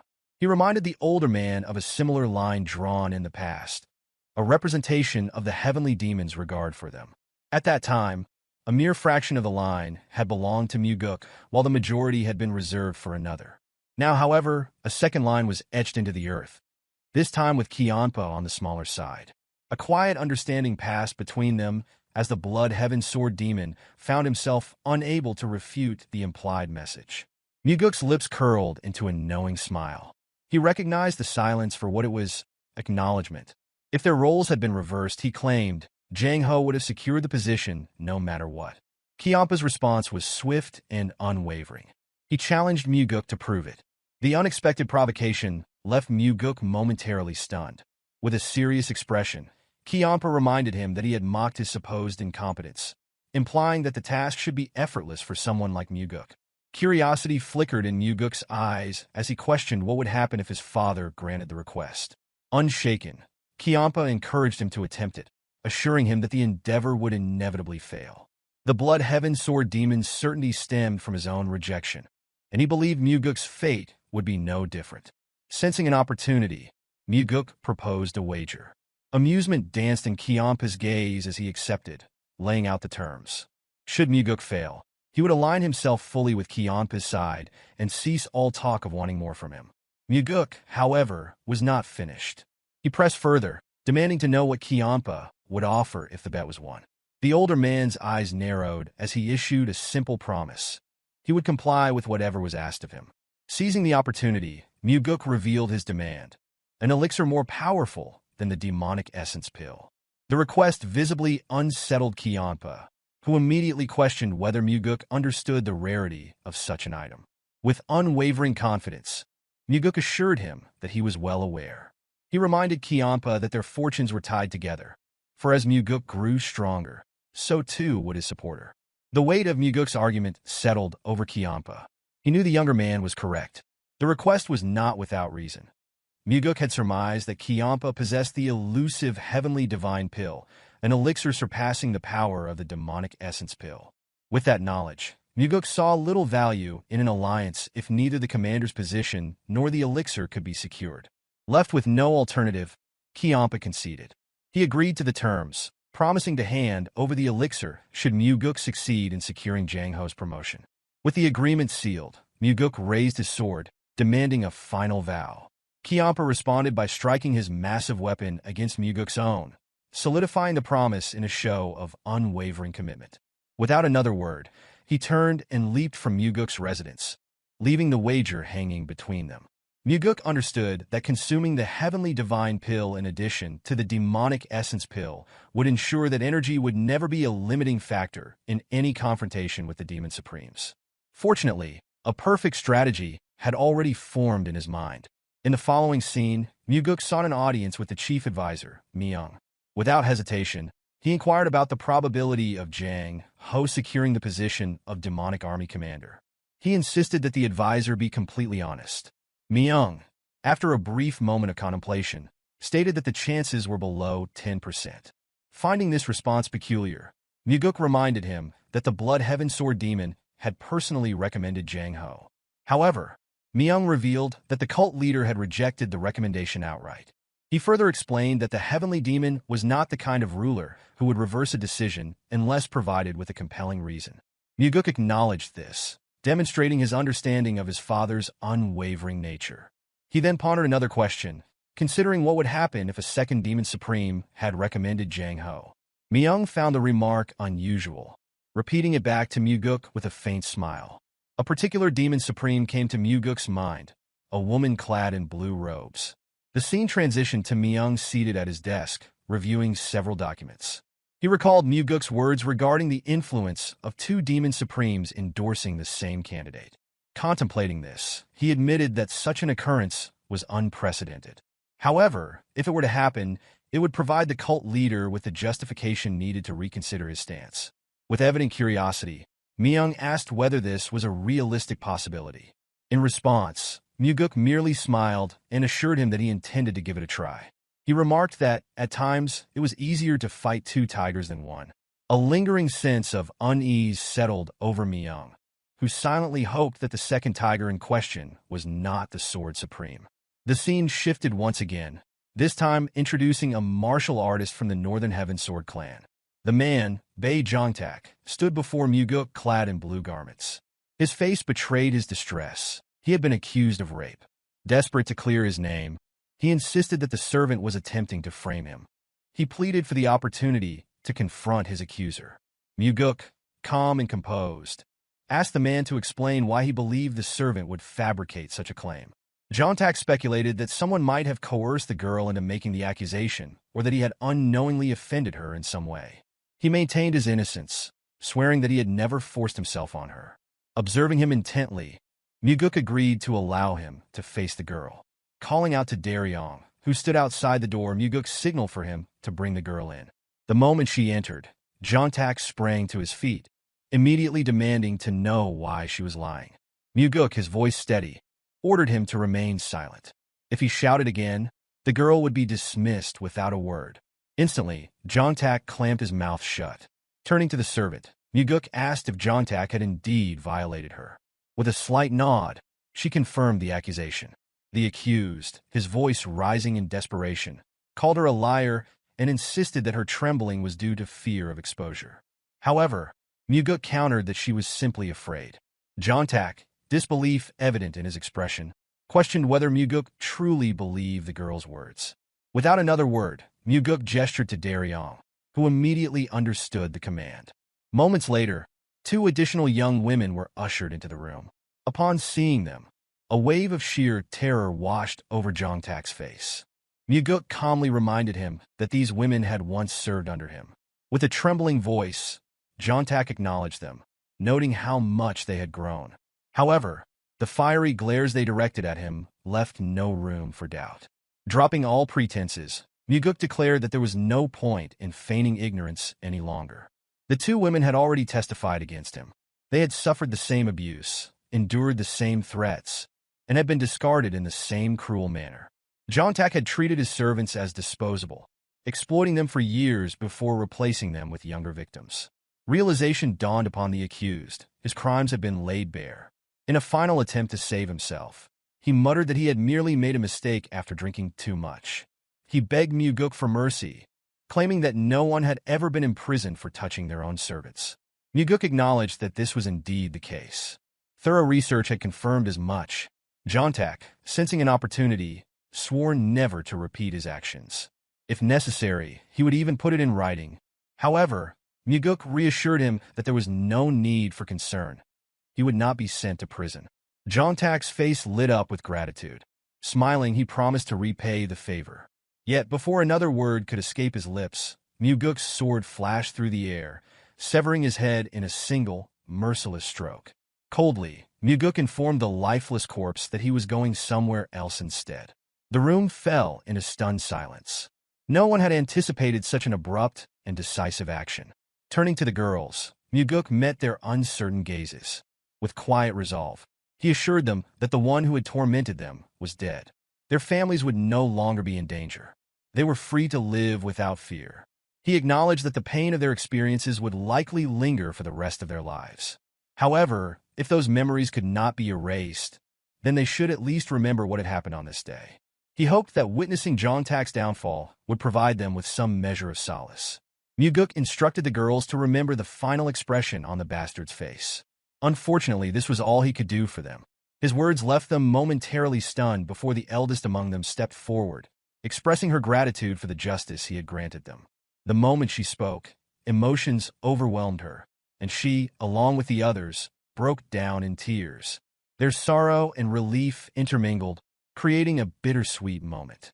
Between sobs, they thanked Mugeuk once more. Both Mugeuk and Daryong remained silent, merely watching as the girls cried. After a pause, Mugeuk gently told them not to express gratitude toward him. The only reason the bastard had been punished was because they had displayed the courage to testify against him. Without their bravery, justice would not have been served. He urged them to continue living with the same strength they had shown today. With deep respect, the girls bowed their heads and promised they would. Once their conversation ended, Daryong led them out of the building. Left alone, Mugeuk turned toward the window, gazing at the world beyond. A somber realization settled over him. The cult had failed these girls. Under the rule that only the strong survived, there had been no protection for them. If the cult continued down this path, fate would one day allow his father to be cut down by the very orthodox martial arts he despised. That future seemed inevitable. Quietly, Mugeuk acknowledged to himself that his father needed to be removed. His thoughts were interrupted by the sound of footsteps. Leon stepped into his office, her gaze falling upon the lifeless body on the floor. Without hesitation, she informed him that the deceased man had once served the Northern Heaven Swordsman. She warned that the Flower Sword Supreme would not let this matter slide easily. Fixing her master with a piercing stare, she asked if he was not afraid. Mugeuk responded without hesitation. He admitted that he was indeed afraid, but his fear was not of reprisal. With a serious expression, he confessed that his true concern was dying before he had finished dealing with all the filth that plagued their world. Leon regarded him carefully before offering a different perspective. She noted that, over time, their cult had begun to change for the better. If things continued this way, soon they might even have more honorable individuals among them than the Murim alliance itself. Mugeuk smiled at her words, but his response was firm. Avoiding the crime of raping a servant was not an act of goodness. It was the bare minimum expected of any decent person. No one should be permitted to commit such atrocities. What she perceived as progress was nothing more than their cult finally doing what should have been natural all along. As he finished speaking, Mugeuk called out to Daryong. Without delay, he instructed him to notify the Sword Supreme immediately. A problem had arisen during the course of an investigation, and he intended to explain the matter personally. The scene shifted to the Northern Heaven Sword clan. A man dressed in blue led Mugeuk and Daryong through a vast bamboo forest. The surroundings were serene, the thick canopy of bamboo casting elongated shadows across the narrow path. Deep within the forest stood a refined yet imposing building. Upon their arrival, an announcement rang out. The Nirvana Pavilion master had arrived. Stepping out of the building to receive them was a woman of striking beauty. Her composed demeanor radiated both grace and authority. This was the Flower Sword Supreme, so Yeonrang. Yeonrang gestured for the two to enter. As Mugeuk's thoughts drifted, observations about the Flower Sword Supreme surfaced. Despite appearing to be in her 20s, reality dictated otherwise. Her true age doubled that assumption. This peculiarity birthed a saying within the sect. The world may change, but the sword master does not. Strangely, she even seemed to grow younger with each passing year. Once inside, Mugeuk pressed his hands together in a formal greeting, acknowledging the time that had passed since their last meeting. The remark prompted Yeonrang's response, noting how the title of senior still felt unfamiliar. A preference was expressed, being addressed as mentor instead. Mugeuk, however, dismissed that suggestion, explaining that their difference in status made such familiarity inappropriate. In response, Yeonrang questioned whether respect should be dictated by age alone. True reverence, she argued, belonged to those who earned it, regardless of youth or seniority. With the point made, Mugeuk relented, agreeing to address her as mentor. In return, a request was put forth. He wished to be called Young Master. Attention then shifted to another matter. Mugeuk subtly turned his head, revealing the reason for Daryong's presence. The special investigator had been brought in to explain the details of a case. A brief introduction followed as Daryong identified himself. Yeonrang, however, swiftly interrupted, raising a hand to halt further explanation. In her view, the Nirvana Pavilion's verdict rendered any discussion unnecessary. If guilt had been determined, then guilt existed. Furthermore, any individual who dared to assault a young servant deserved no leniency. The Northern Heavensword clan would not contest the ruling or its investigative process. With that, Mugeuk signaled to Daryong, prompting his departure. Leaving his leader alone with the Flower Sword Supreme, Daryong exited without delay. The conversation took on a lighter tone as Yeonrang acknowledged recent shifts within the sect, attributing them to Mugeuk's efforts. A soft smile accompanied the words, expressing appreciation for the changes he had brought. Mugeuk, however, redirected the praise, crediting her unwavering presence as the true foundation of stability. Yeonrang, seemingly amused, dismissed the compliment, jesting about unnecessary flattery directed at an aging face. Mugeuk countered immediately, insisting that she still appeared as youthful as ever. In response, Yeonrang scoffed at the notion, finding it absurd. Her gaze lowered to the back of her hand, as if searching for the passage of time etched upon her skin. A quiet remark followed. Perhaps it was time to step back and immerse fully in the essence of martial enlightenment. Mugeuk's mind drifted to the past. Yeonrang, despite her words, had lived a life steeped in battle. After the sect's gates closed following Mugi's defeat of the heavenly demon, chaos erupted. The 8 demon supremes and the sect's renowned masters clashed for supremacy. In the end, the Flower Sword Supreme stood victorious, ascending as the sect leader after leaving a trail of corpses in her wake. Her reign, however, remained turbulent, marked by unrelenting bloodshed. Had governance been her strength, her ambitions might have flourished. Instead, she faltered, failing to maintain power beyond 3 years. Eventually, her life was claimed by her successor, bringing himself back to the present. Mugeuk admitted the burden weighing on him in light of the recent case. Yeonrang, noting the concern, prompted further elaboration. Tensions with the Southern Heavenblade clan had escalated, Mugeuk explained. This revelation was deliberate, a calculated mention of the Heavenblade Demons faction, aimed at gauging her reaction. Among the 8 Demon Supremes, Blood Heaven Sword Demon and the Flower Sword Supreme shared a particularly strained relationship. Consequently, the forces they commanded, the Sword Demon and the 100 Sword Demon, remained at constant odds. Mugeuk continued, revealing the pressure exerted by Blood Heaven Sword Demon, followed by the growing conflict with the Southern Heavenblade clan. Yeonrang, however, dismissed any comparison between herself and the Elder, making a clear distinction. Mugeuk immediately agreed, reaffirming her uniqueness without hesitation. The shift in conversation led to an inquiry. Yeonrang referenced a matter concerning Jango, a recommendation made by Blood Heaven Sword Demon for the position of Demonic Army Commander. Seeking clarification, she pressed for details. Mugeuk confirmed that Jango possessed both capability and loyalty. More importantly, Jango served under his own command. The answer piqued Yeonrang's curiosity further, prompting her to question how the Elder had been convinced to act against expectations. A brief explanation followed. The Elder's pride had been leveraged. Mugeuk had reasoned that a Demon Supreme should prioritize the sect's welfare over personal affiliations or political maneuvering. Yeonrang, unconvinced, pointed out that such an argument alone would not sway someone like Blood Heaven Sword Demon. Mugeuk speculated that the Elder's motivation stemmed from a personal desire not to be outmaneuvered. Yeonrang listened closely, offering no immediate response. Further elaboration continued. Even with the Elder's endorsement, an obstacle remained. A second Demon Supreme support was necessary, yet none had stepped forward to provide it. Yeonrang, seemingly deep in thought, considered the reason behind his belief that no one else had volunteered. Mugeuk hesitated, responding with uncertainty.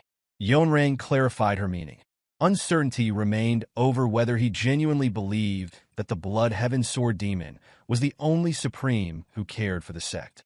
Mugeuk attempted a response, but faltered. Before he could justify his stance, Yeonrang voiced the true purpose of his visit.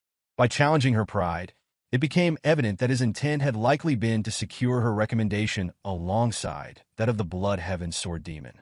A quiet acknowledgement escaped Mugeuk. His thoughts deepened. Now was the time for honesty.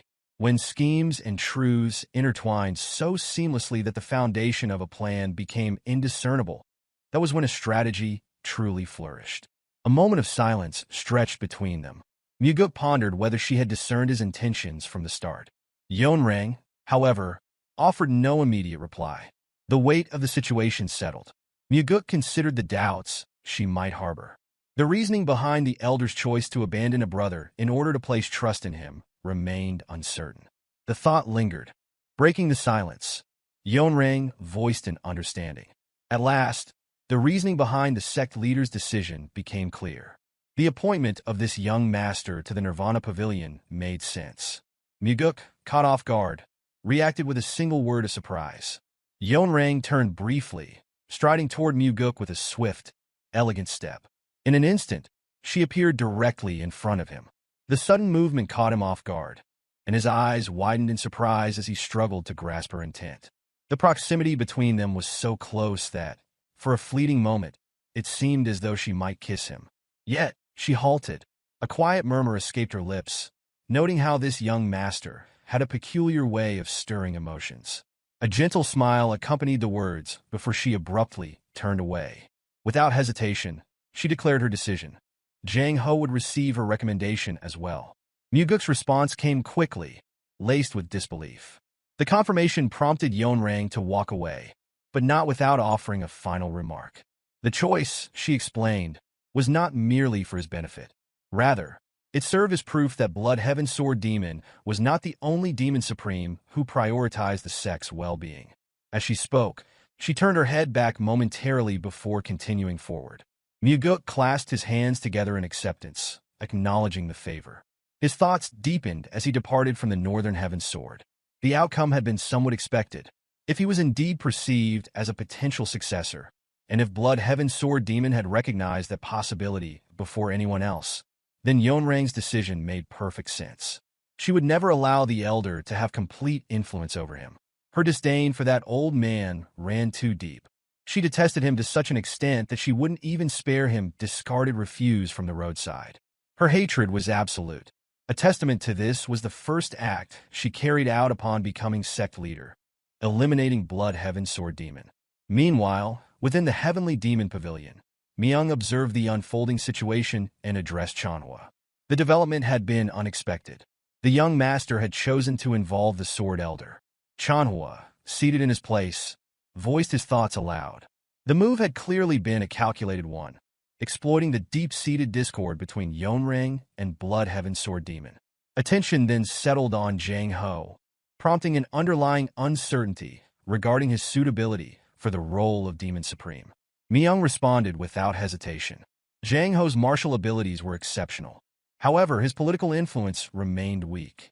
The young master had been shrewd in selecting someone like Jango. Chanhwa contemplated this further. It was unlikely that Jango had been the young master's choice from the beginning. Emotion must have played a role. Despite outward appearances, the boy was more sentimental than he seemed.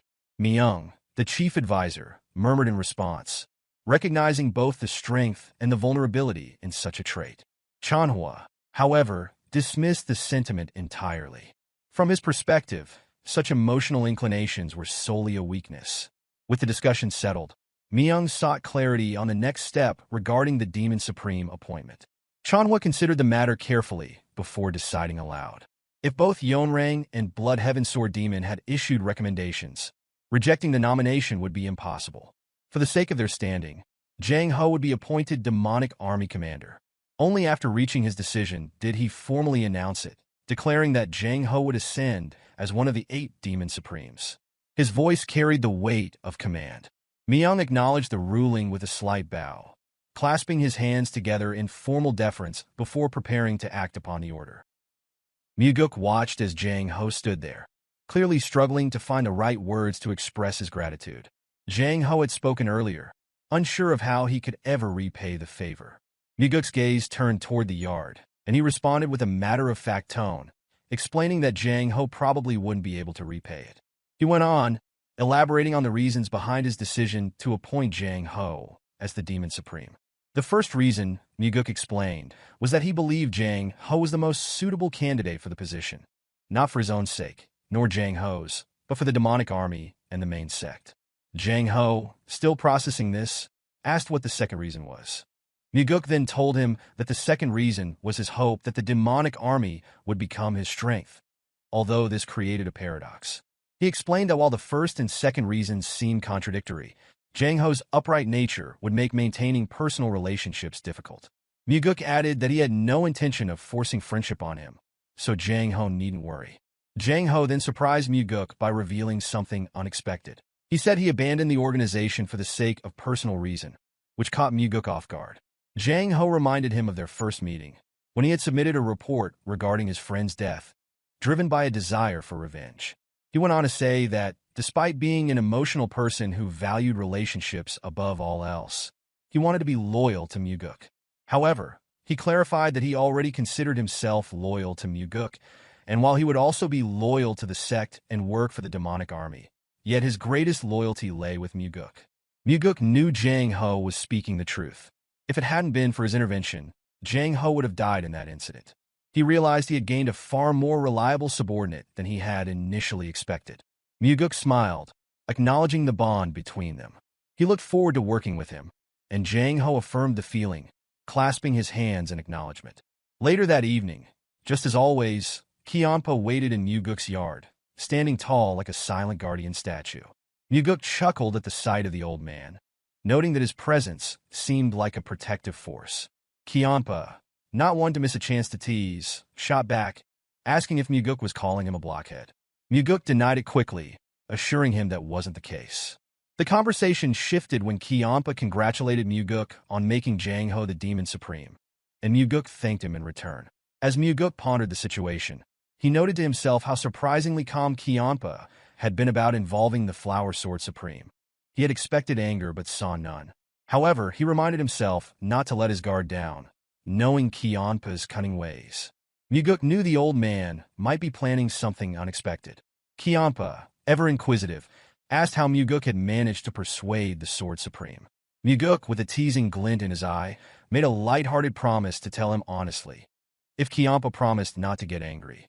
Kianpa, half suspicious but intrigued, agreed. Mugeuk then revealed that he had provoked her pride by stating that Kianpa was the true Demon Supreme, using Kianpa as a pawn in the process. Kianpa, with a knowing smile, retorted that Mugeuk had clearly been tricked by the Sword Supreme, who would undoubtedly try to play tricks on him. The conversation grew serious as Kianpa warned Mugeuk not to underestimate her, predicting she would stop him from meeting Kianpa, using the excuse and notion to be helping him. When Kianpa asked Mugeuk what he would do if this came to pass, Mugeuk, without hesitation, declared that for him, Kianpa came first, no matter what. Kianpa's face softened at the loyalty, but he quickly turned the conversation back to strategy. As they spoke, Kianpa pulled out a small black box adorned with golden lines. Mugeuk took it, curious about its contents. Kianpa casually stated that a promise was a promise, but there was more to it than his laid-back tone suggested. When Mugeuk opened the box, his eyes widened in surprise at what lay inside. A marble of medicine, faintly glowing with a blue light that emitted an almost otherworldly energy. Kianpa didn't need to say more. The moment Mugeuk laid eyes on the item, he recognized it instantly, the heavenly divine pill. It was a treasure Kianpa had kept for years, refusing to take it himself, patiently saving it for the right moment. Mugeuk hesitated for a brief moment, then asked, almost teasingly, if Kianpa was truly going to part with it. The question seemed to hit a nerve, and Kianpa's anger flared. His voice sharpened as he threatened to take the pill back, his frustration evident.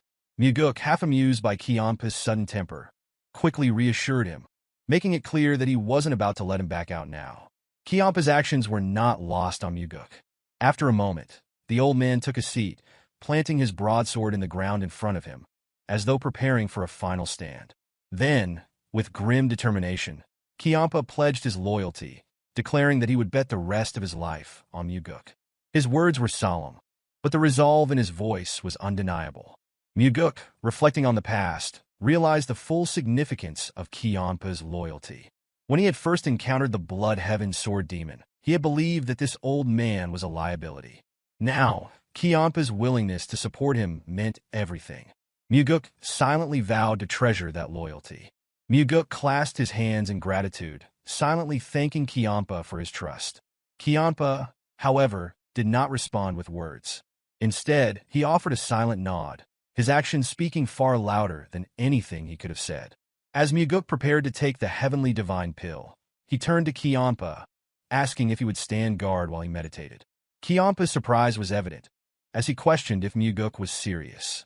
Mugeuk confirmed that he was, explaining that since Kiampa had given it to him, it felt right to take it in his presence. The ritual of taking such a powerful pill wasn't something to be done lightly. It held symbolic meaning, signifying trust between a martial artist and their guardian. As Mugeuk sat cross-legged, preparing to absorb the pill's energy, Kiampa's expression faltered for a moment. He was clearly uncertain about Mugeuk's decision, but trusted him nonetheless. Mugeuk's voice was firm as he stated that he was taking the heavenly divine pill because he trusted Kiampa.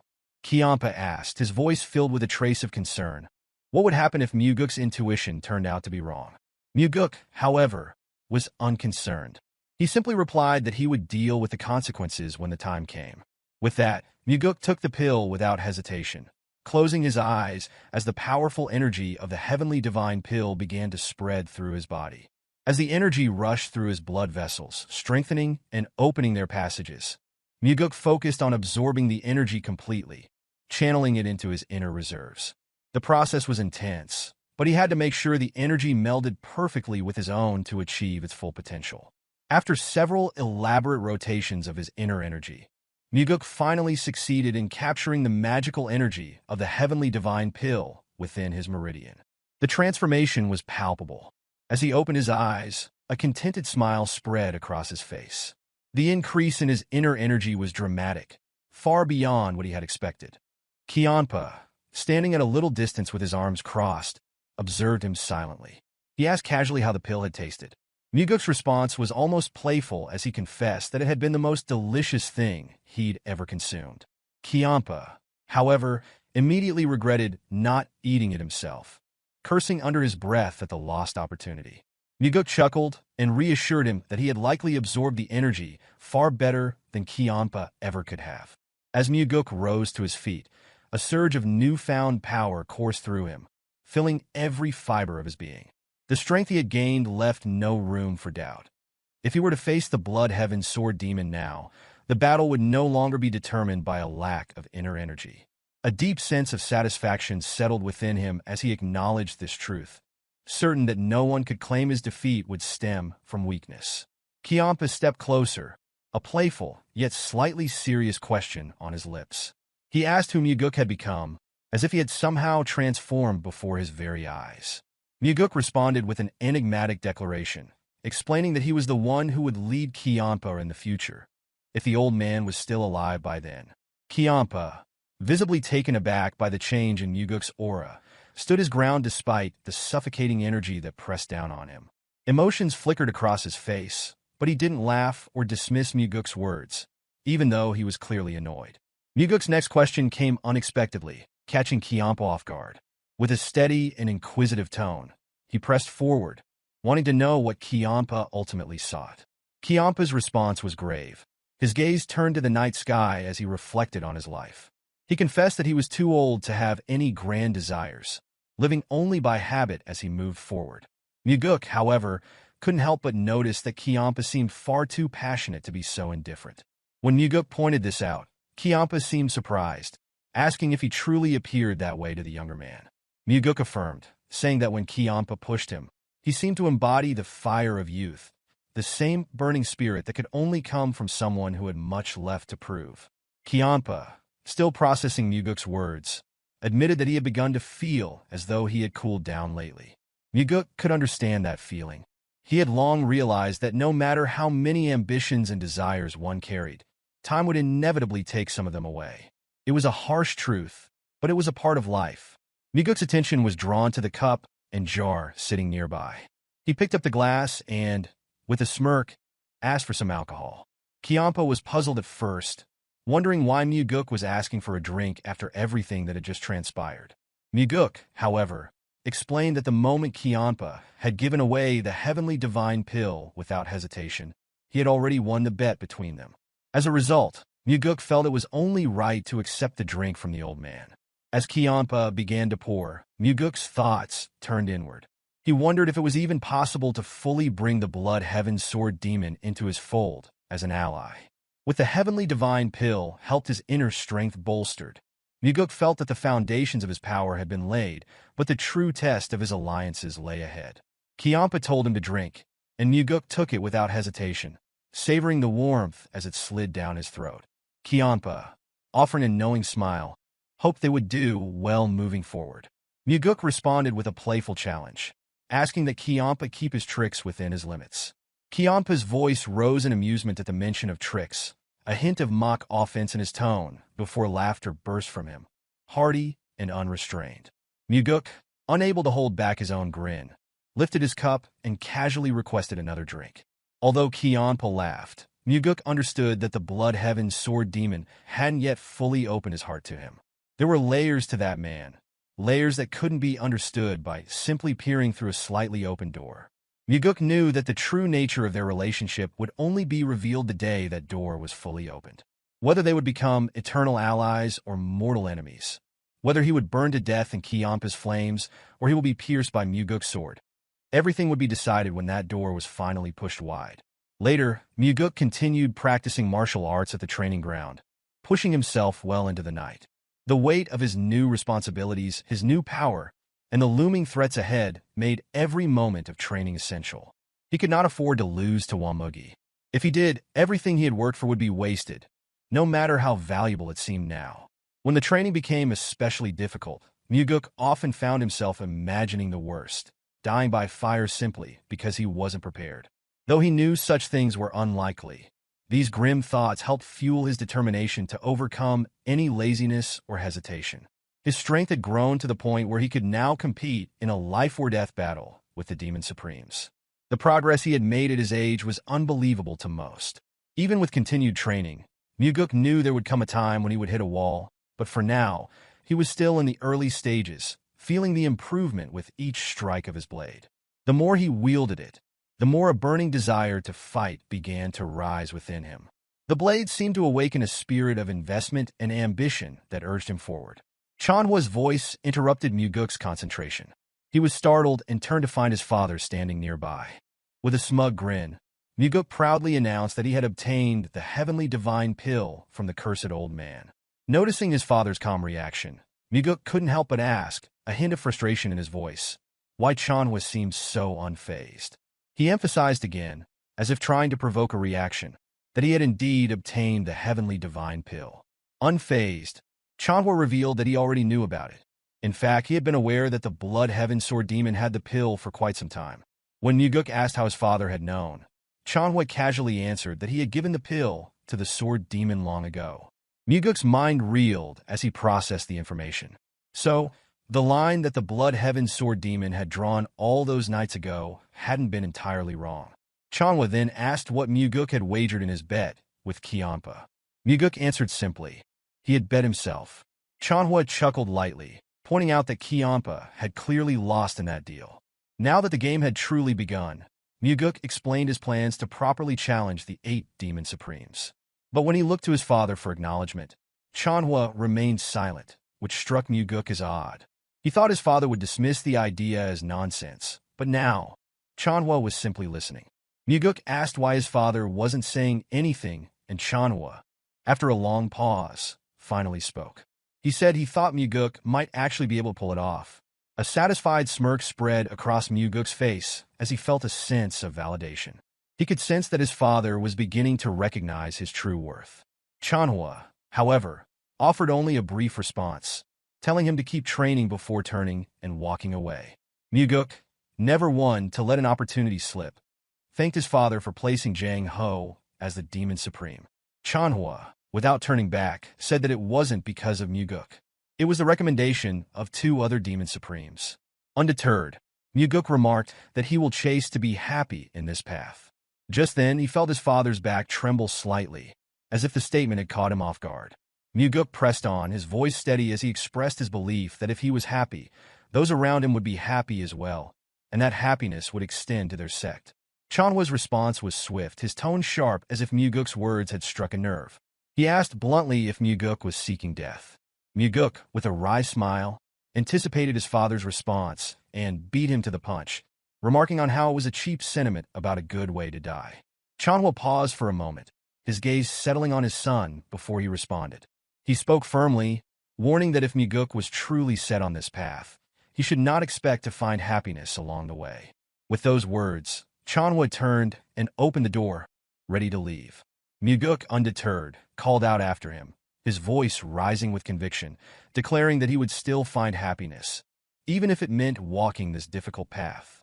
But by the time the words left his mouth, his father was already gone. A small, determined smile curled on Mugeuk's lips as he thought to himself that he would indeed make it happen. It was clear that the Flower Sword Supreme was different from the Blood Heaven's Sword Demon. She had helped appoint Jango as the demonic army leader, but had not shown up to claim any credit. There had been no word from her at all. Her desire for Mugeuk to go to her only highlighted how much she valued her dignity and honor. Mugeuk met her while she was tending to her flower bed, remarked that the flowers were truly beautiful. Yonrang responded, mentioning that, as one grew older, flowers tended to look more beautiful. She added that for him, young master, that time was still a long way off. Mugeuk, however, couldn't help but think to himself that, when one grew older, the beauty of flowers might not matter much anymore. He then thanked her for the help she had provided. Holding a bottle of drink in his hand, he bowed his head slightly and mentioned that it was a token of gratitude, a gift of alcohol. Yonrang, still focused on her flowers, explained that she didn't drink and hadn't for a long time. Mugeuk, realizing he had made an error, apologized for the gesture. He had known she didn't drink, but he had brought it anyway, wanting to avoid the impression that he knew her too well. Mugeuk pondered whether he really needed to go this far, but he knew it was essential to build relationships, even through small gestures. He spoke as he reflected on his upbringing. When one received help, one was expected to repay it. He asked if there was anything she desired. Yonrang stopped for a moment, her gaze shifting far ahead. Finally, she spoke, asking him to sever ties with Kianpa. Mugeuk, inwardly bracing himself, thought that it was exactly as the Blood Heaven's Sword Demon had predicted. He then inquired about her reasons. Yonrang explained that Kianpa's values were at odds with the ideals Mugeuk sought. She explained how, unlike him, who wanted to bring order and discipline to the sect, Kianpa abhorred being bound by rules. Mugeuk paused as if reflecting deeply, though he was well aware of her personality. What still eluded him was the exact nature of the relationship between Yonrang and Kianpa. Finally, he answered, stating that he could not follow her request. Yonrang was surprised, asking if he truly couldn't. Mugeuk clarified that he couldn't because Elder Kianpa had given him an invaluable gift. Normally, he wouldn't mention such a gift, but this time, he felt it necessary to speak of it. In his mind, he knew that he planned to make both the Blood Heaven's Sword Demon and the Flower Sword Supreme his subordinates. Yonrang pressed further, curious about what the gift was. Mugeuk replied that it was a personal gift, making it difficult to explain. Yonrang, feeling they were at a level where they should be able to have such conversations, asked if she was mistaken in thinking they could. Mugeuk let out a small sigh and then, acknowledging her kindness, revealed that the gift had been the heavenly divine pill. Yonrang's eyes widened in disbelief. She could hardly believe that the shrewd old man, Kianpa, would part with such a precious treasure willingly. She shouted in surprise, asking if he was certain that Kianpa had really given him the heavenly divine pill. Mugeuk, with calm composure, replied that Kianpa must have judged that he was more valuable than the elixir itself. There was a long silence as Yonrang processed this information. The thought that the cursed old man had done such a thing for Mugeuk was beyond her understanding. Finally, Mugeuk broke the silence, thanking her once again for her help and assuring her that if she ever needed his assistance, she could simply send word. As he began to turn away, Yonrang called out to him, asking what kind of person he thought Kiampa was. Mugeuk answered, describing Kiampa as eccentric, violent, and unpredictable. He had initially disliked him, but as they had crossed paths more, Kiampa had come to seem better in his eyes. Yeonrang then asked if Mugeuk's change in opinion was solely because Kiampa had given him the heavenly divine pill. Mugeuk couldn't deny it, admitting that the gift had played a part in his shift in perspective. Still, Yeonrang insisted that Kiampa was not the right choice. She urged him once more to sever ties with Kiampa if he wanted her help in the future. Mugeuk responded with a challenge, which is for her to prove it. Yeonrang, confused, asked him what he meant. He told her that he needed something more to go on, something that would convince him that she was more helpful to him than Kiampa. After all, Kiampa had given him the heavenly divine pill, and if he was to sever ties with such a person, Mugeuk needed a good reason. Yeonrang suggested that serving the sect and its ideals was reason enough. Mugeuk dismissed the idea with a smile, expressing his disdain for those who tried to win over subordinates and juniors with lofty ideals and dreams. Yeonrang's reaction was swift and violent. A chilling inner energy emanated from her, and her eyes flashed with killing intent. She was clearly angry at his words. The flowers in the bed began to freeze, but Mugeuk remained unfazed. He released his own inner energy, counteracting hers with equal force. He knew this was a test, but he wasn't backing down. Mugeuk stated, in a firm voice, that he didn't know how she viewed him, but he was preparing for a great cause. In the future, he would encounter many people, and he couldn't always be sure of what was right or wrong. He needed to be able to judge people with certainty, and he demanded that she show him something he could evaluate. He reached out, asking for something more valuable to be placed in his hands, just as he had once asked Kiampa for the demonic army. Mugeuk could sense the conflict brewing in Yeonrang's mind. She seemed certain that it had to be the Blood Heaven's sword demon, and yet she also felt that Mugeuk was shaking her resolve. It was as if she was trying to convince herself, though her thoughts remained hidden from him. However, she eventually dismissed the notion, deciding that there was nothing she needed at the moment. When she asked what Mugeuk wanted, he responded, stating that there was nothing he desired at the moment. Yeonrang, interpreting his response, assumed that he already had the Blood Heaven sword demon, and that was why he refused. Mugeuk bowed his head slightly as he prepared to leave, telling her that he wouldn't forget the help she had offered. As he walked away, a thought crossed his mind.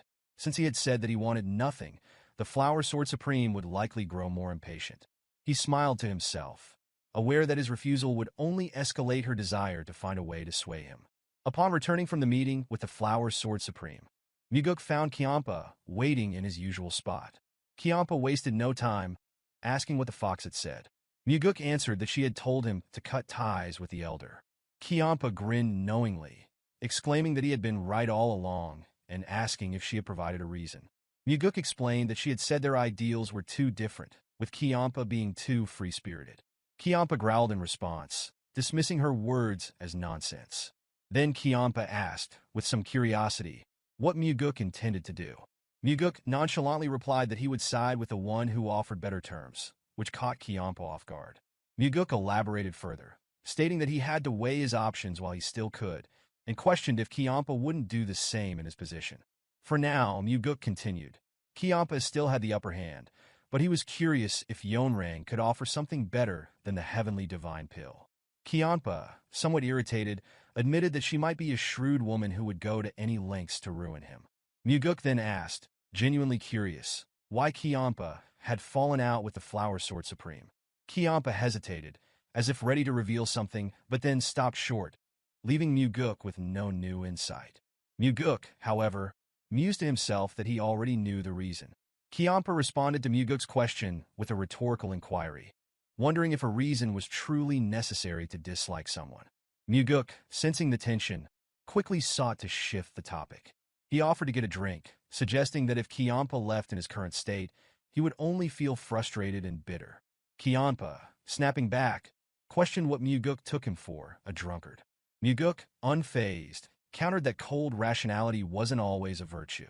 Mugeuk believed that when one was upset, they should embrace it, let the bad mood out.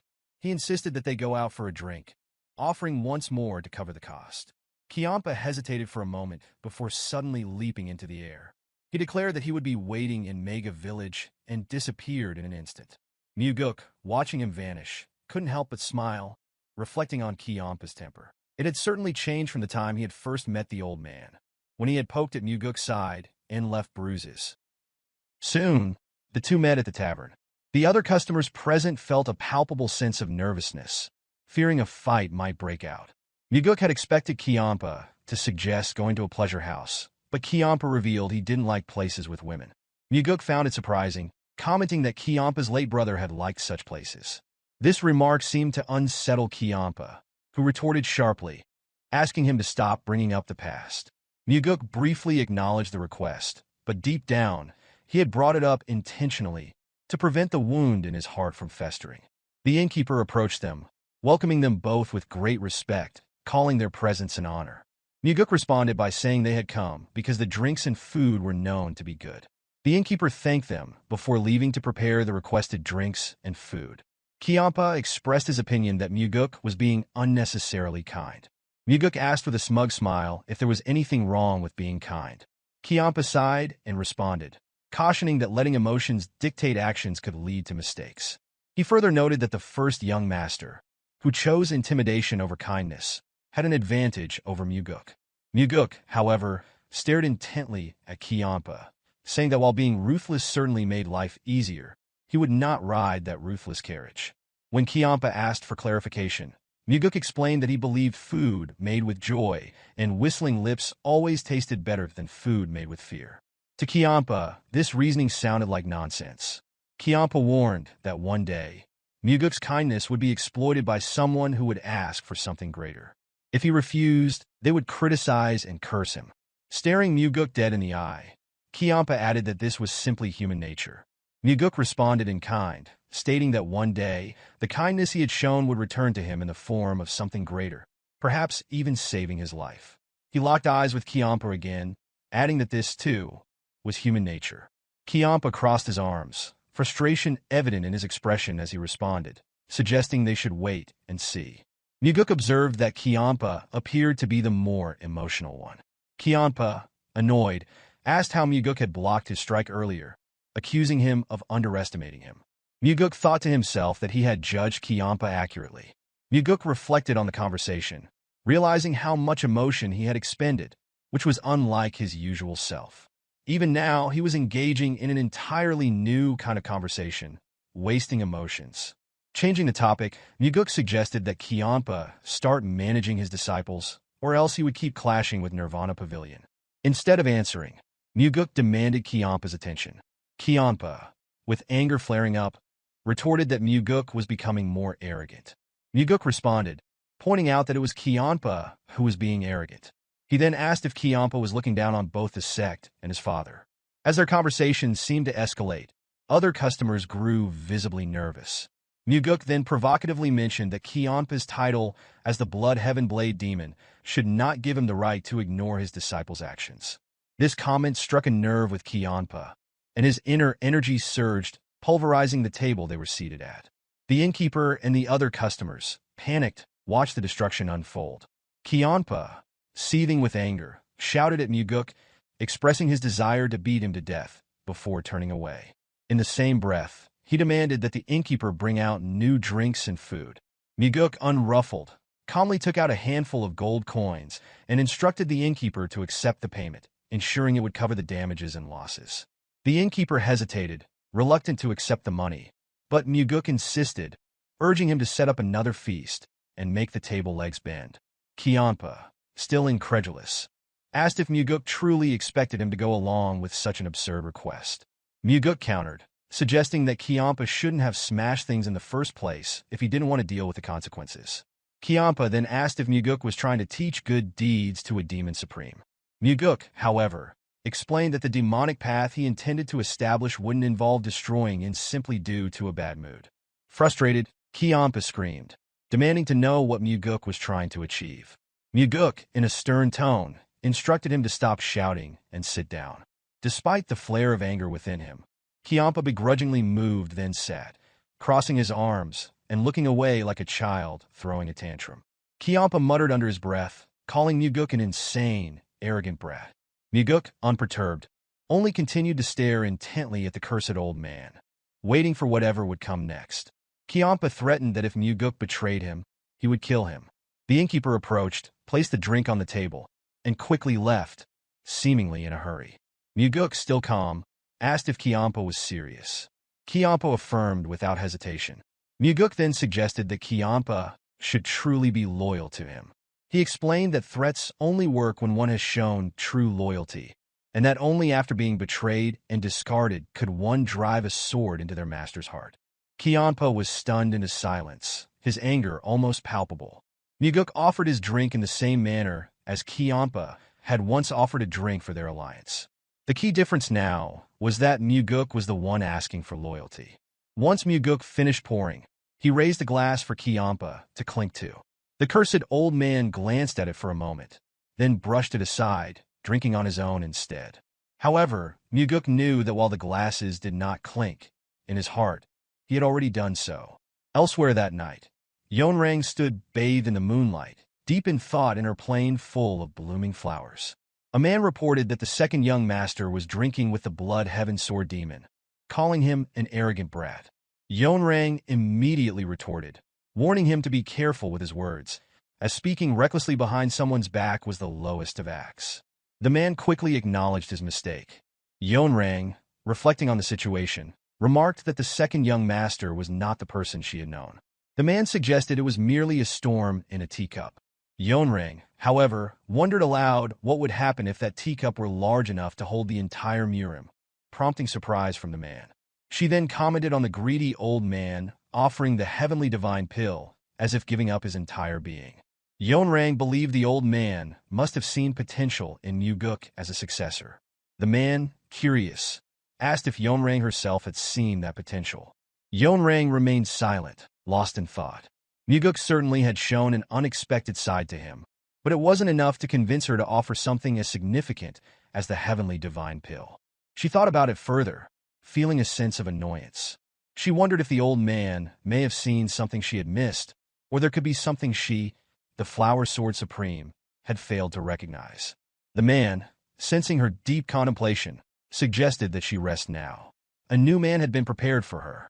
Yeonrang gave him a solemn expression and a slight smile, then turned and walked back toward her abode, ready to devour whatever the man had prepared.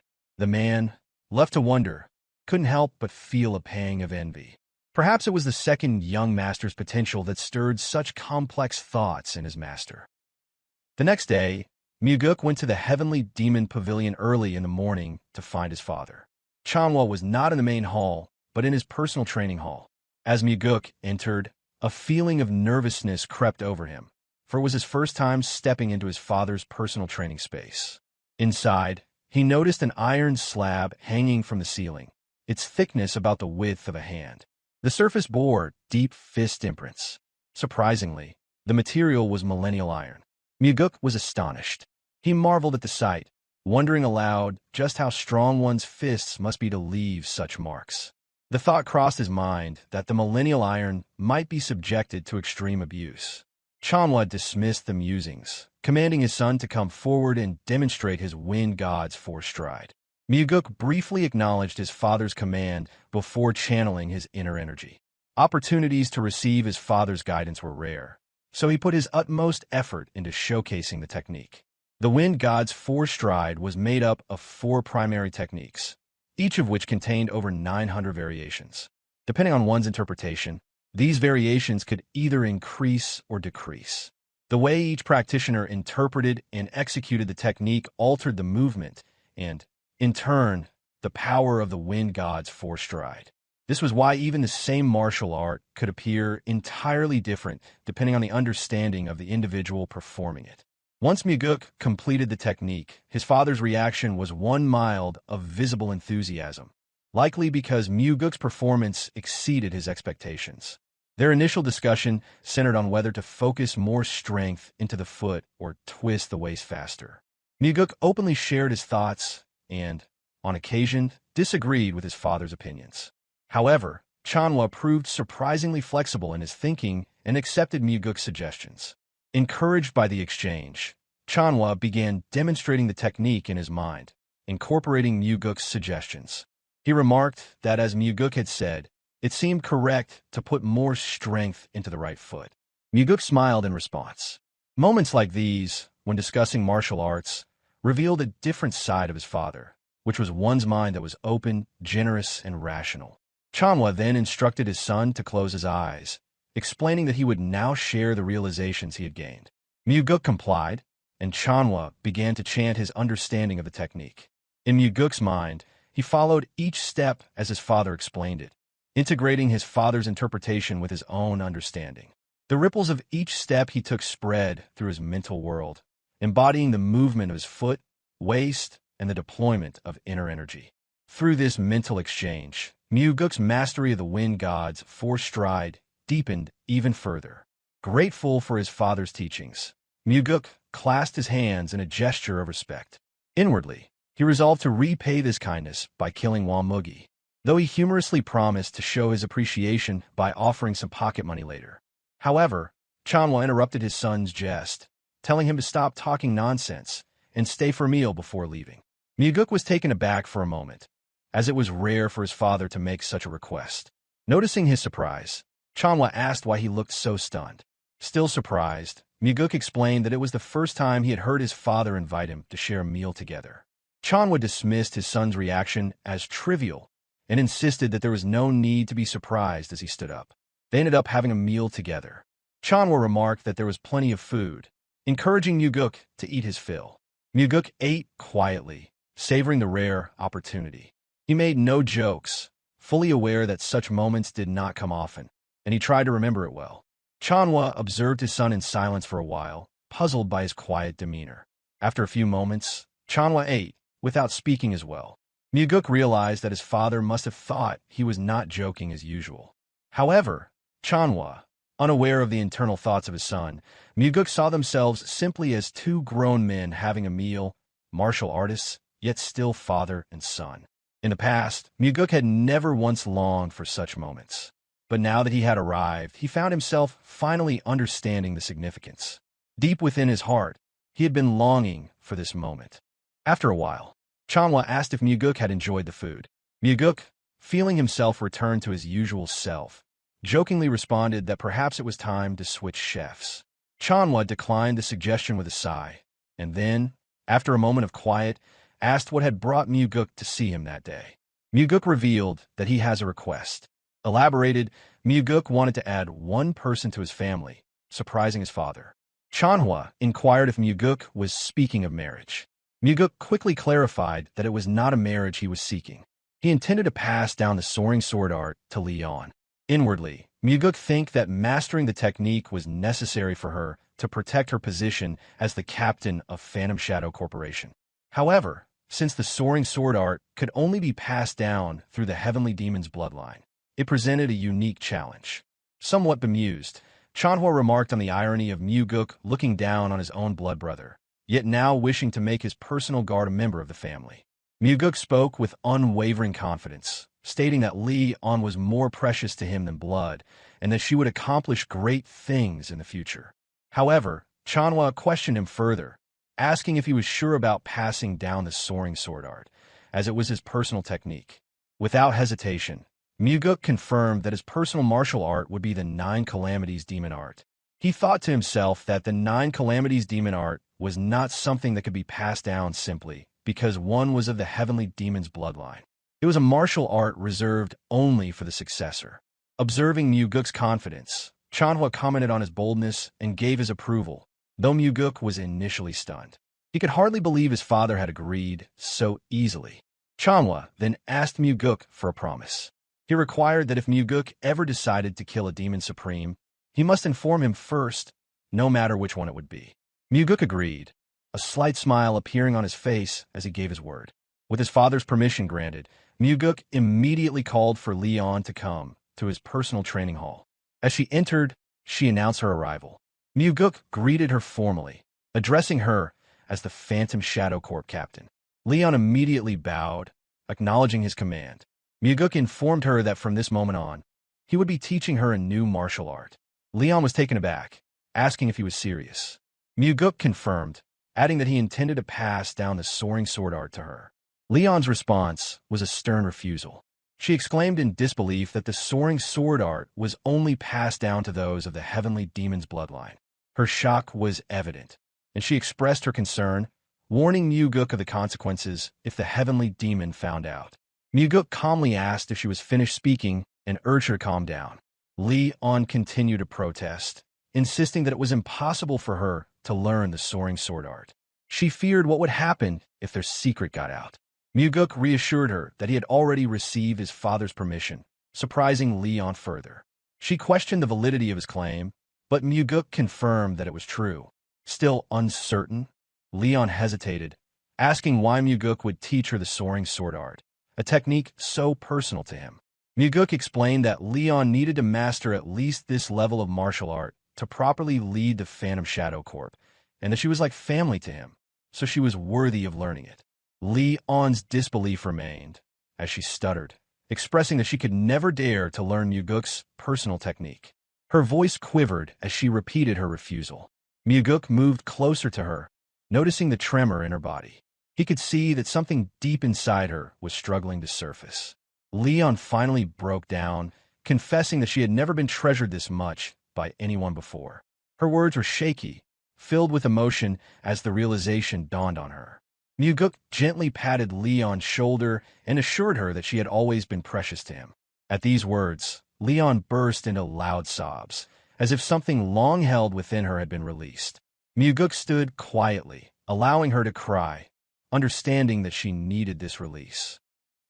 For some time, Mugeuk concentrated on teaching Leon, managing Nirvana Pavilion, and focusing on his own cultivation and training. Leon absorbed the soaring sword art with remarkable speed, her martial talent surpassing Mugeuk's expectations. With relentless effort, her progress was so rapid that it even surprised him.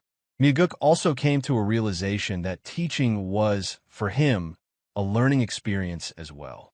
Through Leon's hard work and Mugeuk's guidance, the soaring sword art began to shine through in the blade she wielded. Although tired and covered in sweat, Leon turned to her young master, her face lighting up with clear joy. Mugeuk observed her with a smile, the realization settling in. He had never taught anyone before, and this experience became an invaluable one for him. One early morning at the Nirvana Pavilion, Mugeuk gathered all of his officers. It had been some time since they had all met in one place. Mugeuk greeted them with a sense of camaraderie. The officers responded in unison, affirming his words. Encouraged by their enthusiasm, Mugeuk expressed his intent to fuel their spirits further. This announcement led to confusion among the officers of the Nirvana Pavilion. They exchanged glances, unsure of what their young leader was trying to convey. Without looking back, Mugeuk instructed Daryong to open a box he had prepared earlier. Daryong, without hesitation, opened a red box beside him. To his astonishment, he wondered what kind of money was contained inside. Mugeuk ordered him to distribute the contents to everyone. Daryong hesitated, confused, and asked for clarification. Mugeuk repeated the command, his tone firm.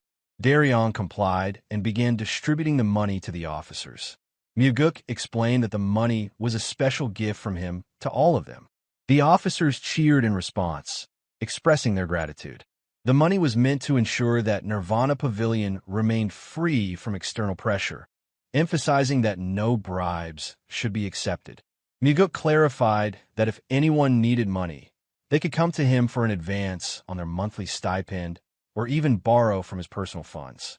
Responding in unison, the officers acknowledged the arrangement.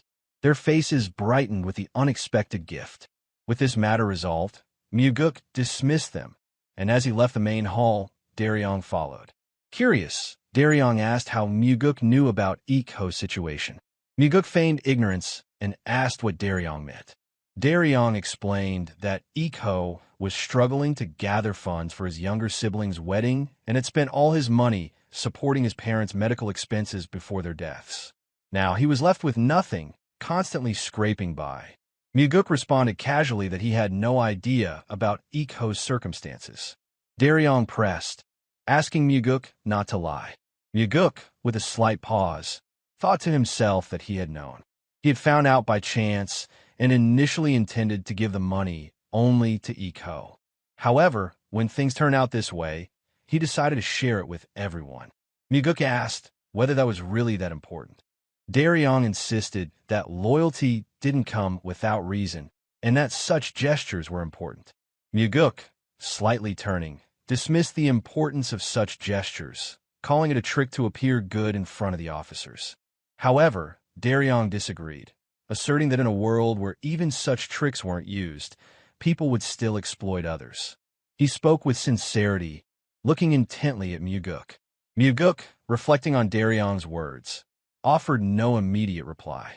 Daryong then bowed deeply and went on his way. A few days later, Mugeuk visited the Southern Heavenblade family. Upon his arrival, Kionpa greeted him in his office, asking if something had happened that required Mugeuk to arrest him. Mugeuk mused if Kionpa had committed any recent crimes that had escaped his notice. Kionpa responded, acknowledging his life was full of sins, though not particularly today. Mugeuk then revealed his purpose for the visit, handing over a box to the Blood Heaven Blade Demon. Kionpa eyed the box curiously, wondering if it contained poison gas, considering whether Mugeuk was planning an assassination. In turn, Mugeuk joked about the rarity of such a box and expressed his interest in obtaining a few dozens. Kionpa asked once more about its contents, prompting Mugeuk to urge him to open it. As Kionpa began to open the box, much to his surprise, he found a blood-poisoned pearl inside. Ironically, it was the exact opposite of his earlier jest. Mugeuk remarked that it was a top-grade, detoxifying pearl. Still puzzled, Kionpa questioned why Mugeuk was giving it to him. Mugeuk answered, revealing it was a birthday gift. For a brief moment, the Blood Heaven Blade Demon was stunned, frozen by the revelation. Still in disbelief, Kionpa asked if it was truly his birthday. Mugeuk confirmed it, then playfully asked if Kionpa really hadn't known. Kionpa admitted he had stopped caring about birthdays a long time ago.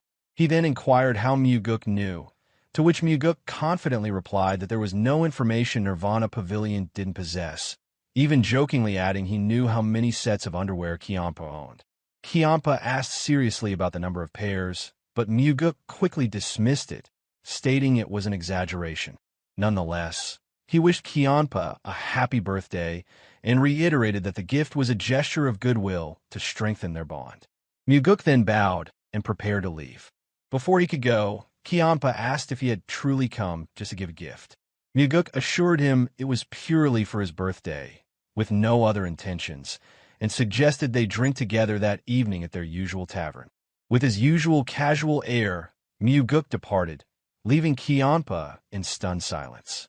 The Blood Heaven Blade Demon was looking at the blood-poisoned pearl with an expression he rarely shown. It was the first time Kionpa showed a look of gratitude on his face. Later that evening, as the golden sunlight waned, Mugeuk returned home. To his surprise, he found a Flower Sword Supreme sitting in the spot where Kionpa had been earlier. A table with drinks had been set before her. She greeted him warmly, inviting him to relax and drink before heading to rest. Her beauty, effortless and alluring, was undeniable, but Mugeuk, ever cautious, approached her, already prepared for whatever might come. Mugeuk sat in front of the Flower Sword Supreme. Though his tone conveyed discomfort, similar to his interaction with the Blood Heaven Blade Demon, inwardly he was tense. He addressed her, expressing his readiness to engage. Mugeuk inquired about her offer of drink, noting that she had previously claimed not to drink. Yeonrang clarified that the drink was not for her, but for him. Mugeuk thanked her as she poured the drink, and without hesitation, he drank it. Yeonrang observed him closely. She asked, what if there had been poison in the drink? She wondered aloud how he could drink it without checking. Mugeuk replied that although he didn't check, he had taken precautions. At this, Mugeuk spat out the blood-poisoned pearl he had kept in his mouth. Not only did it prevent poisoning, but it also neutralized any poison in the drink, if it had been present. Yeonrang examined the pearl, commenting on its size, which indicated it was a top-grade blood-poisoned pearl.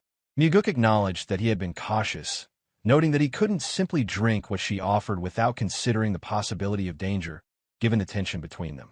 Yeonrang pressed, asking if Mugeuk had taken a blood poison pearl when the Blood Heaven Blade demon offered him a drink. Mugeuk responded simply, stating he had not. This led Yeonrang to ask whether Mugeuk trusted the Blood Heaven Blade demon more than her. Mugeuk explained that a great deal had occurred before he had shared a drink with Elder Kionpa. Yeonrang countered, asking if they hadn't also been through a lot together. Mugeuk dismissed this, stating no, they had not shared such experiences. She revealed that it had been her who had repeatedly recommended Jango, but Mugeuk emphasized that this choice had not been made for his benefit. It was, in fact, an attempt to force him to sever ties with Elder Kionpa. Yeonrang listened attentively as Mugeuk spoke, absorbing his words carefully. Mugeuk continued, expressing his desire to build many shared experiences with her. He wished to drink the wine she offered him without the need for the blood poison pearl. Yeonrang questioned him, challenging the sincerity of his words, and suggested that his heart already belonged to the Blood Heaven Blade demon. Mugeuk gazed into her eyes as he lifted the blood poison pearl in his hand, then placed it down. He poured himself another drink, deliberately taking his time, and drank it in front of her without hesitation. His intent was clear. He wanted to show her his disappointment, and for a moment, her expression hardened. He wanted to convey that it was she who should be cautious, not him. Yeonrang's expression softened as she observed his actions. Mugeuk knew that she believed she was not someone who needed to be compared to the Blood Heaven Blade demon. She was proud, confident that, should Mugeuk be forced to choose, he would choose her without question. Moreover, she was not the type of person to poison a drink. With a quiet gaze, Yeonrang finally spoke, asking Mugeuk what he truly wanted. Mugeuk's response was direct, revealing that he wanted her help in becoming the successor, but he wanted her assistance without requiring him to cut ties with Elder Kionpa. Yeonrang's eyes wavered, as if her initial purpose in coming to see him had been abandoned. She stood, about to leave, and spoke as she turned away. She explained that, in this world, only a parent helps without conditions before walking off. Mugeuk offered an invitation, suggesting that she join him for a drink later at Flowing Wind Tavern, if she felt like it. She did not respond, simply leaving him behind. Mugeuk made his way inside his residence to change, but to his surprise, someone was already there. His father stood atop the residence rooftop. After the two demon supremes, now his father was here too. Mugeuk began to feel nervous, realizing it had become a day filled with encounters with powerful figures. He greeted his father with a question about what had brought him to his humble abode. His father, Wu Jin, responded that he had come to see how Mugeuk was living. Mugeuk reflected that this was the first time his father had visited his residence, a fact that made him pause. He thought to himself about how many firsts they had shared, their first hunt, their first meal together, and now, this visit to his quarters. Mugeuk invited his father inside, but Wu Jin declined, suggesting he would not go into a room that smelled of a man living alone. Mugeuk offered to bring out a chair, but his father refused, stating he had already sat enough that day. Mugeuk's lips curled into a small smile before he leapt up to the roof beside his father. He continued, commenting that he remembered hearing that sitting for too long is harmful to one's health. He suggested that his father should avoid sitting too long in council meetings. Wu Jin turned the question back on his son, asking if Mugeuk wanted to live a long life.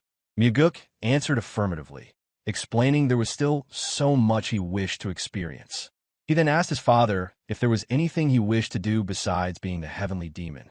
Wu Jin's response was brief, his tone firm as he simply stated that he wanted nothing. However, Mugeuk thought differently. To him, his father's response seemed less like a definitive answer and more like an indication that there were too many desires to narrow down. Still gazing at his father, Mugeuk expressed a wish. One day, he hoped to travel to the Central Plains with his father. Wu Jin paused, his train of thought interrupted by his son's words. Mugeuk quickly clarified that he did not mean to travel in order to fight the Martial Alliance, offering the suggestion with a light-hearted jest. Wu Jin sighed, though his son's light humor seemed to bring a small chuckle from him. Mugeuk elaborated, mentioning that he simply wanted to explore and observe how people lived. He invited his father to join him, even mentioning that he had heard the snowy mountains were especially beautiful in the summer. Yet, Wu Jin did not respond, and the two sat in silence for a while, watching the setting sun. As the conversation moved on, Mugeuk began to speak about his dealings with the two demon supremes, as if reporting on the events. The sun set fully, casting a red hue on both of their faces.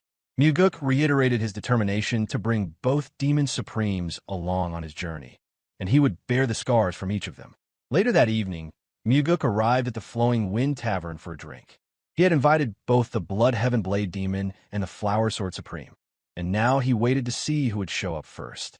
The tavern owner expressed his thanks, noting that since a branch of the Nirvana Pavilion had been established in the village, incidents involving drunk warriors had decreased significantly.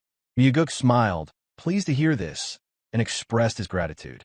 The tavern owner continued, explaining that many people in the village had benefited from both large and small acts of help from the Nirvana Pavilion. At that moment, Kianpa entered, his presence immediately freezing the atmosphere. His large blade slung across his back seemed to magnify the tension in the room. The last time Mugeuk and Kianpa drank together, it had been early, and the tavern had been nearly empty. Tonight, however, the place was crowded. For the guests, drinking in the presence of a demon supreme was far from comfortable. Mugeuk stood and addressed the patrons, assuring them that Kianpa was a man of the highest character. He urged them to enjoy their drinks and reminded them that as long as they behaved, there would be no problems.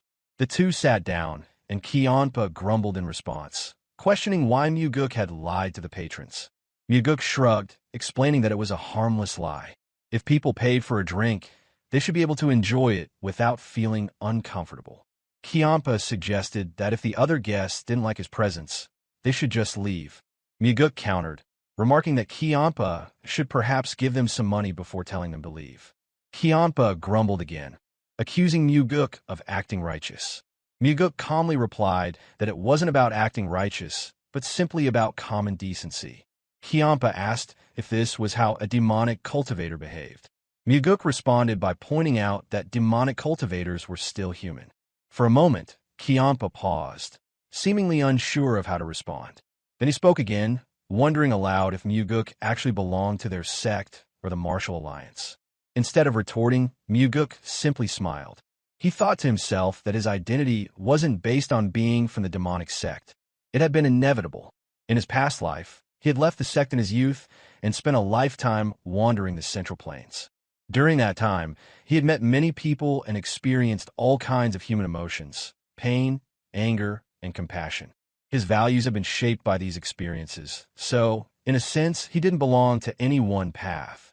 Not the demonic path, the righteous path, nor the unorthodox path. His goal of eradicating absolute evil and establishing a new demonic path had been born out of these life experiences. In the end, Mugeuk raised his cup, offering congratulations for Kianpa's birthday.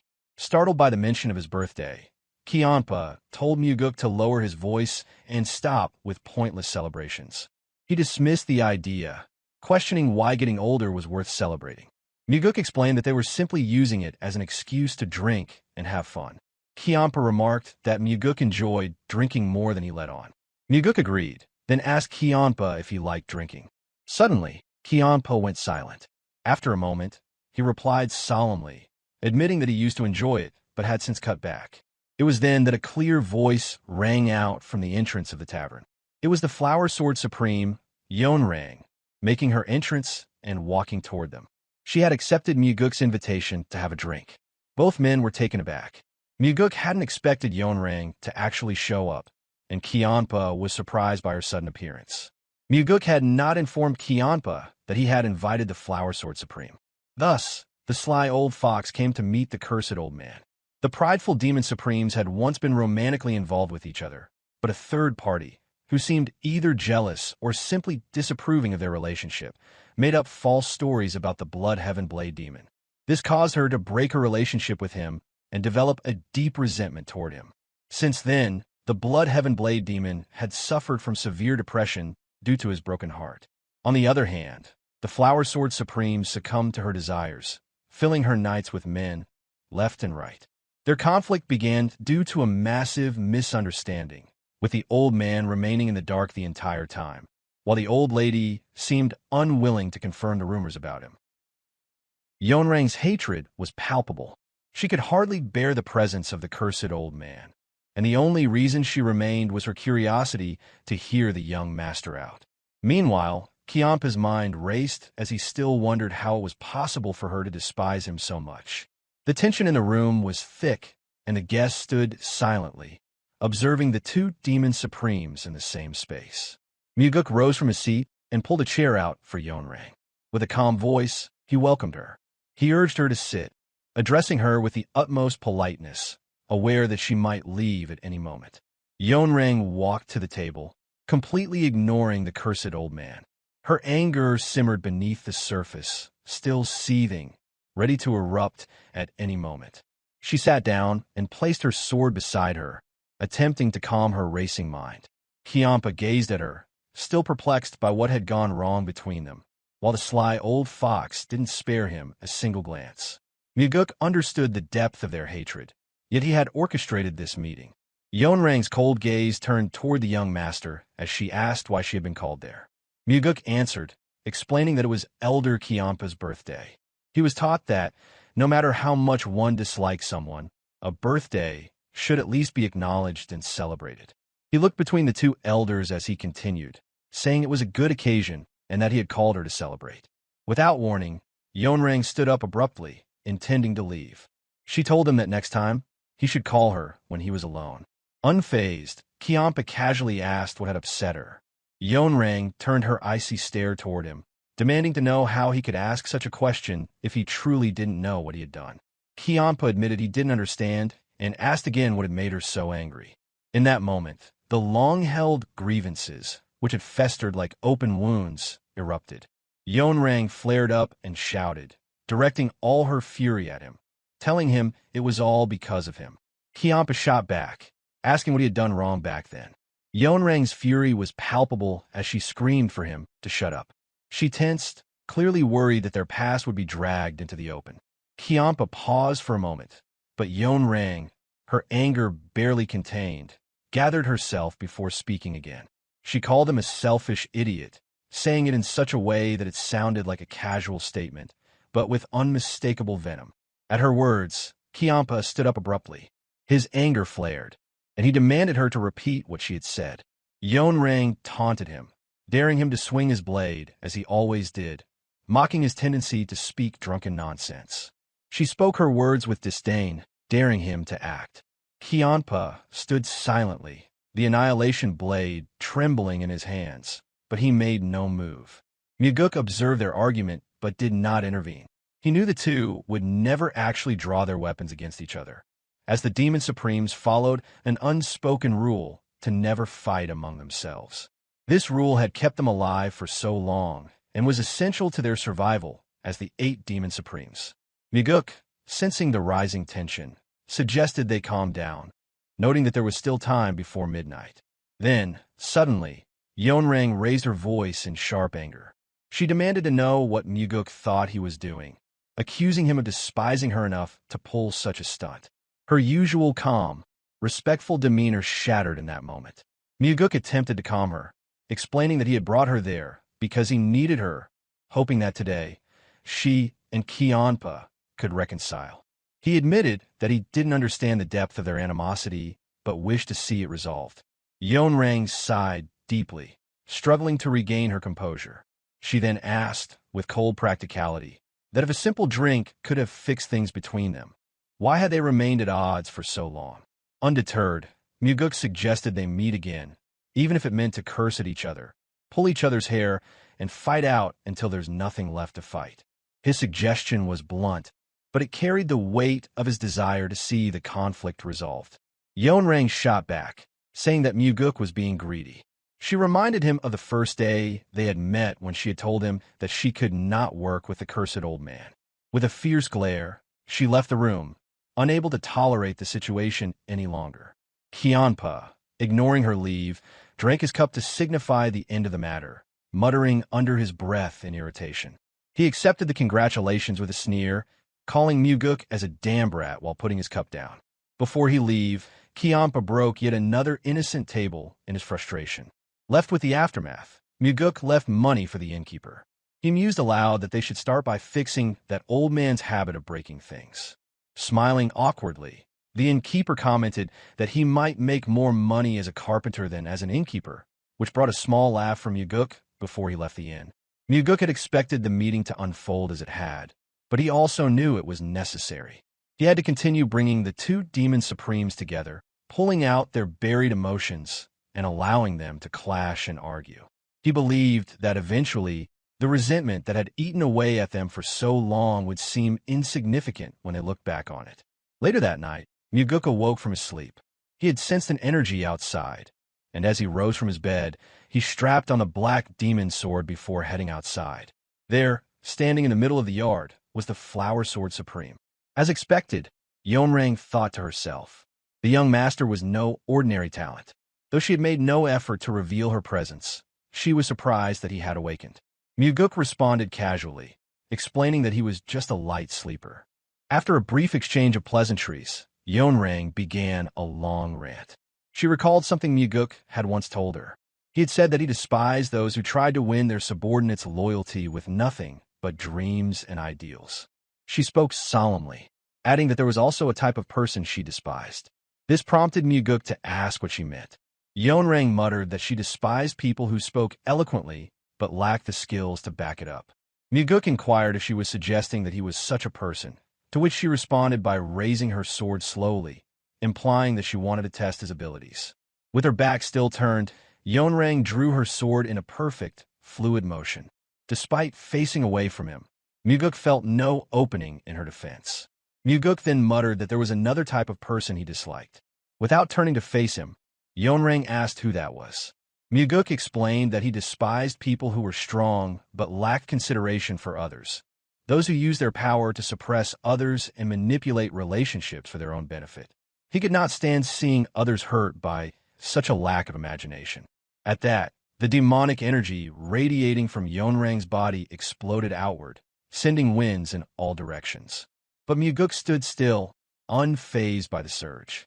Yeonrang dismissed the second young master with sharp words, accusing him of arrogance fueled by excessive praise.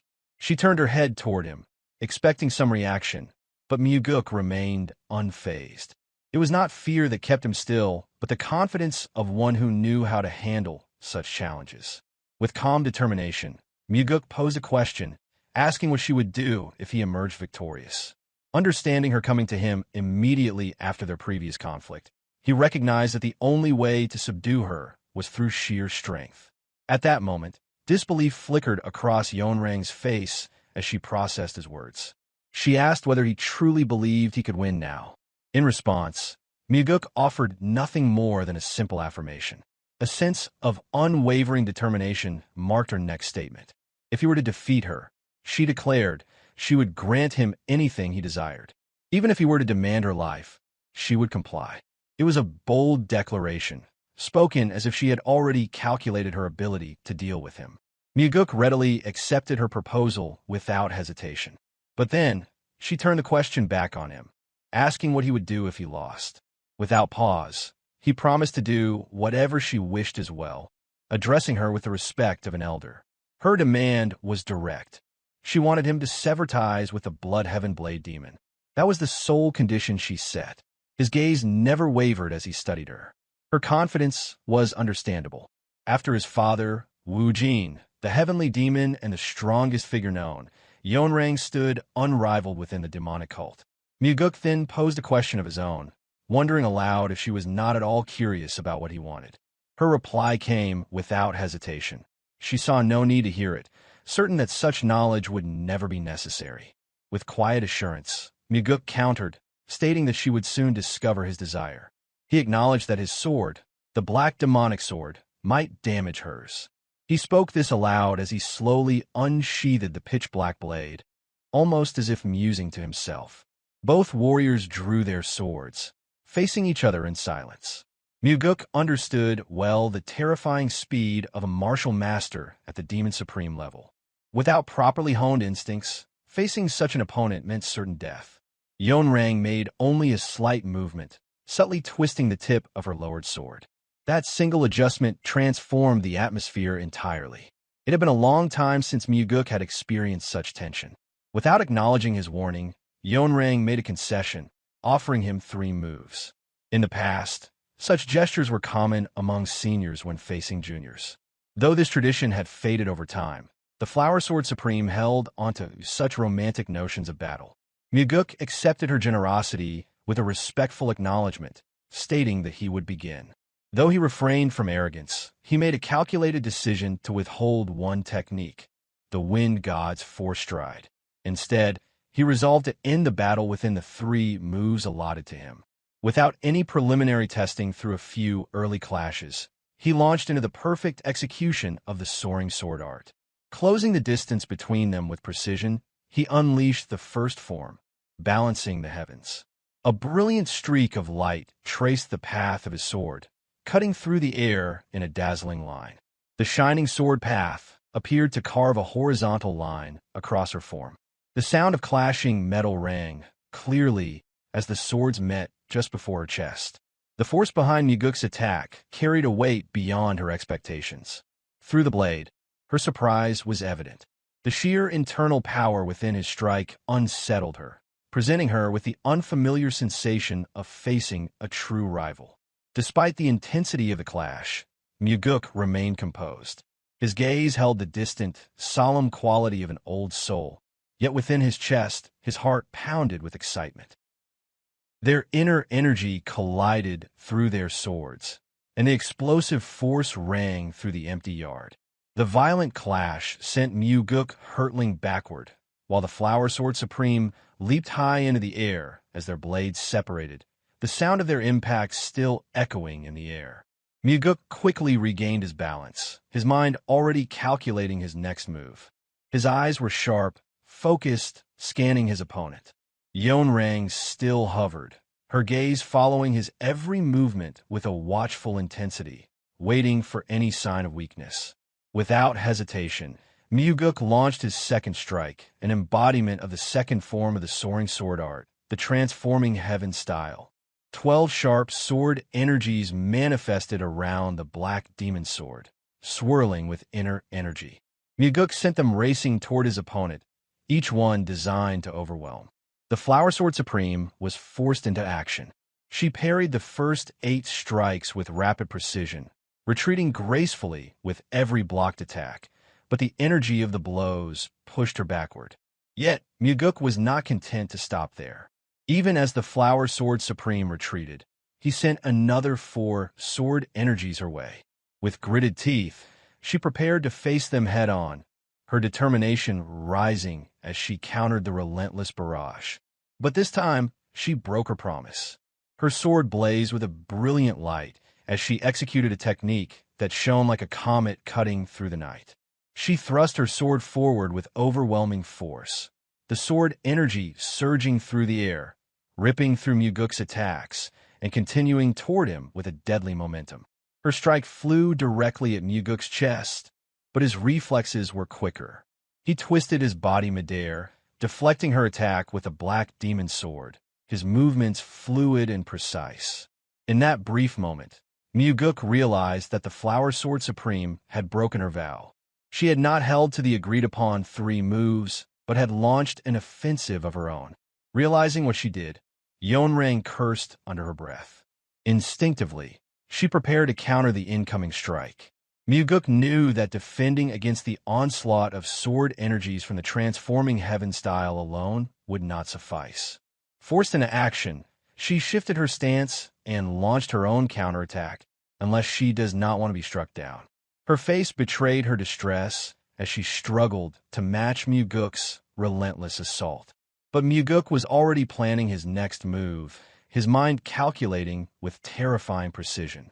With a sudden surge of energy, he channeled his inner strength and executed the 3rd form of the soaring sword art, the profound heaven style. The world seemed to lose its color as Mugeuk's sword thrust forward with a power that felt like a wave of destruction. His technique was flawless, and the sword energy surged forward like a tidal wave, unstoppable in its path. Yeonrang's mind faltered in that moment. She had yet to speak, still processing what was happening when Mugeuk's sword struck again. Her focus wavered as she realized she had underestimated the depth of his martial mastery. When their swords collided once more, The shock was overwhelming. Yeonrang's eyes widened in disbelief. The force of Mugeuk's sword was pushing her back, something she had never expected. The Flower Sword Supreme, the strongest of the heavenly demon cult after the heavenly demon, was now being overpowered by someone she had thought inferior. Panic surged through her as she felt her sword begin to yield. Her eyes seemed to lose all color as Mugeuk's sword took control, pushing hers back with an unrelenting force. And then, the unimaginable happened. A shout escaped from her lips, words that should never have come from the Flower Sword Supreme. The clash of their swords seemed to fade, replaced by a chilling silence. Mugeuk's sword halted just before her face, faster than her eyes could track. The tension in the air was palpable as the threat hung before her. The fight now decided. Raising his sword to signal the end of their contest, Mugeuk stood victorious. Yeonrang's face remained frozen in shock, her eyes wide, unable to comprehend what had just transpired. Her voice trembled as she sought to understand the events, but she still maintained her composure. Originally, her plan had been to let Mugeuk have the first 3 moves, to test his abilities and then win with ease. Instead, she had lost in just 3 moves, something she could hardly believe. With calm assurance, Mugeuk sheathed his sword and remarked that he had warned her about the Black Demon Sword, and that she should have been more cautious. His tone was not one of arrogance, but of simple fact.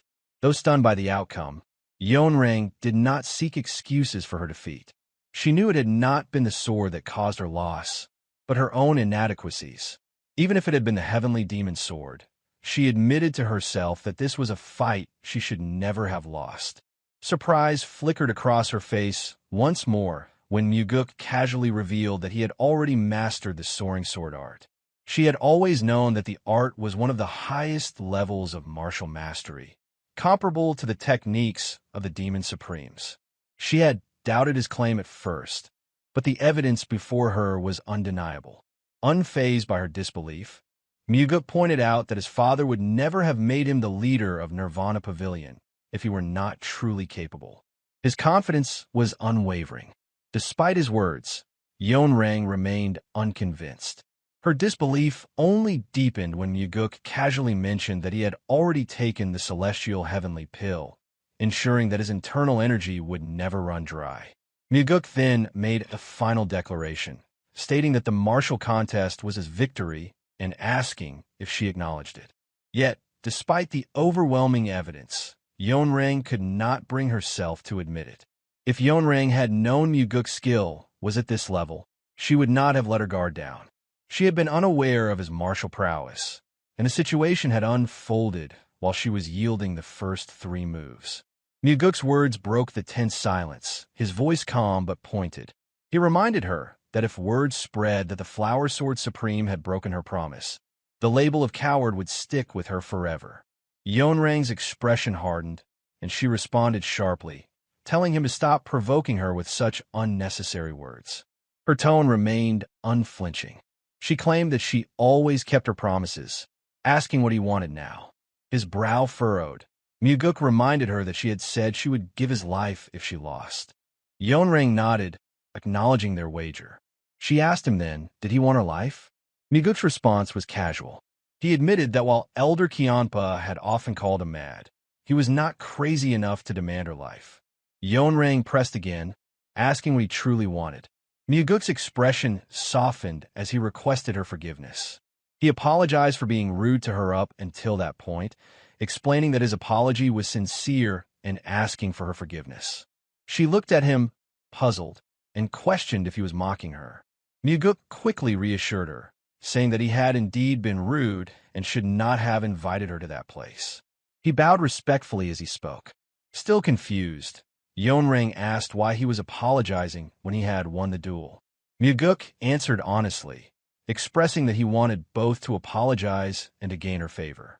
He hoped she would support him genuinely. She questioned his sincerity, suggesting that if he was hoping for her support in a succession battle, he was being naive. She expressed her disappointment in his naivety. Undeterred, Mugeuk explained that it depended on the opponent. If someone threw dirt at him, he would respond with the same, but he did not wish to do that with her. as he respected her too much. A bit taken aback, Yeonrang asked if that meant he thought she was naive. Mugeuk clarified that he saw her as worthy of more respect than anyone else among the 8 demon supremes. He admired her character, which he considered noble. For a moment, Yeonrang hesitated. She looked at him, considering his words carefully. She then asked if he truly believed that about her. Without missing a beat, Mugeuk responded affirmatively, calling her refined and dignified. She bit her lips slightly, a mix of pleasure and complexity in her expression. She seemed pleased by the compliment, but also conflicted. With a polite bow, Mugeuk took his leave, returning to his room to end the evening. Though, considering her future, Mugeuk realized that everything he had said to her was a complete and utter lie. However, the events he spoke of had not yet come to occur. If meeting him could alter her fate, perhaps the bloodshed she was destined to cause might be avoided, and a new life could unfold. Perhaps, just perhaps, Mugeuk could make a flower bloom in the desolate wasteland that he saw in her eyes.